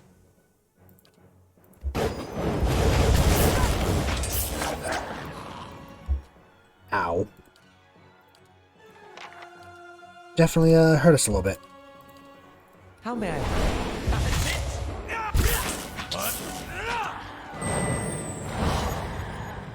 I think, did he killed it with Holy Radiance. That's funny.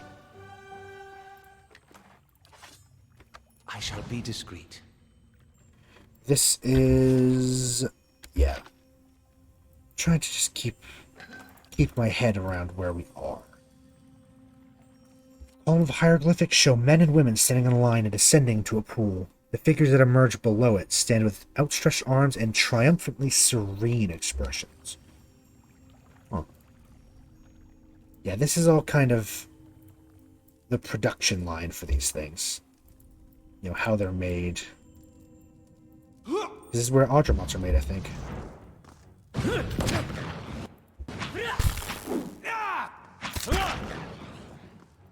might as well do a little bit of healing before the encounter's over.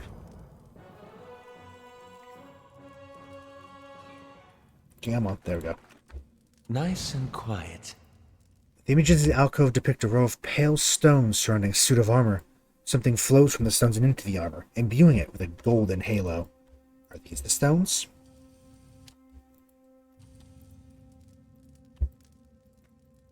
Hello? Hello? Nope, doesn't want me to touch the stones. 4 egg-shaped stones sit atop short, narrow pedestals. All face an altar in the middle of the room. Slowly Yep, now. those are the stones. No. Big middle chamber. The middle chamber's probably got death, right? So let's go. You know, actually, no. We can go. We can go in there. We'll just open the door. To whispers and shadows. It's gonna be a big melee, isn't it? Although, maybe not that bad. Ooh, what the? Oh, that's the Bharath, essentially. You know, the life and death and life. We saw that at the temple, but it's made of pure Audra. That is it's such a pretty material, isn't it? Keeping an eye I out. like Audra. I think it's pretty. It's beautiful. I shall make it We'll so. crack this open with our super It's high done. mechanics. A man and a woman carved from lustrous Audra pour the contents of a vase at their feet.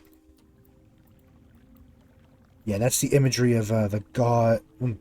God, it's the deity of death that we've seen. Because they have no gender. It's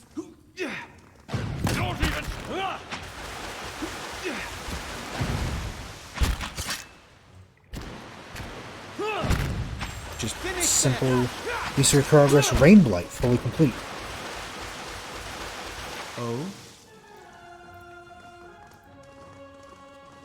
Be cautious. Be constant. Okay. We're going to go through the side door because I feel like that door is the advancement. So we're going to clean out the other side. And immediately, oh god. It's just immediately enemies. Okay, we have to go in though because to be able to... Oh, there's a lot of them. There are many more than I was thinking there would be. I immediately regret my decision. I'm Jesus, I don't know. Protect everybody. Come on. Trying to hit the spell sometimes doesn't always respond. Be on seek. Yeah, let's throw some of these out. Endurance, interdiction.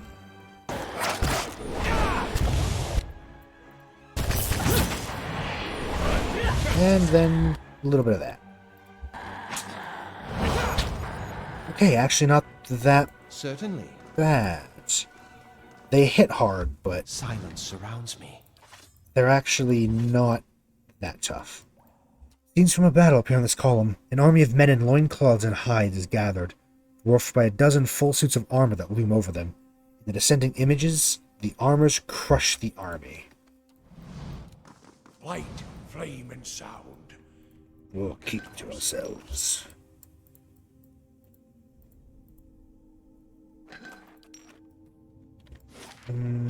Let's go. Yeah, let's clear out the back here. Another little Animat chamber. Animat. Probably because it's Animancy. Animancy, it's not Animancy. Do this to heal and kill. Oh?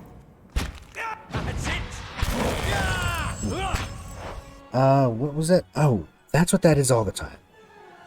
we get hit with a crit, and then we get wood skin. Okay. Yes? I think that's per encounter as well, isn't it?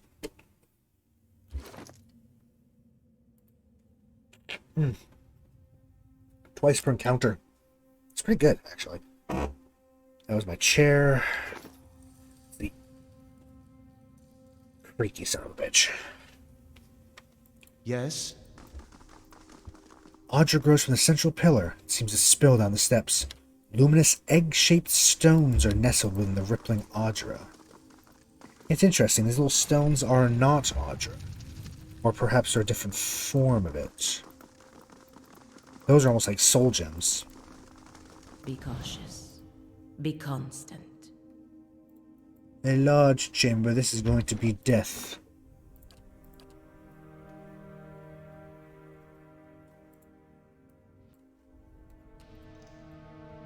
Audra Animat. Oh, it's just...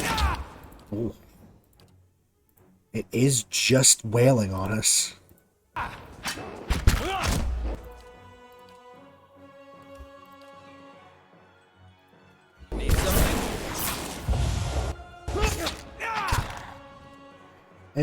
Cast your spell to them. Just do those two.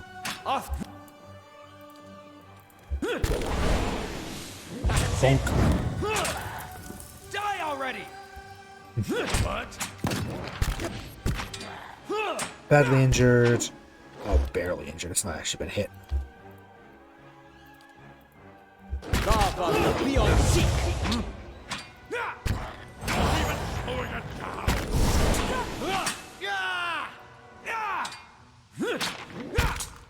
Bonk.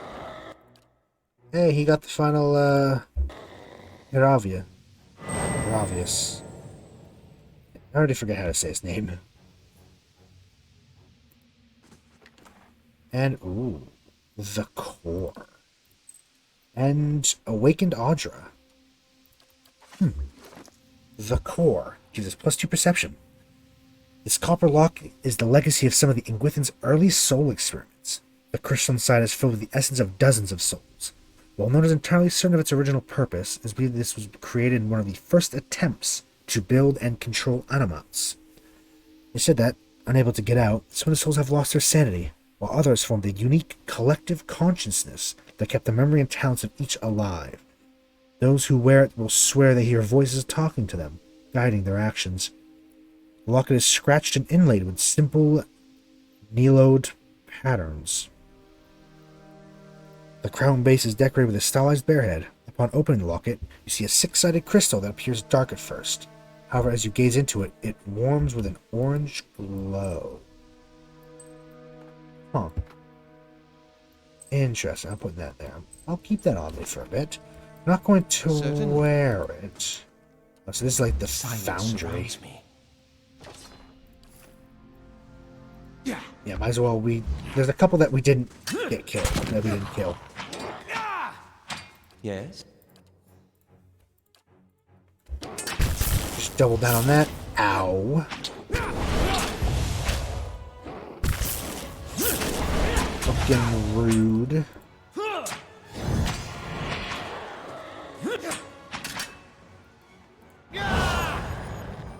Oh? I think Durrance killed another one with Holy Radiance. Just funny when that happens. Fighters in iron, relentless and fierce as the thousands of foes. Images of men and women swinging hammers and heating iron over a forge fill this alcove. Yeah, this is the foundry, where the pieces of metal were made. Those over here were where the souls were imbued. And this is where the actual soul gem egg things were created. This is just a... Yeah, it's essentially... I shall make it so. Oh god, 3 lockpicks, really? It's done. It's rare now that we find... Well, I just saw you. I saw feet. Give me those toes.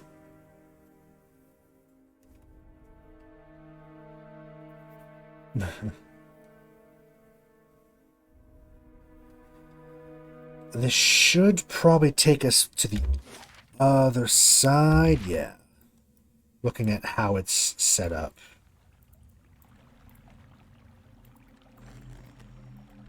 This feels like it's gonna be a boss fight. Oh, Ingwithin Machine. Save again real quick. Let's explore over here a little bit, yeah? No, actually let's go right to the machines.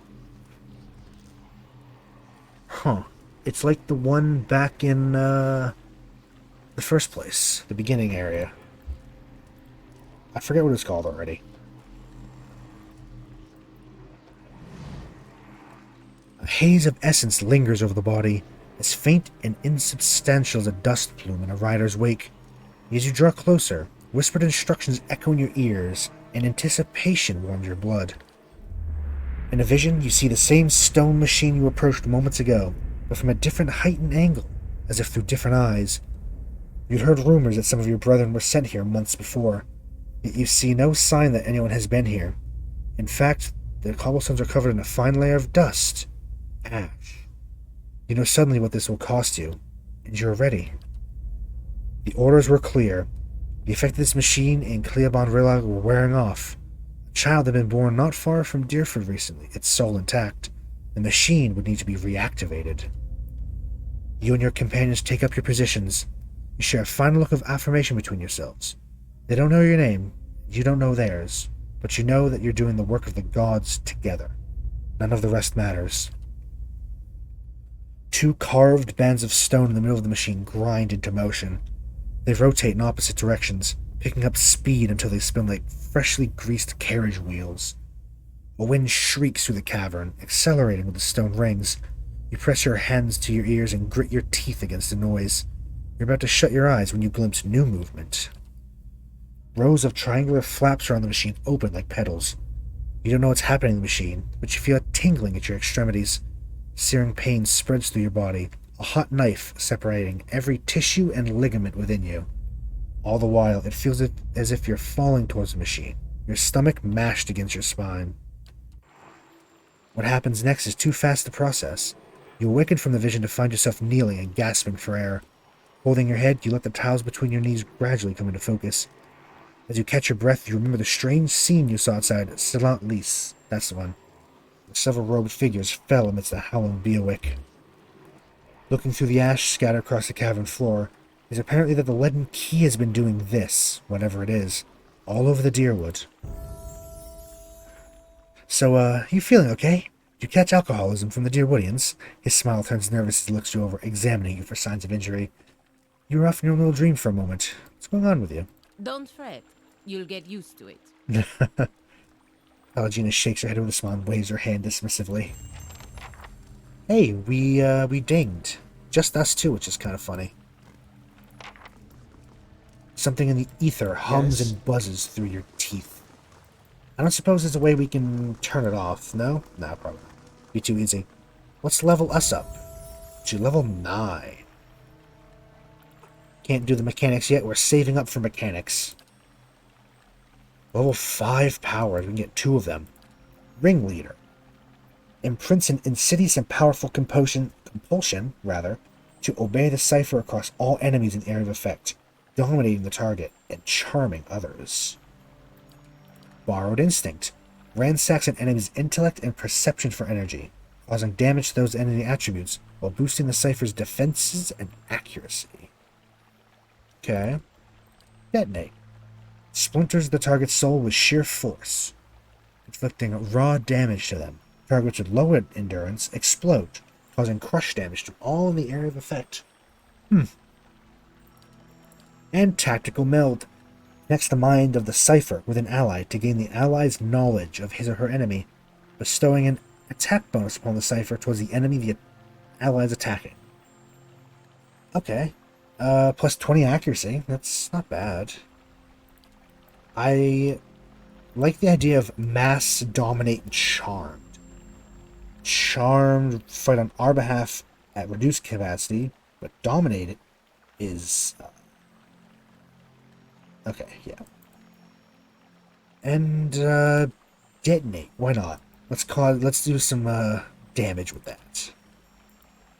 That's fun. Level 9 Cipher. Yes? On the hunt. Do we have everybody? Yeah, we do. Ooh, what's this? You hear running water and see a small stream that carves its way into the mountain. Inspect the stream. A shallow bottom flickers and wavers just under the water's edge, but as you look towards the tunnel, the bottom disappears into darkness. From here, it's impossible to tell how deep the stream is. However, a faint light plays along the walls of the tunnel. The echo of rushing water suggests that the tunnel and stream continue for quite some distance. You take slow, sloshing steps toward the mouth of the tunnel, holding yourself upright while the current tugs at your legs. The cold water leaves you gasping. As it rises past your waist, you fight to control your breaths. The stream bed soon drops out from under your feet, and the current pushes you towards the tunnel with growing force. We're going in, baby. The current pushes you through the tunnel faster and faster, tugging you downward. Over your head, the tunnel narrows and drops, leaving only a thin pocket of air. You take a final deep breath before the current drags you into the depths. Rays of light pierce the darkness, but the current is moving too fast now for you to see more than flickering glimpses as you speed by. You keep your hands in front of yourself and focus on avoiding the jagged rocks that appear suddenly in the darkness, jutting from the walls. The light winks at you up ahead. You're approaching it fast, but it looks like it might be the mouth of a second, smaller tunnel. You might be able to reach it, but your lungs have started to ache.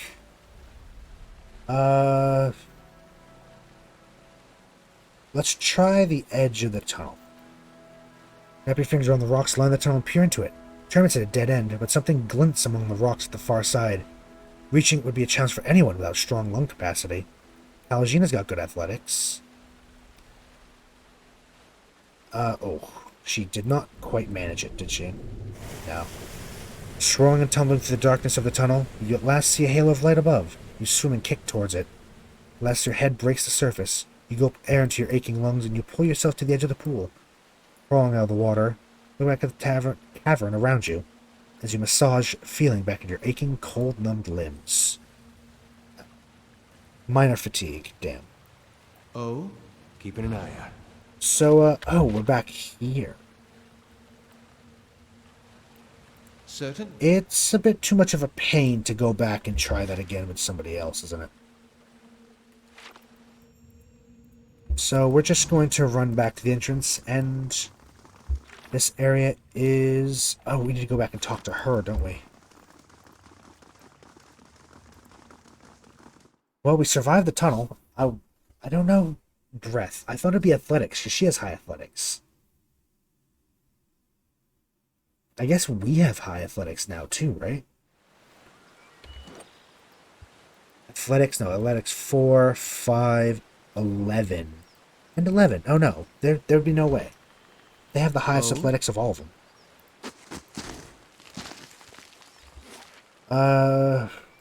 Yeah, let's leave this place now. Let's try and see if we can't find an ogre on our way back.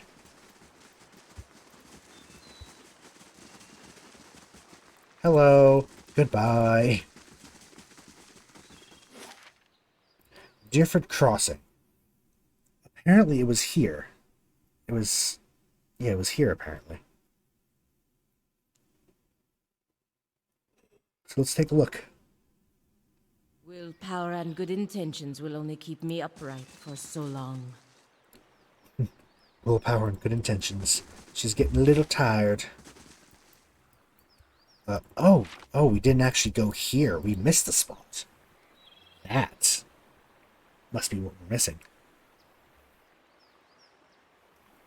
Okay, so let's quickly take out an ogre. We will then go back to town, finish that mission up, sell some stuff. Spiderling. Although if there's a cave up ahead, we might not be able. That's it.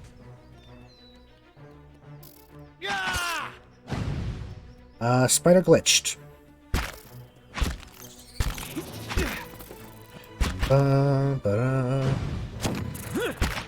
Yeah, because some people leveled. So we'll have to look at that. Widowmaker. Oh, Palagina did. I'll see what I can find. Oh, Bloody Cave, yes. Now here's something. Ring of Deflection. Who does not have... You know, you actually don't. So, giving you that, because you are supposed to be kind of a tank. But Palagina, we're going to level up to level 9. We're saving hers. We can save hers for athletics as well. Paladin abilities. There's still Lay on Hands, which actually is pretty good. We might get Lay on Hands at this point. Inspiring Triumph. Ring. We have the thing, though. We have her ring that gives her. Deprive the Unworthy. Okay. Reinforcing Exhortation. Coordinate attacks. Righteous Soul.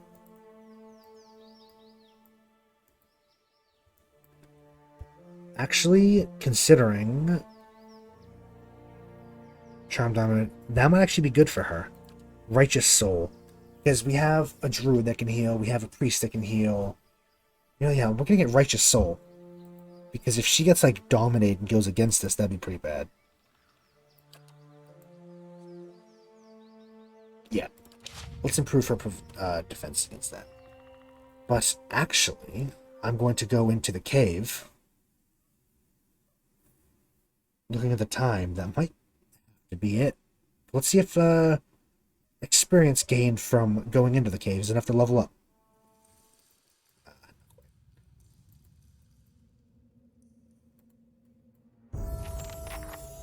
There it is. So we're going to level everybody up, and then first, you know what? Make his lore 1,000,000. 5th level spells. Archimere's Wondrous Torment. I almost said Wondrous. I thought it would be like a pun, but no, Wondrous. Drains the target's resolve into like perception. Blast of Frost. A cone of frost damage. A cone of cold, essentially. Call to slumber. Group of enemies to momentarily fall asleep, falling unconscious for a short duration. Spirit Lance. Pike of Pure Magical Force. Pierce damage cause a foe-only blast explosion. Gengrath's Safeguard. Caster gets a bunch of stuff. Malignant Cloud. Area of effect of raw damage every few seconds. Bitter Mooring. Targets hit with stuck become an anchor for a frigid ray of energy from the wizard. Does freeze damage to creatures, so everybody. Enervating Terror. Area of effect weakened and terrified. Torrent of Flame. Instantiates. I've not actually seen that word before in my life. A terrifying inferno of flame on the caster, inflicting burn damage on everyone nearby. Wall of Force. Fun fact, I hate Wall of Force. As a DM, it's the most annoying fucking spell in D&D 5e. I fucking hate Wall of Force. Semi-permanent barrier that inflicts crush damage, hobbles enemies when they pass through it. This Wall of Force, not nearly as annoying. Transform a single kith enemy into a pig. Okay, so we're going to get, I like Area of Effect. Everyone goes unconscious. And Polymorph. Because that's funny. Ooh, Spell Mastery. A free use of a spell once per encounter. They do not need to be in their grimoire. A free first level spell. How about... You know, I would love the missiles, but actually, I wonder if maybe...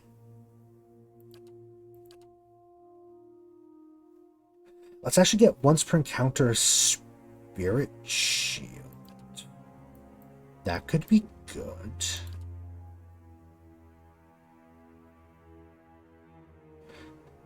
Actually, no. How about we get once per encounter Eldritch Aim? Give him accuracy, and then we can immediately go into like a big attack spell and make sure it hits. Yeah, okay. I like that. And we don't need it prepared in his book, so. Aye? Aye. Yeah, because he also has Arcane Veil, which is cool. Hey. Adair. Save up for athletics for him as well. Fighter abilities. Vigorous defense. Once per encounter, plus 20 defense. Armored grace. Unbending. 3 per rest. 50% damage taken for healing. He has a stance already. Critical defense. Reduces... Oh. Passively crit. 20% of crits are converted to hits. 10% of hits converted to grazes. Into the fray. Overbearing guard. Fearless. Let's go critical defense. That's just really good. Plus the 10% of hits converted to grazes. We're making him into kind of a tanky type, aren't we? And endurance. Endurance. Spell mastery as well. What level 1 spell do we use? We actually use Armor of Faith a lot, don't we? Yeah, I think we do Armor of Faith. We do that one a lot. And of course, he gets 5th level spells. Champion's Boon. When the target gets plus 10 might, perception, and plus 5 damage reduction. This is the Pillar of Holy Fire we got hit with. It's just a shit ton of damage. Just in a small area of effect. Friendly AoE, they're immune to paralyzed and petrified. A restore critical endurance. Revive the fallen. In AoE, people are revived. Salvation of time, AoE, the duration of active beneficial effects are increased. Shields for the Faithful. Friendly AoE of everyone gets plus 25 deflection. And, of course, the Mastery of...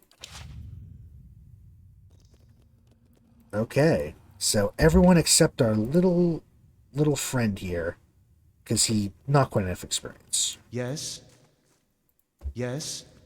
But I think with that level up, that is going to be where we ended for today. Thank you all so very much for joining me. It's great to see everybody who stopped by, and I hope that y'all enjoyed. Tomorrow is back to the normal schedule, so they are billions for the first half, then oxygen not included for the second half. But yeah, I hope to see you there, and have a very good night. I will see you all tomorrow. Just get over... Is it frozen? No, it's good. Okay. Yeah. I will see you all tomorrow. Bye-bye. Bye-bye-bye.